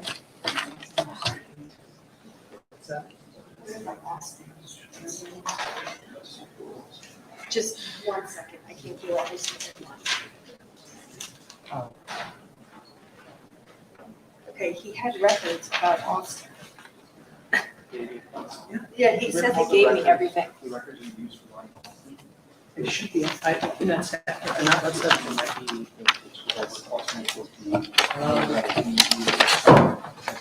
No, that's Ryan Hayes. Let me. This is Charles, this is Brigner.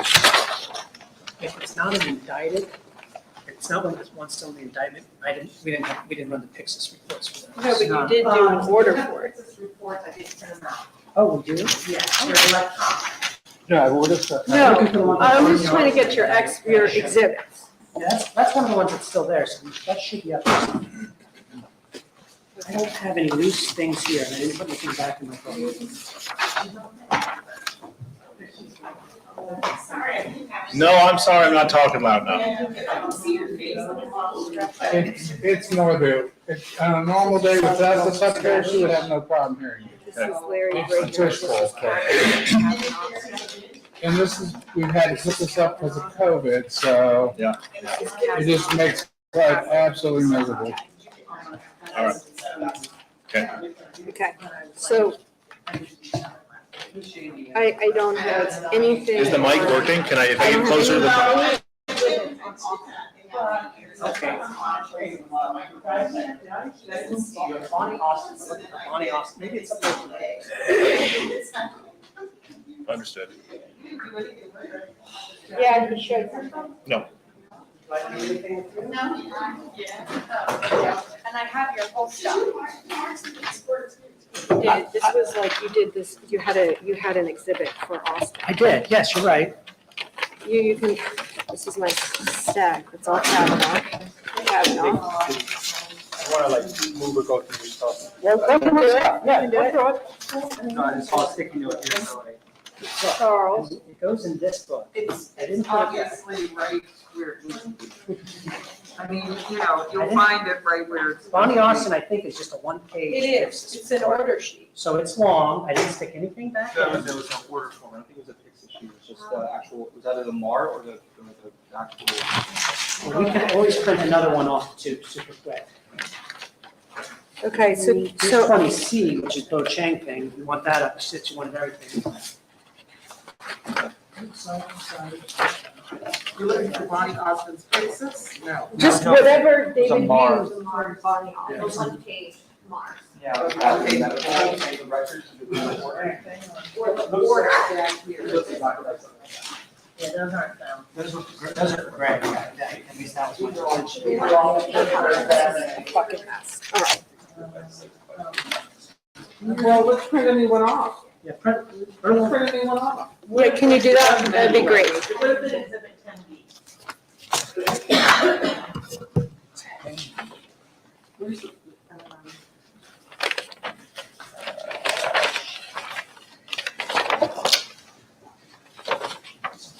my notes. Here is script summary number 11, it's the one that goes back in my notes. It's opening.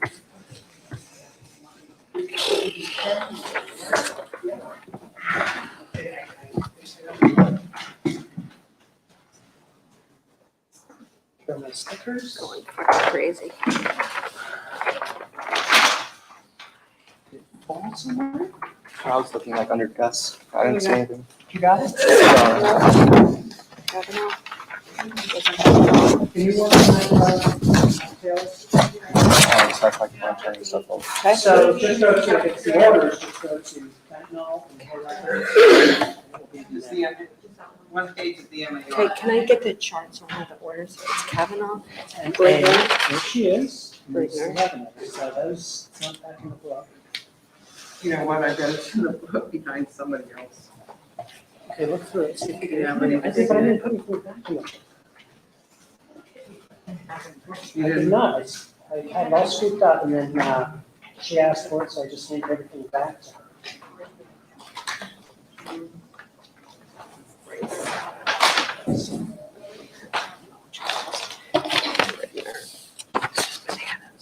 Kavanaugh. Charles, who's Charles? I haven't been anywhere else. Yeah. The only thing I could think of is that my notepad fell, but like I didn't see anything, it wasn't like a scatter. Sorry, guys. Oh, we'll print another one. You got it? This is what you had, 24J. That's what you're Okay, looking for? it was with Timmons. This is all you had, right? You just want to fix this one. Well, no, did you No. have another sheet though with it? I thought you had an order Yeah. sheet. We had an order sheet for her too, Okay, because she's one of the indicted people. that's, so I showed you, it was exhibit 10 something. 10B is what it should be. Yeah, No, well, yeah, because 10 is the records, 10A is her picture, and then 10B would have been the orders.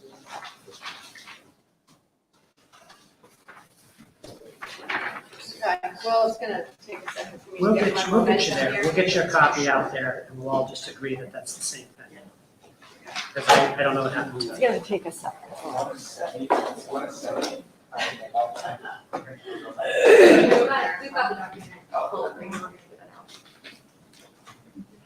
That's bananas. Yes, ma'am. What was the, It was, 2310. Last page, yeah. of the order. Yeah. It was the last. 10B was the med order. That's the med order. Yeah. Yes. Yeah, not the medication. Not the one.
Yeah.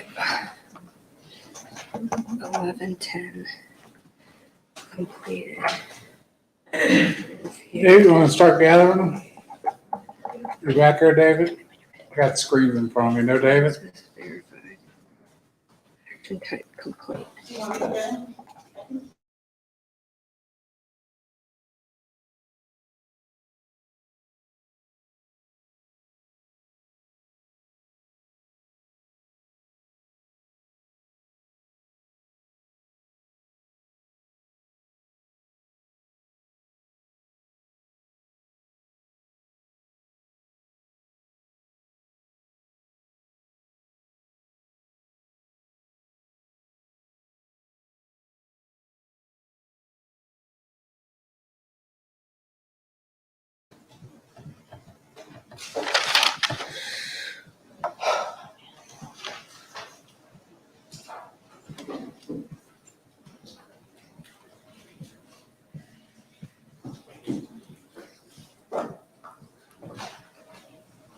I miss my home courtroom.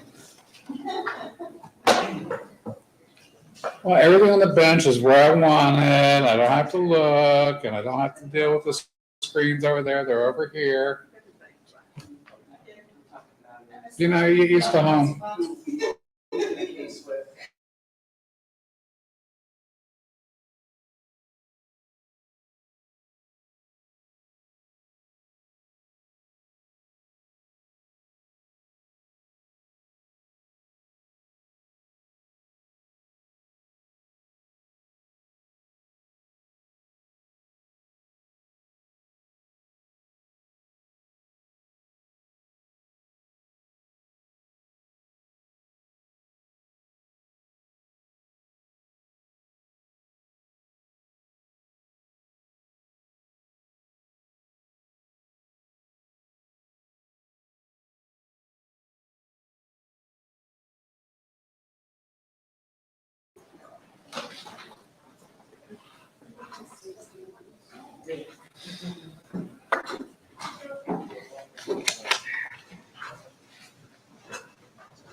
Okay.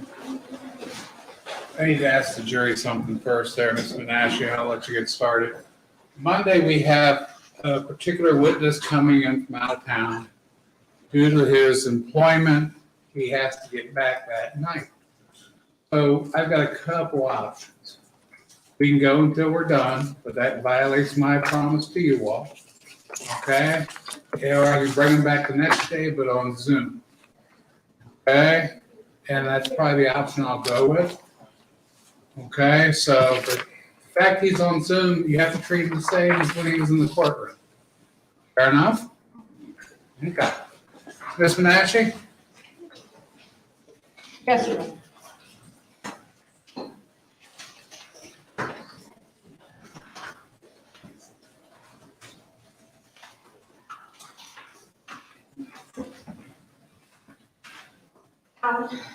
Yes, I'm gonna move around, but I'll always let you know where I'm going, Okay. okay?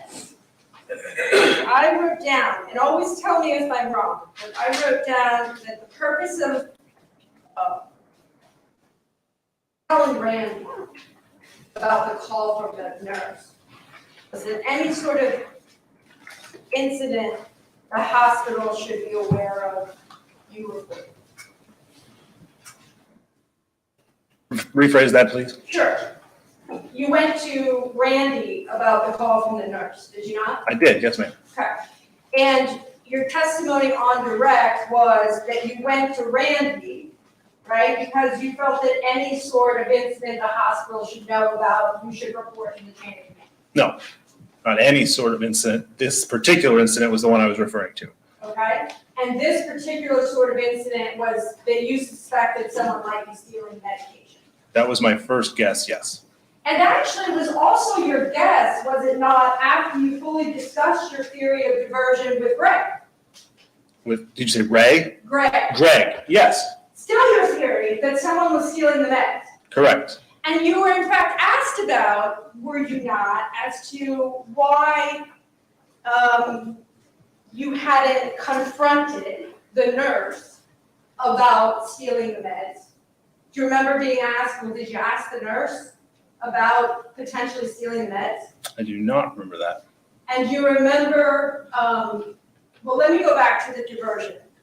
That's why you went to Randy's, because you thought someone was stealing meds, right? It was a possibility, yes. And that would be a problem. Generally speaking, yes. And you knew, did you not, while working at Mount Carmel during your employment there, that there had been prior issues with people stealing meds?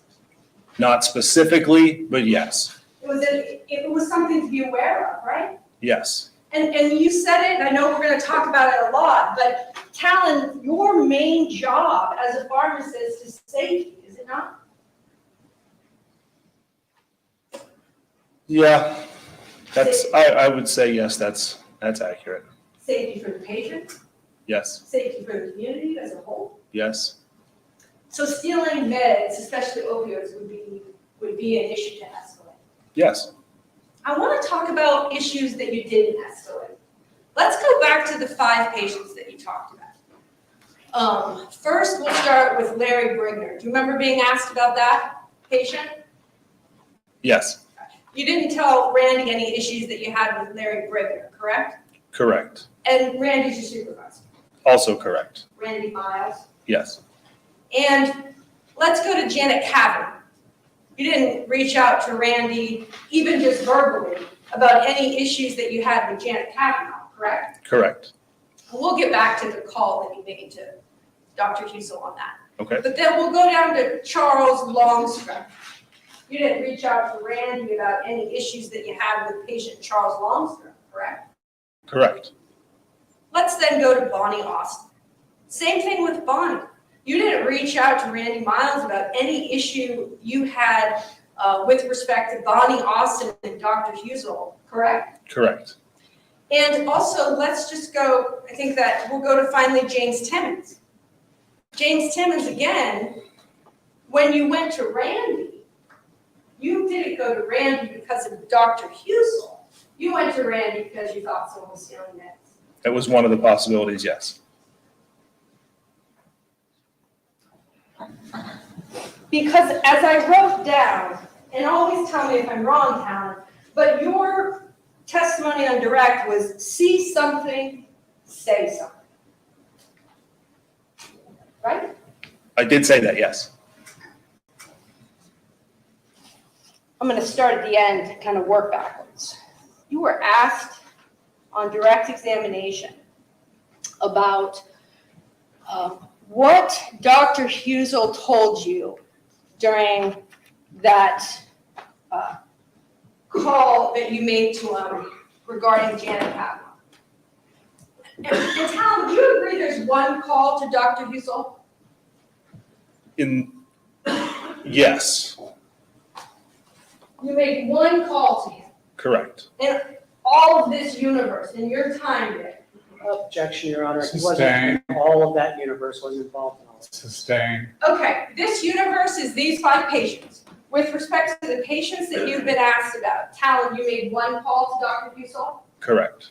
But wouldn't you agree that outside of those 5 patients that we've asked you about, there were other times that you called Dr. Hussell, for instance, about antibiotic issues? Yes, I had spoken to him on other occasions. And you call him, talk to him about medication interaction regarding antibiotics. Does that sound familiar? I don't remember specifically, but I know I've called about antibiotics before, yes. And tell the jurors how that works. What's the link system? Is it SpectraLink? It's a phone. Okay. It's a phone. And did you have a direct dial to Dr. Hussell, or would you call the ICU? I would call the ICU. And you were able in those times when you called about antibiotics or other things outside of these 5 patients to get a hold of Dr. Hussell? Yes. Talk to him, resolve the issue, you hang up the phone. Yes. Which brings me to another question. Mr. Zion asked you a lot of times about, did you know of any other doctors that used fentanyl in these amounts. But Talon, wouldn't you agree with me that you worked in the night shift? I agree. Only the night shift. I agree. And by your own testimony, the only doctor in the ICU in the night shift was Husel. On the nights he worked, that is correct. And you worked, was it Sunday through Thursday? Sunday night, Monday, Tuesday, Wednesday. And so Friday, Saturday, you're off, Correct. and then you come back in and you work those night shifts. Correct. So your experience with other people using doses of fentanyl is during the night shift? Correct. You never worked days at Mount Carmel? Outside of training, and that I mentioned earlier, the first few weeks, months, no, I was hired as a night shift pharmacist. So going back to this conversation that you had with Dr. Hussell about Janet Kavanaugh. I think your testimony was today that he told you that the medication was for a procedure. Correct. Yet you were just asked by Mr. Zion if you had reviewed the notes from your HR interview in advance of today. Correct. And he asked you, based on that review, did you find the notes to that interview to be accurate? Do you remember that question? No, I do not specifically. Did you review the HR notes of your interview with them in advance of your testimony? One set, yes. And based on your review, did those appear to be a fair summary of what you told to Human Resources in Mount Carmel Health? Appeared to be, yes. So I want to just go over that with you. Isn't it true that in your HR interview, you indicated to HR, as evidenced by the HR notes, that you only recall talking to Dr. Husel one time? Dr. Husel responded with, quote, "No, this is for a palliative withdrawal," end quote. Remember that? Yes.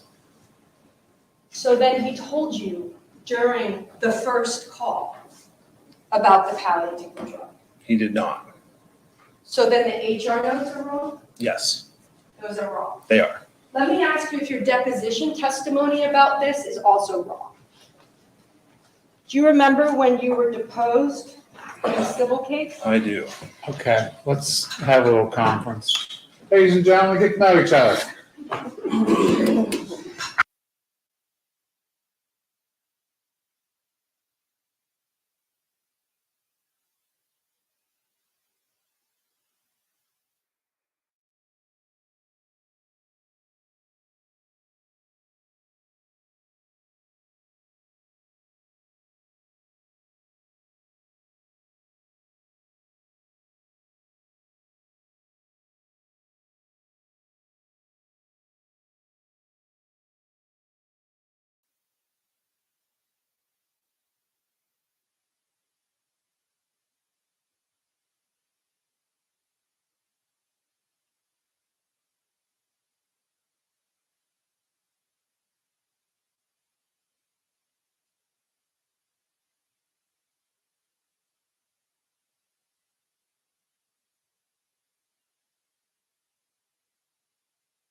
Before we get to that question, Okay?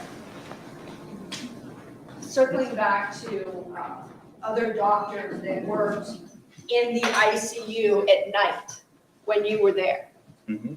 The only other doctor other than Dr. Husel that worked the night shift at ICU was Dr. Haggis, correct? Regularly, yes. And you know, based on your experience with Dr. Haggis and his work in the ICU, that he actually, as a matter of practice, didn't use fentanyl. I don't know. Do you ever remember a script coming through for fentanyl at all with Dr. Haggis? Specifically, I do not.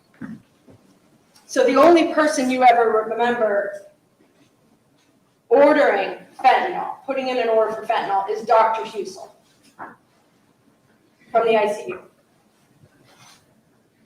Yes. Okay.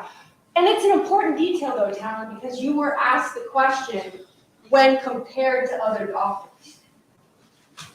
But really, based on your memory today, there's only one doctor that you can remember prescribing, ordering fentanyl from ICU?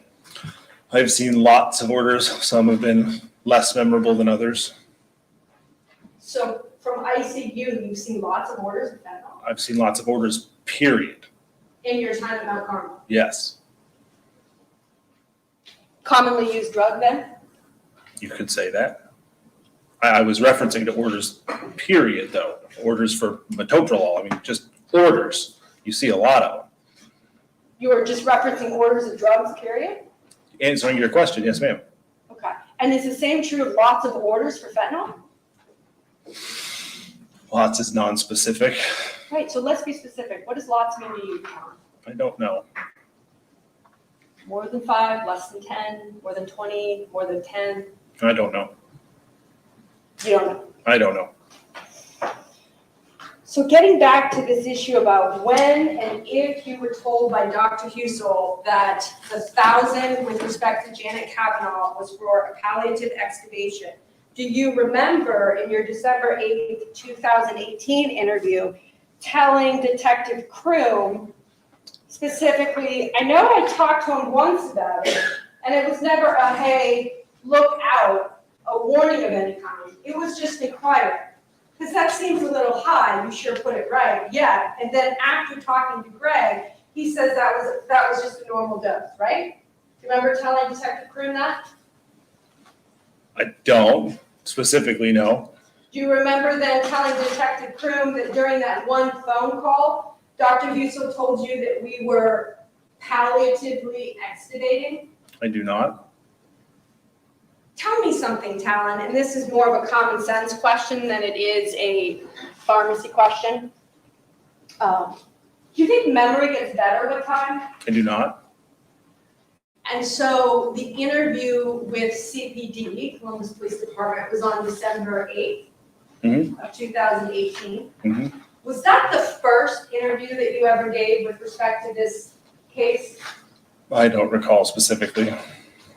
You would agree with me that the HR interview was December 9th? We've stipulated to that date? No, I think it was January 9th.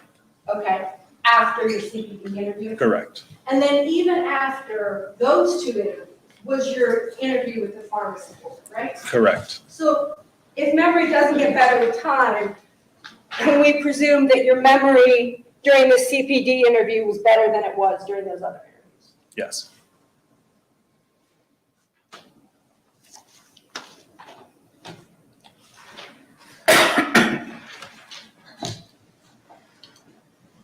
Just gonna bring up some issues. Ketamine.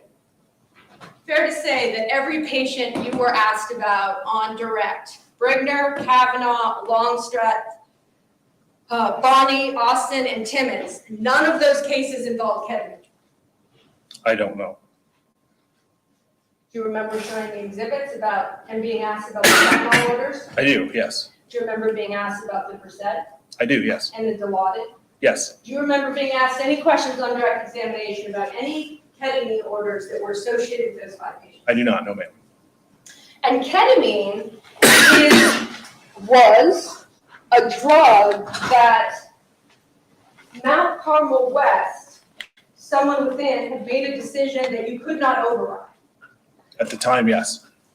And so I asked that because that was possible, right? To tell the Pyxis machine, doesn't matter what anyone does, don't let the med out.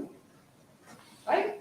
Without prior pharmacist verification, yes. Without you doing your job in the basement or on the first floor, there was a way, when necessary, to tell the machine, don't open that drawer. Correct. But that wasn't true of fentanyl. Correct. even after you were shown this email, Showing the witness that's previously been marked as State's Exhibit 20D. Kyle, do you remember being shown this? Yes, This email is marked June 14th, 2018. Does that look accurate? it does. Even after June 14th, 2018, the Pyxis system is still not changed, right? With respect to fentanyl and not being able to overwrite. Correct. And after June 14, 2018, let's see here. We've got Troy Allison, McClung, and Austin and Timmons are the patients that you testified to earlier. That post-date that email. Would you agree with me on that? Austin and Timmons, yes. okay. Also, you were asked about the contents of this email, and I just want to make sure that I'm seeing it as you do, which is, it doesn't say ICU night, does it?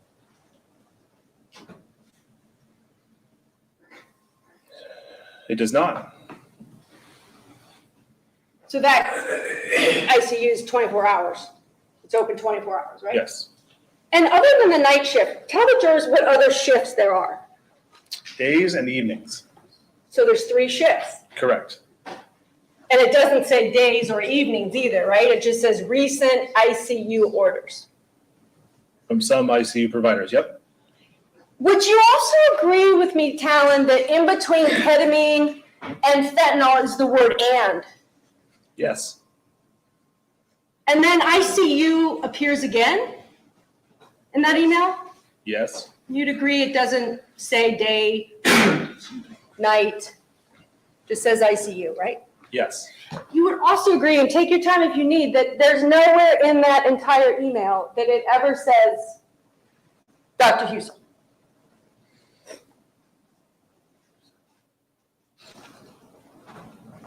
Yes, I agree. But it does say in that second sentence right there, some colleagues have raised concern about this practice. You see that? I do. We know that's not, you weren't one of those colleagues. Correct. We also know that after that email came Bonnie Austin. You didn't make a call based on that email with respect to Bonnie Austin, did you? No, ma'am. And James Timmons you called because of diversion. As one possibility, yes, ma'am.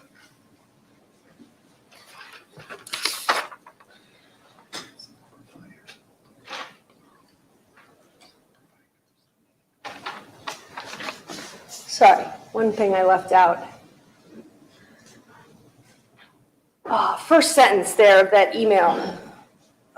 Ketamine and 1 milligram of fentanyl from some ICU. What's the word that follows ICU? Providers. Would you agree with me that that's written in that email by Josh as plural? Yes. More than one. Plural, yes.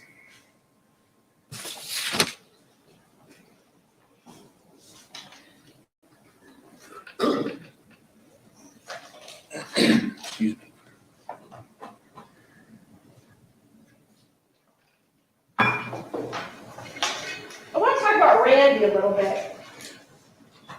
Something that wasn't asked about was Randy's availability or lack thereof when you were on the night shift. It is something, though, that you talked about with detectives during your police interview. Would you agree with me on that? I would. Because you were asked, like, why didn't you go right to Randy or why didn't you call Randy? Do you remember those questions? I do. And you said that based on your experience, Randy, who was your supervisor, was generally not available at night. Yep, generally not available. Like, do you remember, Talon, giving this example with respect to the Lipiodol, Lepiodol, yes, ma'am. the Lipiodol? Stick to lawyer. Lipiodol. In fact, there was an instance, was there not, and you told the detectives about this, that a doctor had placed an order for Lipiodol and it had been rejected. Is that right? No, it is not. It had not been pushed through? No, that was not what I was talking about in that regard. You're right, I'll rephrase. You didn't know where to find it. That is correct. Third time's the charm for me. You didn't know where to find the drug downstairs in pharmacy. Yes, the physical drug. The surgeon had requested this drug. I don't remember if there was an order, if it was a phone call or whatever, but he was in an emergent OR and needed this particular drug, and we didn't know where the physical drug resided in the room. And I remember you telling the detectives that you didn't know where the drug was because at that point in time, he was the only doctor that you had known to ever use that particular drug. I don't remember knowing that at the time. I may have found that out in the morning when Randy showed up. Okay, so, and it wasn't unusual that a doctor then would call down there and say, I need this drug, Correct. because that happens. It does happen, yes. So the fact that Dr. Husel, as you testified, called down there about ketamine, You got calls from doctors, that's what you do, right? Is get calls from doctors that need something. Yeah, we got calls from doctors. And so going back to this incident about you couldn't find the drug, you called Randy? Mhm. Randy's MIA. Yeah, no answer. And I guess let me clarify. One of us called Randy. I don't remember if it was me or Greg, but Okay. one of us on nights called Randy.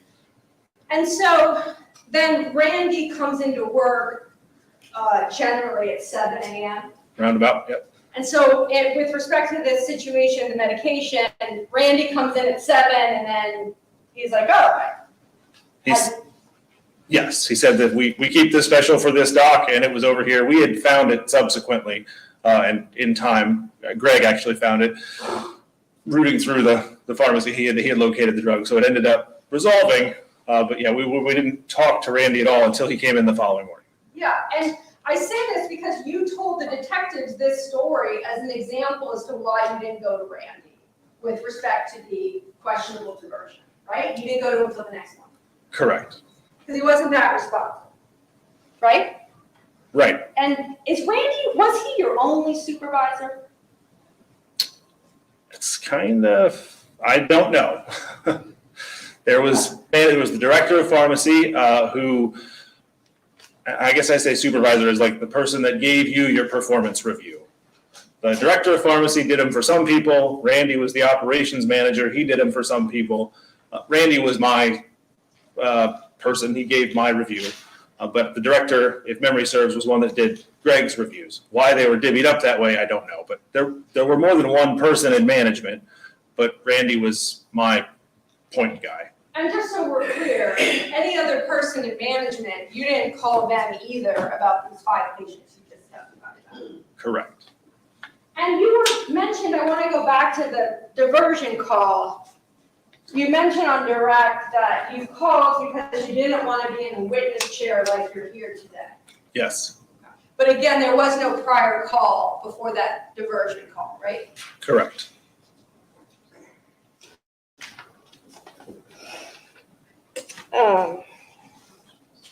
Let's talk about Timmons.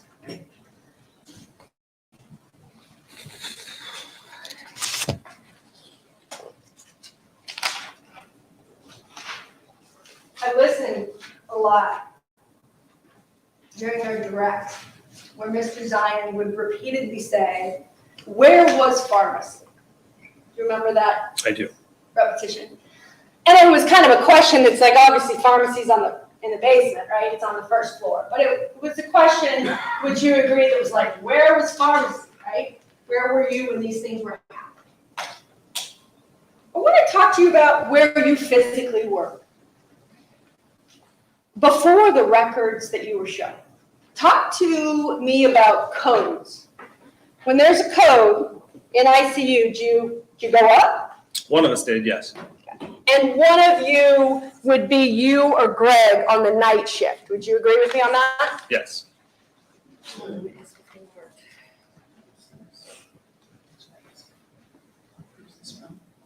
It's a joint exhibit, so it's a document we both have. It's the code. James Timmons. Yeah. Thank you. So we'll get back to questions. Code. Tell the jurors what a code is. Code blue is when someone's heartbeat stops, and you know the code blue, and maybe you've seen it on TV, and they run to get the paddles and do all that, and it's CPR has started to resuscitate someone whose heart has stopped. And when someone, let's just say, hypothetically, in ICU at night, calls for, you get a code, that would be Dr. Hussel, because it was a night shift, right? If it was a night he was working, yes.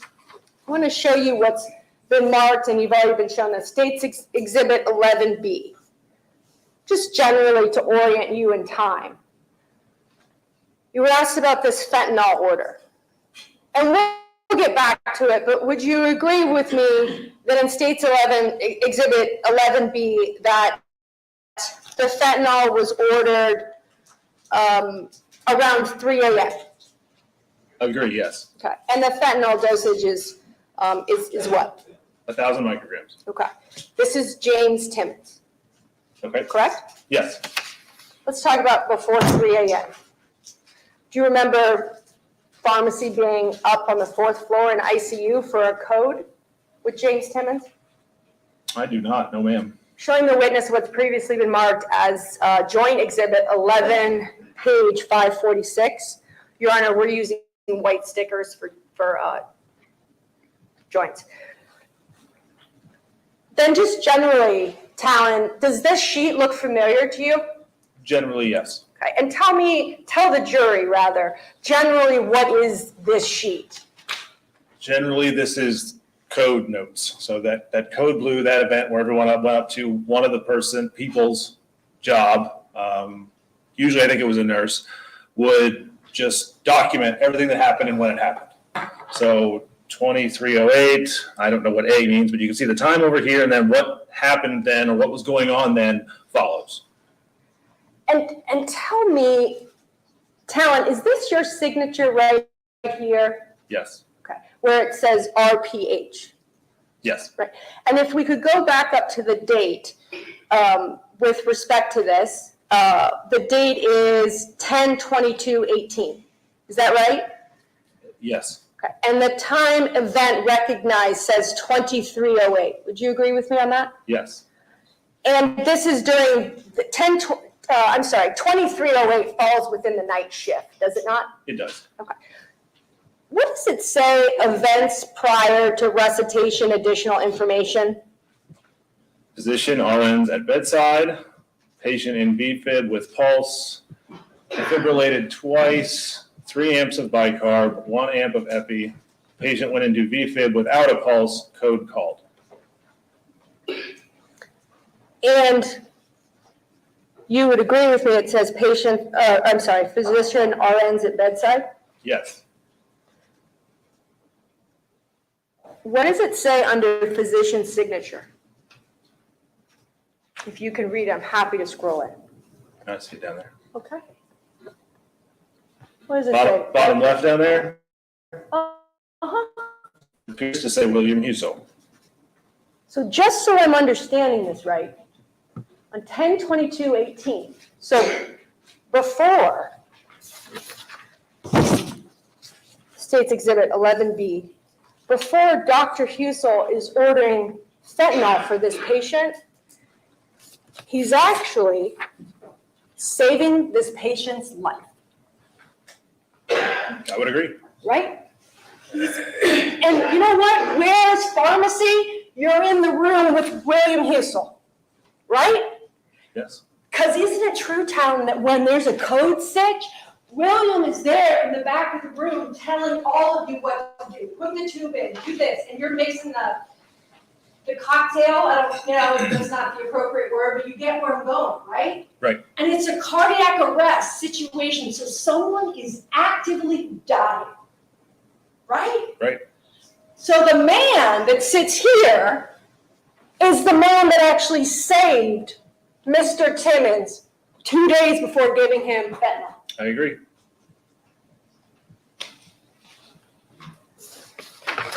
Wouldn't have needed the fentanyl if Timmons had died, right?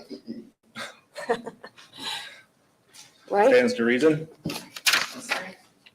Stands to reason. And those code situations, Talon, that's not the only time you ever coded with Dr. Hussel, was it?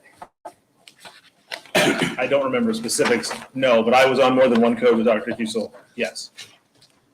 And every code is to save a life.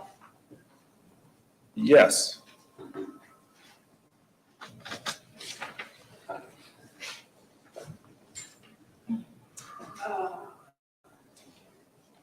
Showing you what's been marked as another code sheet. This is James Kaplan. This is the record. Showing you what's been marked as Defendant's Exhibit JK 1.2.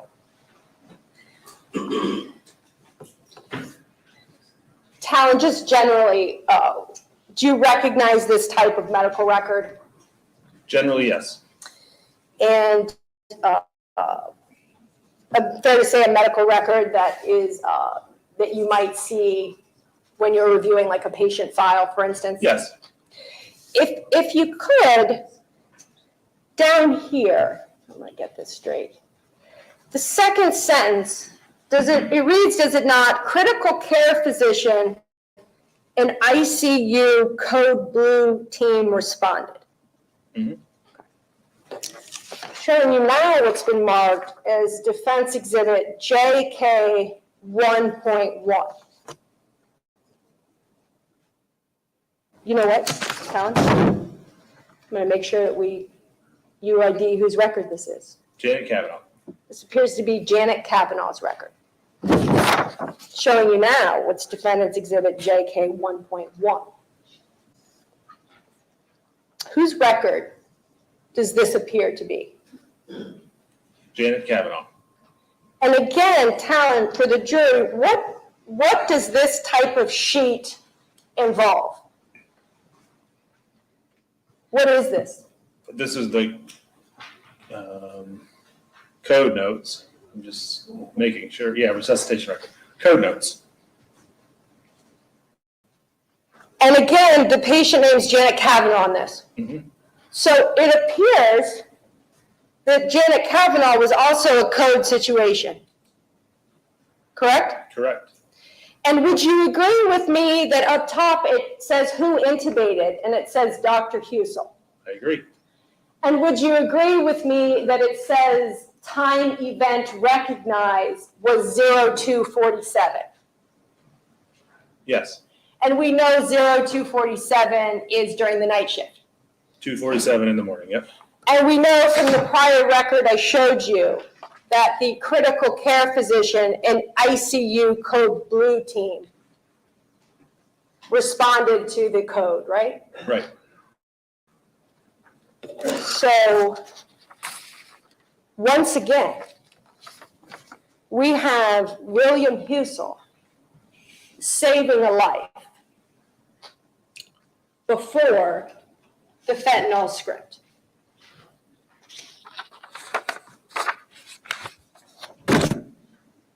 Right? It appears to be, yes. And just so we're clear.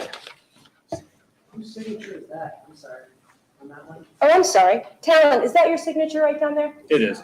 Okay. Physician signature. That's what I was asking about. Right. Physician, that doesn't look. Okay, but it's not your line of questioning. You'll have. Okay, well, I'm objecting then. Okay. Okay. Well, Talon, is Your Honor. objection what? Sustain, no, Thank you. not sustained, overruled. Oh, You get your chance. This right here, is that your signature where my finger is? Yes, ma'am. Okay. And again, 2:47 a.m. Would be the night shift. Yes. And we know there's only, when you work, right? The only ICU doctor, when William Husel is there and you're there at night, he's the only ICU doctor, correct? Correct. Okay. And just so we're clear, I want to make sure that the jury is tracking these dates in case, Okay, council, let's go to questions, Sure. not your In case- desires. in case the line of questioning comes up that maybe this wasn't associated with Dr. Hussel. 247 on, would you agree with me, Town, the date is 12/1? 12/11? 12/11. Yes. Showing you what's previously been marked as States Exhibit 29BB. Do you recognize this? You were asked about, in particular, this fentanyl order right here. Yes. What date does that appear on? 12/11. So, and the date as to when that came in, when the order was placed is what? 12, I'm sorry? yeah, 12/11. Oh, I'm sorry, not the date, the time. Action details, turn time, order. It appears to be 5:10 in the morning. Yes, and would you agree that 5:10 in the morning is still the night shift? Yes. And Dr. Hussel is ordering the fentanyl at 5:10 a.m. Yes. And at 2:47, her life was saved. Yes. Her being Kavanaugh. Kavanaugh.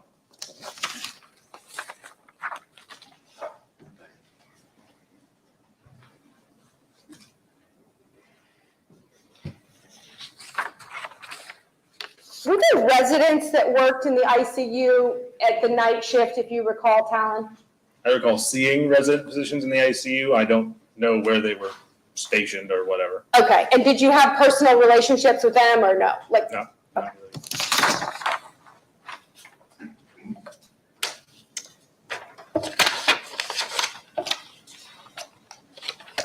also now talk to you a little bit more about States Exhibit.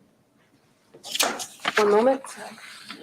States Exhibit 29BB. I just showed you this, but I want to go back to it if we could. 5:10. It appears that the order was placed for fentanyl. Correct. And you were asked, showing the witness States Exhibit 29B, you were asked on direct about your review of that order. Do you remember that? I do. This is Janet Kavanaugh. Right. And did you have an opportunity to review that order Yes. based on the record? It appears so, yes. And your review and your verify was at what time? 5:14. And what time does it show that the action was complete? 8:27. So 3+ hours expired between you hitting verify and the order being completed. It appears so, yes. Which takes me to this other word that's used throughout. When it comes in the order. Do you remember how the word routine is included in the order notes? I do. Showing you 29B again, States Exhibit. Like for instance, this right here, again, Janet Kavanaugh, order details, 1,000, push, inject, once, routine. Right. What's another way? There's a way to escalate things with a different word than routine, right? Yes. What's that word? Stat. Stat. Stat order is one that needs to be completed quicker. And in none of the records that you were shown on direct, did the order notes ever include the word stat, right? Correct. Always included just the word routine. Yes.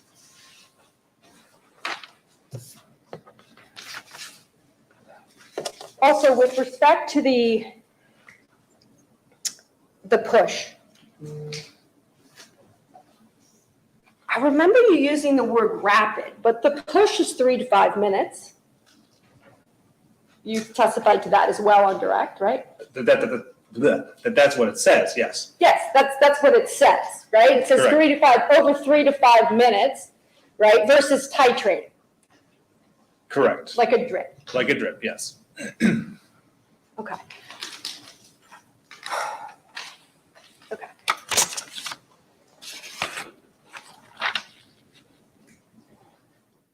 you would agree with me. And what is palliative extubation?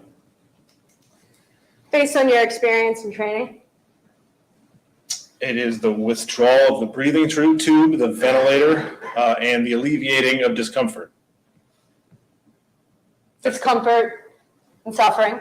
Sure. And just as a general principle, during palliative extubations, is it important if you know, right, that if someone passes, the family doesn't have to have them pass like while they're vented, I don't know. like without the tubes, I don't know. okay? What are vasopressors? Because that's a word that's also been used, but based on your training and experience, what are vasopressors? Vasopressors are drugs that, I guess for lack of a better word, artificially keep your heart beating.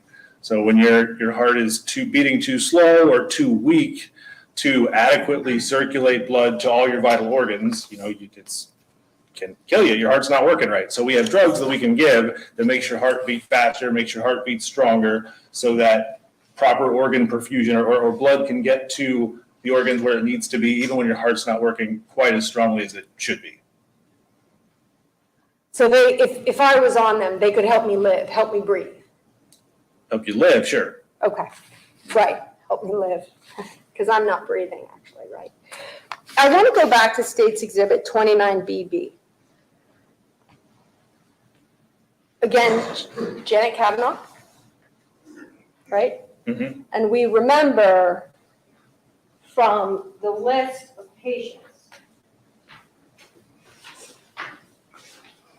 that Janet is the first of the 5, right now? The first that was. Of the 5. Oh, yes, yes.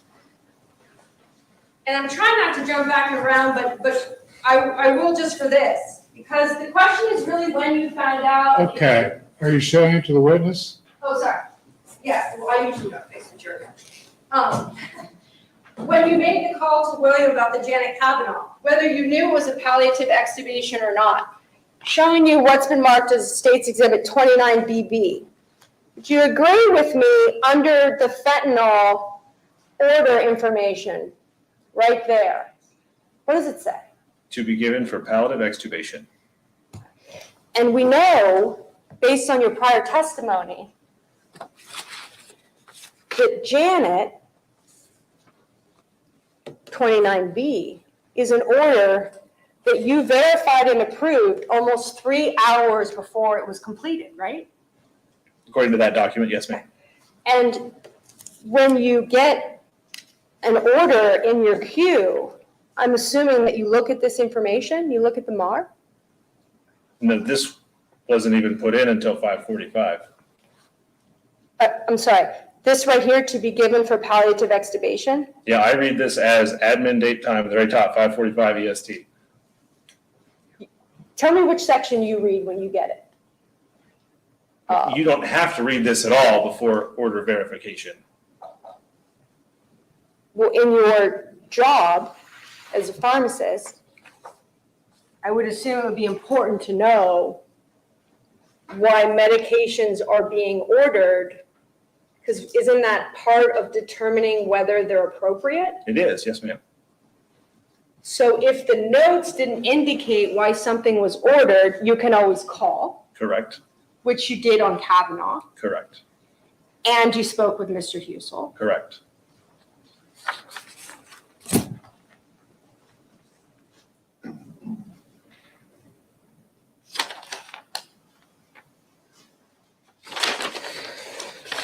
Where are those vials? Which vials? Oh, vials.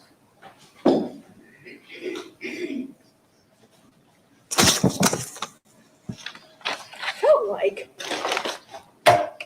during your direct exam, these vials were put up here. I don't know, even like they were. I'll leave that to the jury. But these vials, would you agree with me, Colin, in and of themselves, there's certainly nothing illegal about these. Right? I mean, these were in the Pyxis machine, Right, right? right. And sometimes there's 100 microgram vials, and as we've seen from some of the orders, there can be 200 microgram vials. There may be, the order that I saw earlier was a 20 mil vial. It's like a big one that we use to make IVs with. If it was, those weren't routinely in Pyxis. So that, I mean, it's like I said, it's not really, if it was pulled out of Pyxis, it was one of those. Okay, so if I'm a doctor in the ICU and I order a certain number and multiple vials come out, at some point, right, there's a tech that comes around the floor and refills the Pyxis machine, correct? Correct. And that happens every single day, does it not, in the ICU? I think it happens every day, period.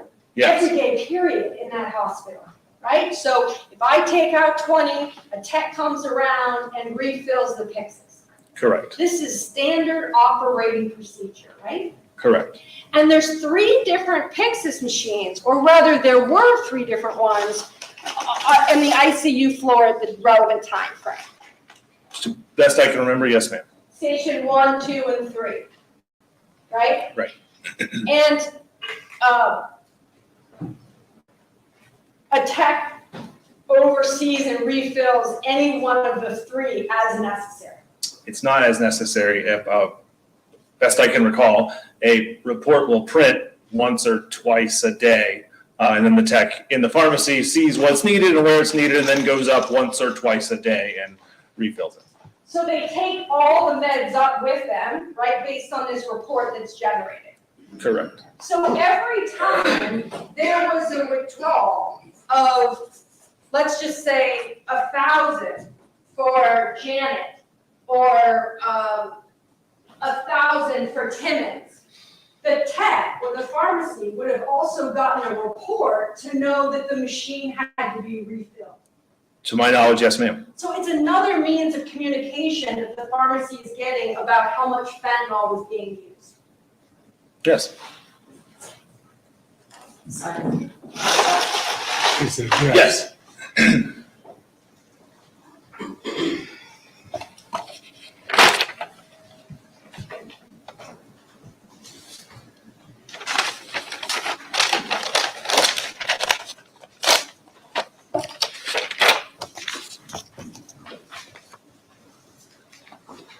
I know we talked about, I want to talk some more about Janet Kavanaugh if we can. Okay. State's Exhibit 29BB. Fair to say, town, this is the same sheet again where this 12/11/17 fentanyl order is placed. Yeah. Does it Yes. look familiar? Yeah, looks Okay. familiar. And I know that the state asked you about these meds down here, this fentanyl. I want to talk to you about these 3 meds up here. Okay. First med. What does that order appear to be? Calcium gluconate. Tell jurors what that does. It's calcium. Honestly, it's been so long, I don't recall exactly what they used it for. Okay? So you wouldn't know that it's actually something that helps prevent cardiac arrest. I probably would have then, right? You just asked. Right now, I do not. Okay. What about the next order, medication, the sodium? Sodium bicarbonate. Mm-hmm. What does that do? It is very basic. So if your body is acidotic or your pH is too acidic, sodium bicarb can make it more basic. So it in this case, it was, well, I don't know. I won't say that. So it can correct acidosis, right? Correct. What help? Yeah. Which could help increase someone's chances of living. Yes. And then finally, I want to go to this 3rd medicine. Tell the jurors what that is right there, the 3rd at 438. Hydrocortisone. It's a steroid. And what does that do? I don't recall. Does it increase your blood pressure and help the vasopressors work better? I don't recall. You don't recall. Correct. But at least the one medicine, the sodium bicarbonate, you do recall. Sure. And it's a life-saving measure, right? Yes. And that was at 431. Who's the doctor that ordered that medicine? Dr. William Husel. So before he's ordering the fentanyl at 5:10, he's ordering a life-saving drug. Would appear, yes, ma'am. And we know that Janet had a cardiac arrest earlier Yes. in which she was saved by Dr. Husel. Yep, we saw that.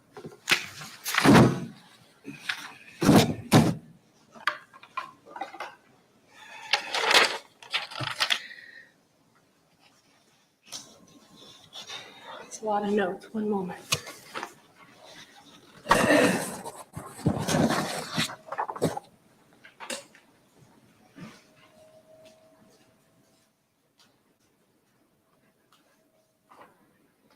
Let's talk about Bonnie Austin, or Brandy McDonald, Okay. okay?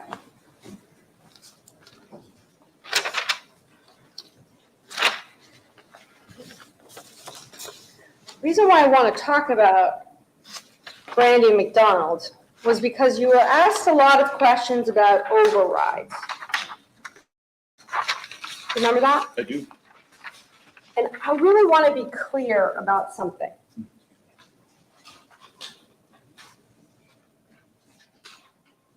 Let's say an override is the button's pushed. I'm a nurse and I push the button. Okay. The override button. Talon, you would agree, would you not? That you do not know that that override button has been pushed until and unless you are in the basement, haven't reviewed it, and it comes through as a completed order. Under normal circumstances, correct. Okay. So I want to be clear about this. If I'm a nurse and I hit override, you aren't live tracking overrides, right? Correct. In fact, you've been asked during the course of this investigation about whether you did that, and you said that's not your job, right? Live tracking overrides, correct. That's not your job. So you get the order, and if you review it before it's been completed, you don't know if it's an override or not. Say that again. I hit override. Yep, yeah, I got that. Comes down to, because overrides still go to the basement, right? Once the order is placed for the med, yes. Right. So order's placed, okay, I hit override because I want to get the medicine from the cabinet. Okay. Without your okay, right? Right. But it goes to you as an order. And the only way you know if it's an override is if it comes to you as a completed order. Yes, under normal circumstances, I agree with that. Right, so you could be approving overrides without even knowing it. Yes. So the implication that somehow an override is nefarious or a way to circumvent the pharmacist, you'd agree that it still comes to you. After the fact, yes. Not after the fact, you just agreed that if I hit override, I place the order, hit override, it goes down, right? It goes down in the basement, comes to you. Okay. Okay. Right. I'm just trying to follow along here, yep. The only way you know that it's a retrospective review is if it comes to your queue as completed, correct?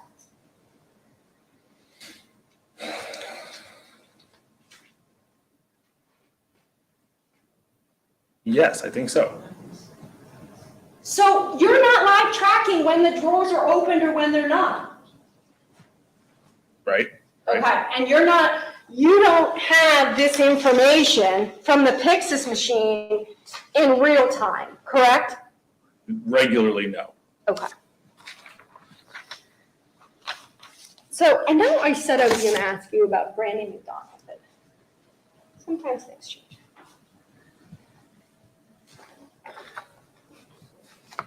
I want to go back to Mr. Timmons. Give me a chance here, 1 second.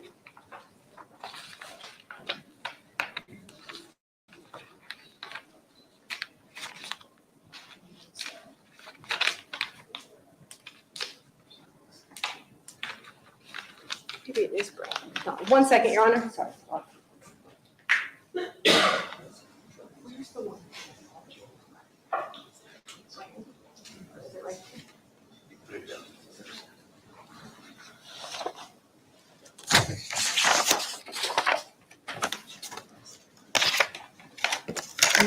Just like that. Back to Brandon McDonald. Which one are we on now? I'm sorry. States Exhibit 24E. Brandy McDonald? Yes, Okay. Brandon McDonald. Using this more to just as a general discussion point about overrides. Okay, This column right here, these sheets, States Exhibit 24E, these are override. It says override, correct? correct. Let's say this is page 1 of, and the patient name for identification appears to be, Brandy McDonald. so that's page 1. Page 2. Would you agree, continuing on page 2, that the last column is for overrides? Yes, Just as a general example, how does it appear to be yes in a number of those instances? it does. Okay. And you were asked about how many times you get an override, and you said to the prosecutor it wasn't common. Do you remember that testimony? Yes, And he asked you, is it like once a day or once a week, and you weren't sure? sure. But it's possible from your prior testimony that you didn't know about the frequency of overrides because you're not live tracking them. Possible, yes. Because we know, do we not, from States Exhibit 24E, that even on page 2 of Brandy McDonald, how many yeses do you see there?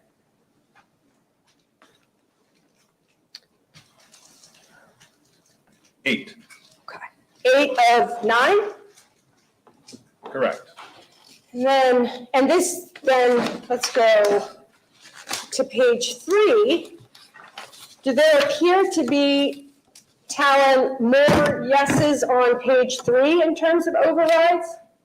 Yes, And I'm just curious, 1357, directing your attention to this right here, this override. What, 1357, that's 1:57 p.m., right? correct. So William Husel, that's not a night shift. That is not a night shift. So during the day, things are being overridden. Again, 18:49. Override, Yes, and then overrides on that next page, correct? correct.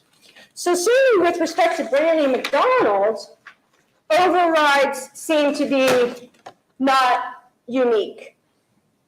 Correct.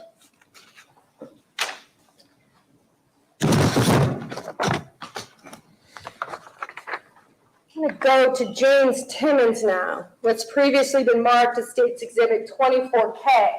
Same line of questioning with respect to James Timmons, and if you could identify for the record, who does this record appear to belong to? Appears to belong to James Timmons. And same type of thing, as the last column indicates overrides? It appears so, yes. So that's page 1. Page 2, do there appear to be overrides? Yes, Page 3, do there appear to be overrides? yes, Page 4, do there appear to be overrides? yes, Page 5, do there appear to be overrides?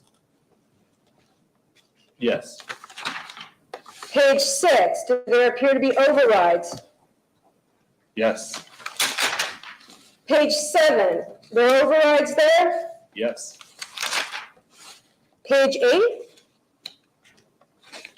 no, page 9, overrides there? yes, Page 10, overrides there? yes, And finally, page 11, overrides there? yes, So similar to Ms. McDonald, with respect to Mr. Timmons, overrides do not seem to be unique. appears to be yes. And just so we're clear.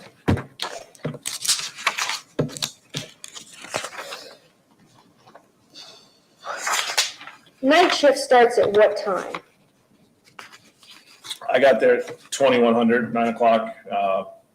Second shift leaves at 11, 2300. So just as an example, on page 3 of State's Exhibit 24K, this override that I'm pointing to, 2054 would be like 8:54 PM? Yes.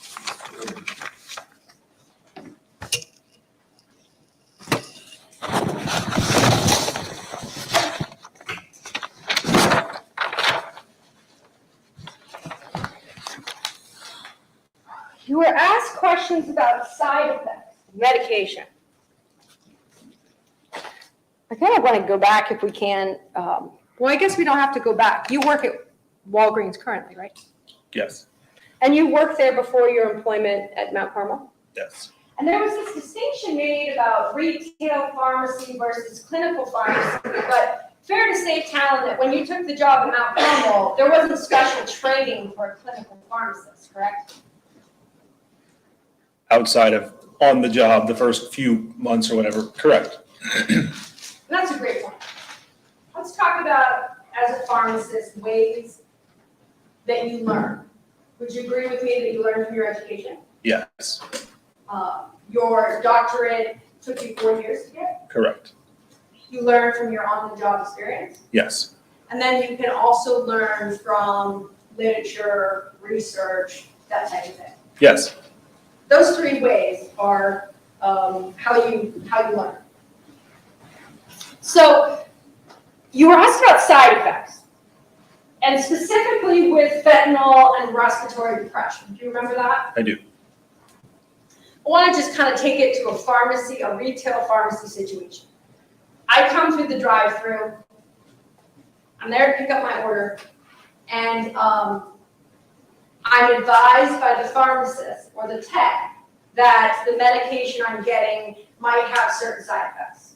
That commonly happens, correct? Correct. You would agree, would you not, that just because I'm told of a potential side effect doesn't mean that I'm going to experience that? I would agree with that, yes.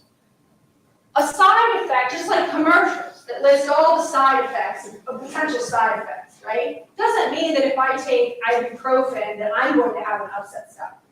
Correct. But it might happen to someone. Correct. And that's true generally of side effects, not just for antibiotics, but side effects for any medication. Correct. It's patient specific. Correct. What you're describing, yes.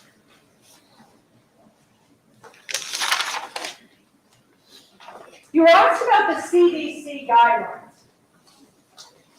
Based on your training and experience, would you agree that the CDC guidelines actually do not apply to palliative care? I don't know.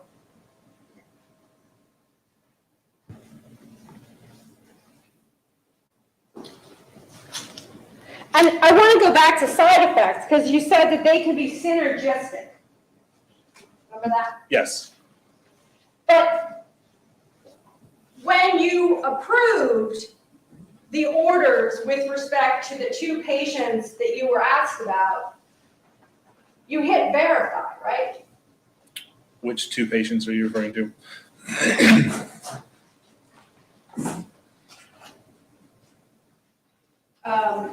Krigner and Kavanaugh.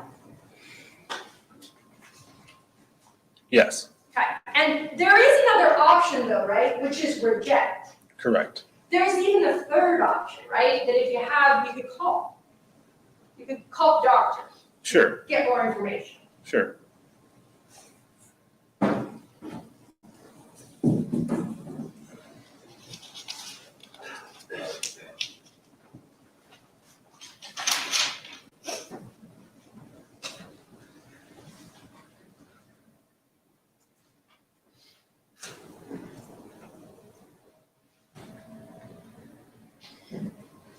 You were asked a lot of questions about the bypass. Remember that line of questioning about this instance with the call that the nurse placed to you with respect to Timmons? Okay. And as a result of the call, you realize that you'd never seen that order. Right. So it was like somehow or another that order bypassed the pharmacy. It appeared so, yes. Yeah, you would agree with me, would you not, that William Husel did not design the software system at the hospital? I don't know. I would guess not. Okay. You would agree with me certainly that he never told you he designed it. That I agree with. Okay. And whether or not William Husel had any idea about a bypass, you have no indication. I have no idea. You have no indication, right, that he even knew how to operate, the Pyxis system in general. Yeah, I don't know. And I know you told the jurors that he called you about this one time about there's an override on the ketamine. Do you remember that? Yes. And it's possible, is it not? Possible. That a nurse told him to call you. Yes. Because a nurse would have called you. That's not appropriate, is it? We got calls from nurses all the time. Okay, so they could call you too. Yes. But certainly, if I'm a nurse and I say, doctor, call, right, that's not unusual. I don't know. Okay.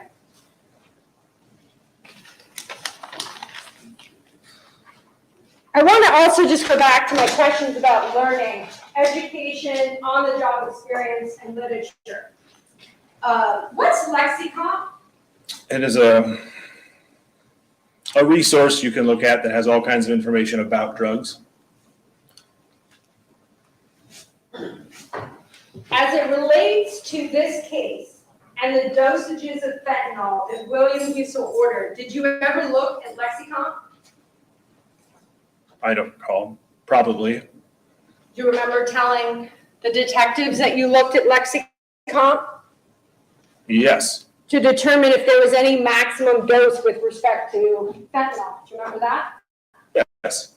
And there isn't a maximum dose that you found, correct? Correct. In fact, Talon, do you remember your rebuttal letter to Mount Carmel when you got terminated? I remember there was one. I have no idea what it says. Because you were, fair to say you were pretty upset that you were terminated. I was. And you felt like you were being made the villain, right? I don't remember. Did you remember saying that you felt like you were being retaliated against? Yes. And in that letter, do you remember saying to Mount Carmel, you claim I authorized dosages I shouldn't have, and there's no policy or guidelines that say those dosages were too high? Ask that again, please. Let me get it.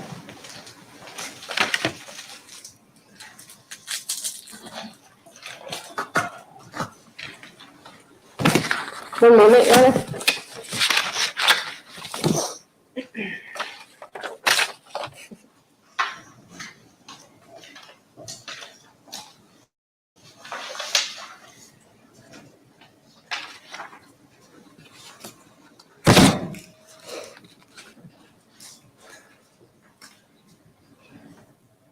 Just give me one moment.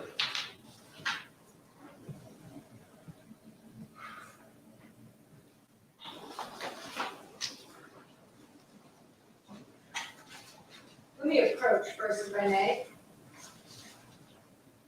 Okay. Oh, yeah, and actually, can I have a sticker? Thanks. Probably wise before I sent you back to get one. Oh. How y'all doing? You okay? Actually, I'm not gonna work it. It's just about a letter. Right, okay. Well, if I Just intend to we're just refresh. kind of If trying I- to yep. refresh his memory. Yep, just give me 1 second. Okay.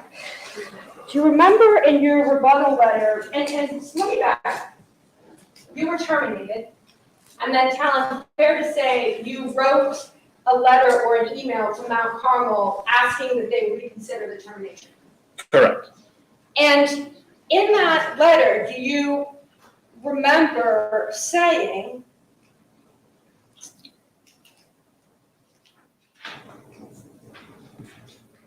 It was determined that this was indeed an unusual dose of medication. However, it was nothing even remotely out of the ordinary. Wait, one moment. Neither I nor any colleague to whom I've spoken recall any policy or even guideline in place at the time that events occurred stating that failure to escalate something would result in termination. Sorry, do you recall saying that? Yes, something similar, sure. Okay, because you were disciplined for not escalating it and also for the approvals, is that right? To my understanding, yes. Okay, give me just 1 second.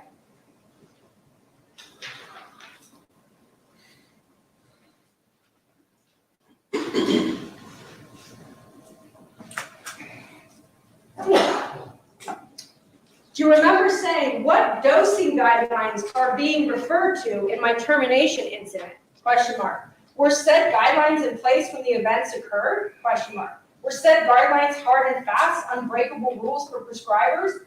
Neither I nor any colleague to whom I've spoken are aware of any policies or procedures that were in place when the incidents occurred. That sounds familiar, yes. Because there was no maximum dose of fentanyl.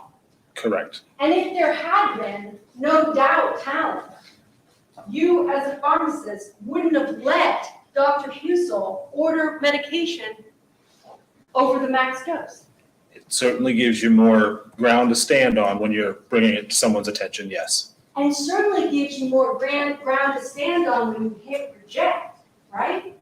Yes. And certainly gives you more ground to stand on if Dr. Hussell or anyone were to ever call you and say, why'd you reject it? Yes. Which brings me to something I was thinking of. Dr. Hussell never called you once to tell you to push through an order, right? Ketamine, Fentanyl. fentanyl, I don't recall, no ma'am. Not that I recall. Okay. And we know, just based on your recollection, that ketamine isn't involved in these cases. Based on my recollection, yes.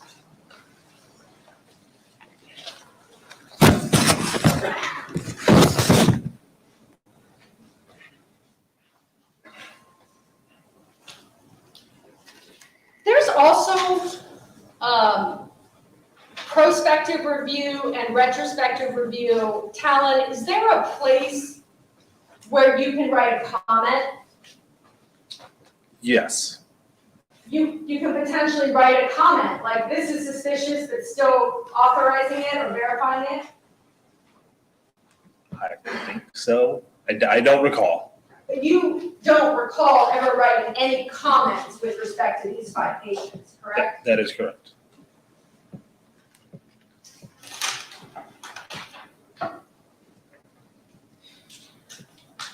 Your Honor, I've got like 15 more minutes if the jury can bear with me. Okay. Is that a foreshadowing?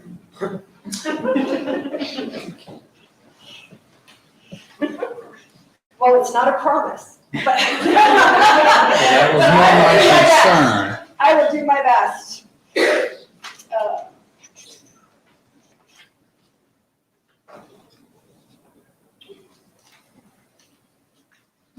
You mentioned the central pharmacy in the hospital.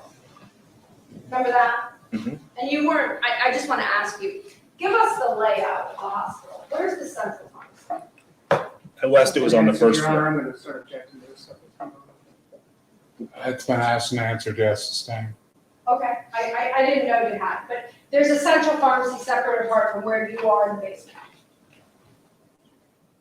There's a central pharmacy on the first floor of what was Mount Carmel West, yes.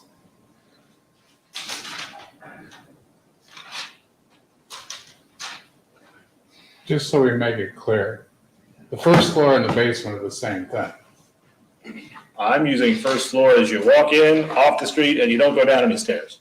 okay? And that's the only pharmacy there, other than what was stationed up the stairs in the units. Yes, yes. Which brings me to, if I'm on the ICU floor, which was 4 at the time, and I'm Dr. Hussell, I could potentially just get in the elevator and go down to the pharmacy on 1, correct? You could, yes. Yes, and you never remember him doing that. I do not.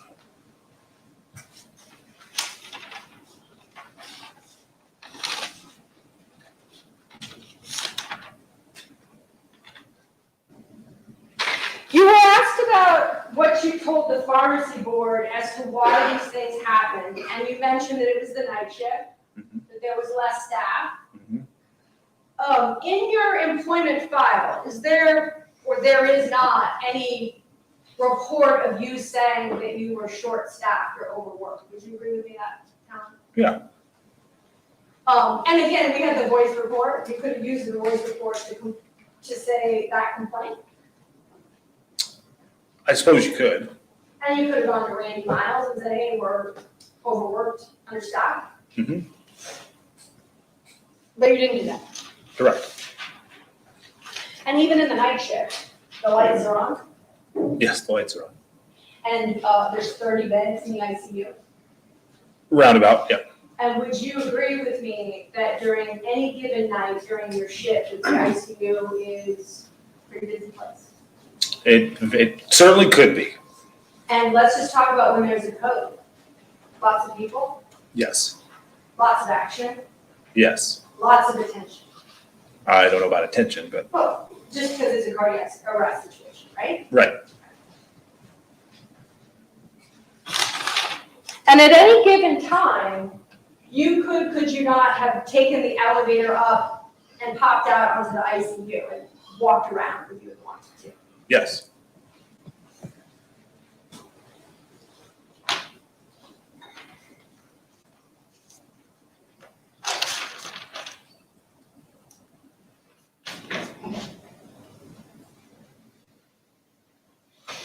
We were asked about statements that you made to the pharmacy board. Objection, Your Honor, it was not to the pharmacy board, just the pharmacy To investigator. the pharmacy investigator. And we know that that was towards the end of the other interviews you talked about. Is that right, Tom? Yeah.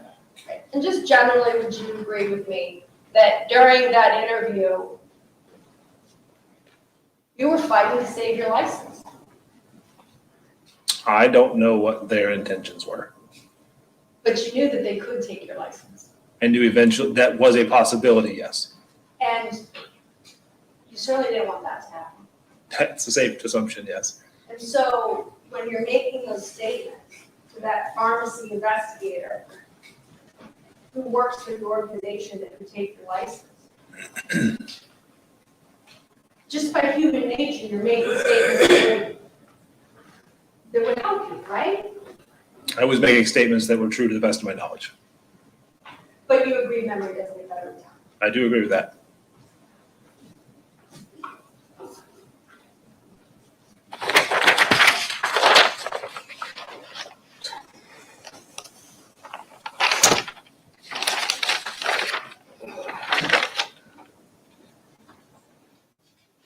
One second.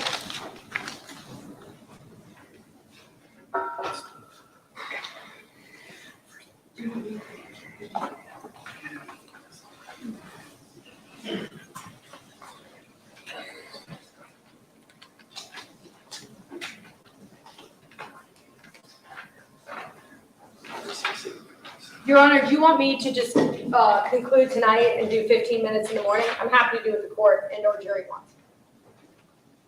Going till 5, Judge. Let's go to 5.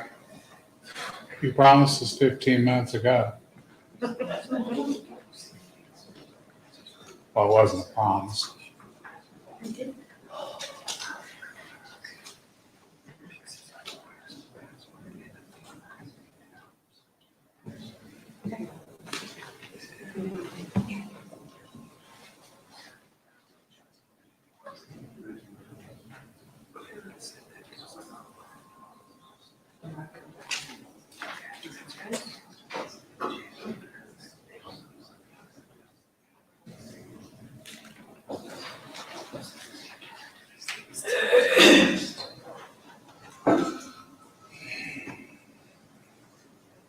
We'll probably go till 5 till. Judge, any chance, or, I don't know what those No, plans are, I just, we could push past so we can at least get. If this you write it destroyed down, event, so stick you it don't down. come back for I have a minute. commitment tonight, Okay. and I've given up enough of my life. I'd like to at least live a little bit. Okay, Judge, I was just trying to help short tail. I understand he's gonna have to probably come back in the morning, Yeah. because I don't think you can get it done in 10 minutes. get 10 minutes, Judge.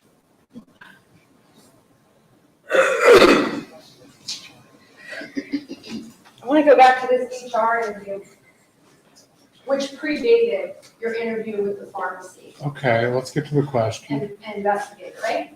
Let's get to the question. Okay. And do you remember telling the investigator that you searched online for some information with respect to double effect, Yes, the principle of double effect? correct. Because after the situation, you were still obviously concerned and bothered by it, right? Yes. And what did you learn as a result of that investigation? Did you tell the investigator what you learned? Don't recall. Does it sound familiar that you said, I would object at this point, Your Honor. First of all, as to relevancy, as to his opinion of what double effect means, and second of all, to the way she is trying to refresh the recollection of this witness. Sustained. Thank you. may I approach, Your Honor? Did you sustain on both relevancy and the way of manner of refreshing, Your Honor? On the way of refreshing. Would it refresh your recollection if you were able to review the notes of your HR interview, Talon? Sure. Thank you.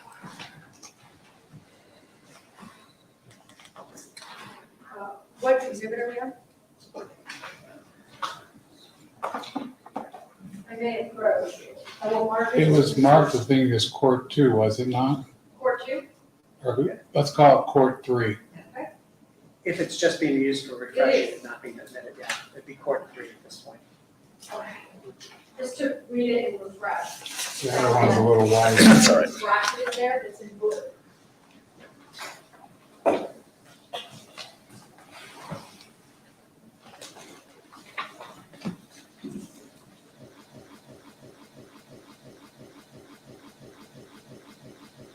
Data board with respect to your review of literature, double effect. Yes. Fair to say you told the pharmacy investigator that Objection, Your Honor, as to relevancy, said what he told the pharmacy board regarding double effect. you're going to be asked about an Let's hour. put your question on the record and I'll rule. Okay. We'd heard like an hour of direct questions about what he told the Okay, pharmacy. Yes. your question, please. Oh, sure. My question is, did you tell them you didn't think it was euthanasia? Objection, Your Honor. Okay, overruled.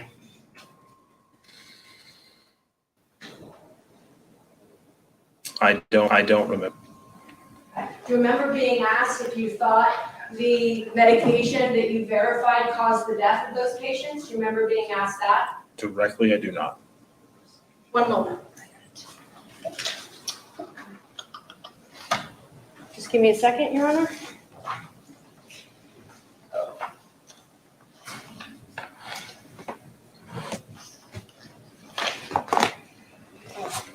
You were also, just give me a second.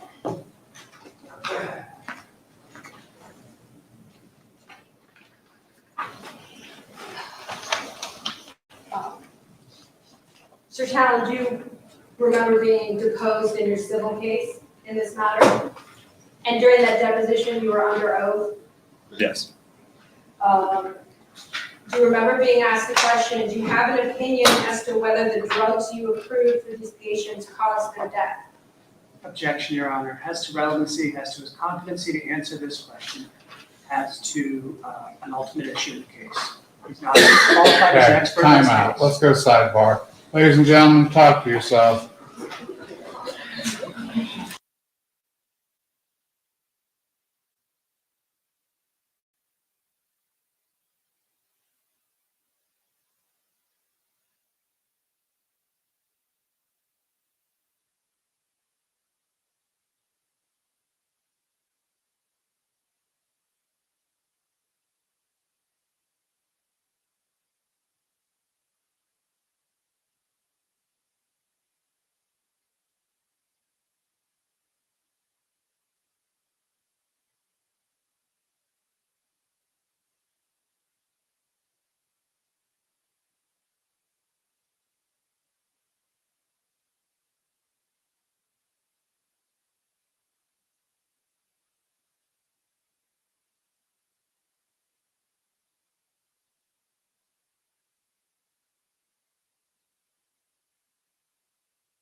back to the Pyxis machine. You were showed pictures of it, you identified it.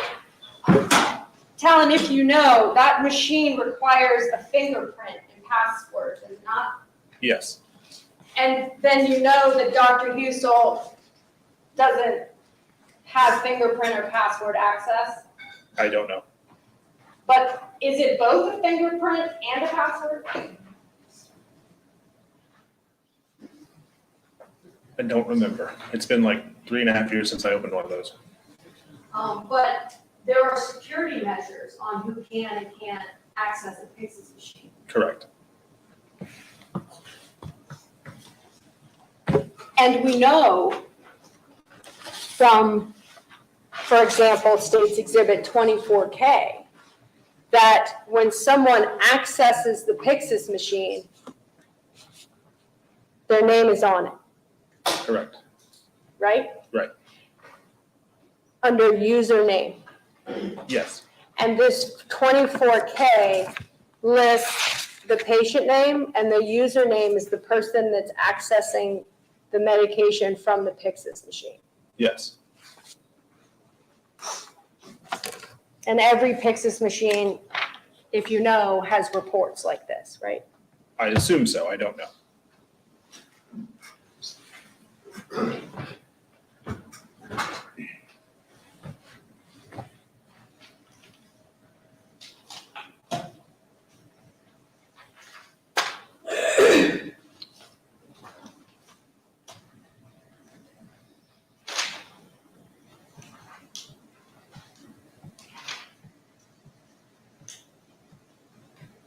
Give me 1 minute, Your Honor.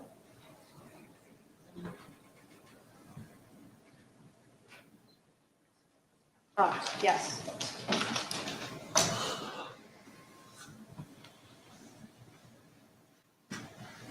When you get an order, a medication order, how long would you say you usually spent on reviewing it? I don't know. What would be a guess? I don't want to guess. But you have 2 screens, right? You do. And one of them is the patient medical records. Could be, yes. And so if you had any questions about tolerance, let's say, you could scroll through the medical record? You can see what the patient has previously been given or whatever, yes. So you could potentially see if someone had been in Mount Carmel for 10 days, how much fentanyl they had received over a 10-day period, right? You could, yes. Or how many opioids had been given to them for pain, let's say, over a 10-day period, right? You could, yes. And one of the things when you are determining whether a dose or order is appropriate is patient specific, right? It's things like tolerance. Yes. And name some other factors that you consider when determining whether a medication is appropriate or not. What did I say earlier? Age, patient age, organ function, kidney and liver function, opioid tolerance, what they're treating, like whether it's appropriate or not for the desired outcome. And those are all the things in your training and expertise that you took into account when you were reviewing orders that came through to determine if they were appropriate, correct? Prospectively, yes. And in addition to the medical record, we know that you could call Correct. upstairs, but we also know that while you worked, you always had Greg working there to kind of consult with too, right?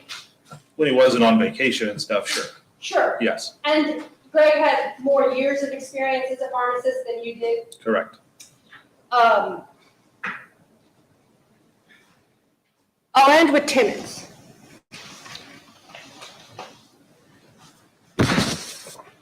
So we'll get those records. As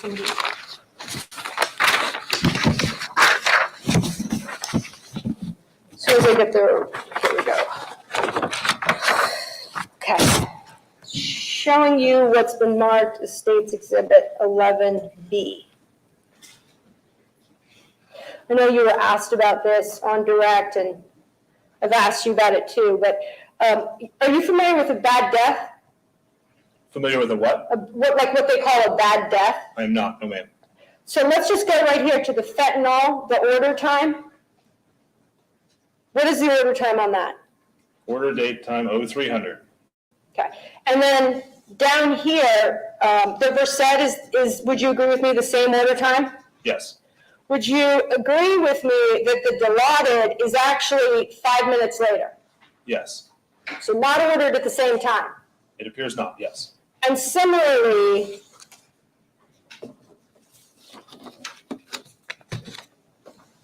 the Versed, this last order, the Versed, would you agree with me that that order is at what time does it appear? 0323. So according to this record right here, with respect to James Timmons, these drugs that you talked about, that the nurse called you about, they were not ordered at one time. Objection as to the nurse called you about. The diversion call. I permit Objection it. as to the diversion call. I permit it. Do you understand the question? They were not ordered at the same time? That's Correct. Nothing further. Okay. I'm gonna, what, you gonna be done in 3 minutes? I'm not gonna be done. You want 3 minutes worth? Go for it. I just don't want to be here till June.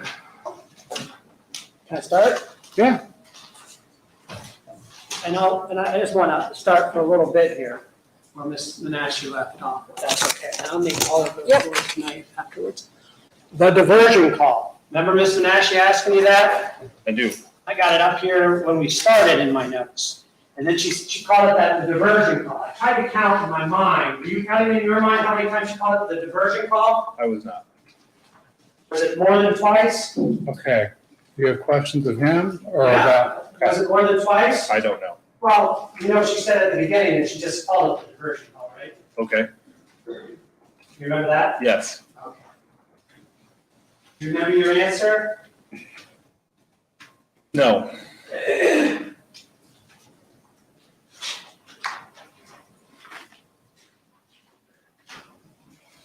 Do you remember saying it was one of the possible reasons? I do. Okay. Did Ms. Menashe ask you what the other possible reason was? Does one imply there was another one? It does imply that, yes. All right, well, then let's finish on that. What was the other reason that you decided this needed to be marked up to Randy Miles? Because the optics were not great. What were the words you used to describe this dose that you saw from Mr. Timmons, if it really was for a palliative withdrawal and not diversion? Has been answered, Your Honor? No, this is proper. I'm sorry. Okay. Sorry, Judge. I'll give you the question, but is that your last one for the day? Yeah, yep. Do you remember your exact words? Alarming? Well, that is what you told the police. Do you remember the words that you told the pharmacy board at 1:11 into your interview, at 1 hour and 11 minutes? No. If I were to show you Yes. what I'll mark as Courts 3, this was a document I prepared for his attorney for review, pass along. A document, an email I sent to his attorney, pass him. And what are you using? To refresh his memory. Yeah, but he didn't write this email. He didn't have to, not to refresh memory. I could show him a tray of lasagna that would help refresh his memory. Well, I'm sorry. The day's getting punchy. Are we gonna ask a question here? May I approach the witness to You refresh his may. memory? You may. Can I understand the pending question, Sam? Could I ask for it? Was can they refresh his memory? As to what? You asked, the last question was, he was asking it to me. Do you want the last question to the witness? Yes. Well, that was what you told the police. Do you remember the words you told the pharmacy board at 1:11 into your interview at 1 hour and 11 minutes? Okay, I would ask, and I understand what the court's ruling is likely to be, that I'm allowed to recross on that one point. Okay. We will talk about it. Go ahead. Show you what I marked as 4. Just take along at 111. Don't say it out loud, you do it to see if it refreshes your memory. Yes.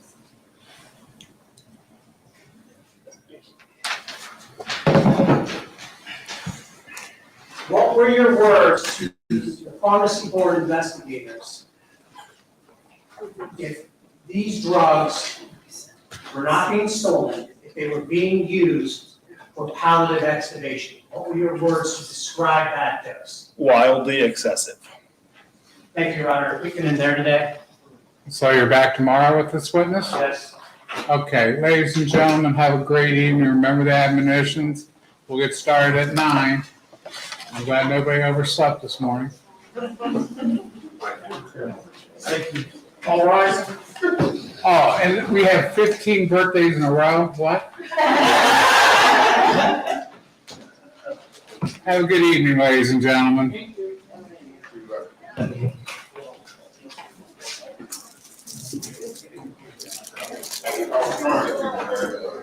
Huh? It was a great cake. I ain't buying 15 of them. I don't reimburse me. Huh? You Trash can trash, again? yeah. Thank you. You're unfortunately back in the morning. Do you provide any, in advance of you trying to refresh the witness on your emails to them? Do you also provide? Okay, remember my admonition to you? Okay, we'll see you at 9 o'clock. Okay. Let's deal with the record a little bit here.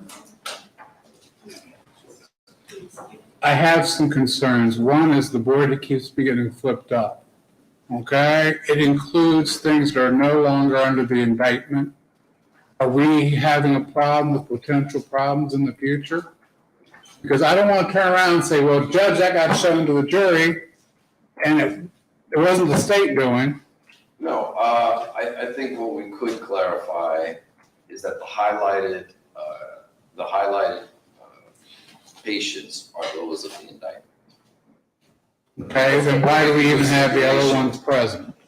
I'm sorry? Why do we even have the other ones present? Because what we were doing was showing the different doses based on the different palliative extubations. If you recall, this is the relevant dosing pattern for Dr. Hussell. I just wanted to put something on the record because it keeps flying up in front of the jury, and I don't want to have a problem 3 weeks from now where saying, oh, well, they probably shouldn't have seen that. No, Okay, I wouldn't be making that argument. okay. The other thing is, when asking the question about, Mr. Ozang said it was an ultimate question. The question was cause of death, and I didn't think he was qualified as an expert to give that. You can make whatever record you want on a proffer after I leave the room. In Ohio, the judge isn't present for proffers. At least they're not supposed to be. I know there's some of my comrades in the bench that think they should be, but that's not the purpose. It's to give you an open record. So if you guys want to make a record, cameras will be off, and we'll go from there. Okay, anything else before I leave? No, I don't have anything. Did you address it tomorrow? Because I asked them. All right, we'll address it tomorrow. Thank you. Okay, well, I know you have a commitment tonight. Can we I have a commitment. I got an hour's drive. It's here by 6. Regarding 404B, we'll talk about it in the morning then. Okay, fair enough then. Why don't we plan on getting here at 10 till and deal with that stuff before 9 o'clock? Just maybe we go sidebar for just a moment on something. Sure. All of us? Yes. Just me. Fine. No consent tonight?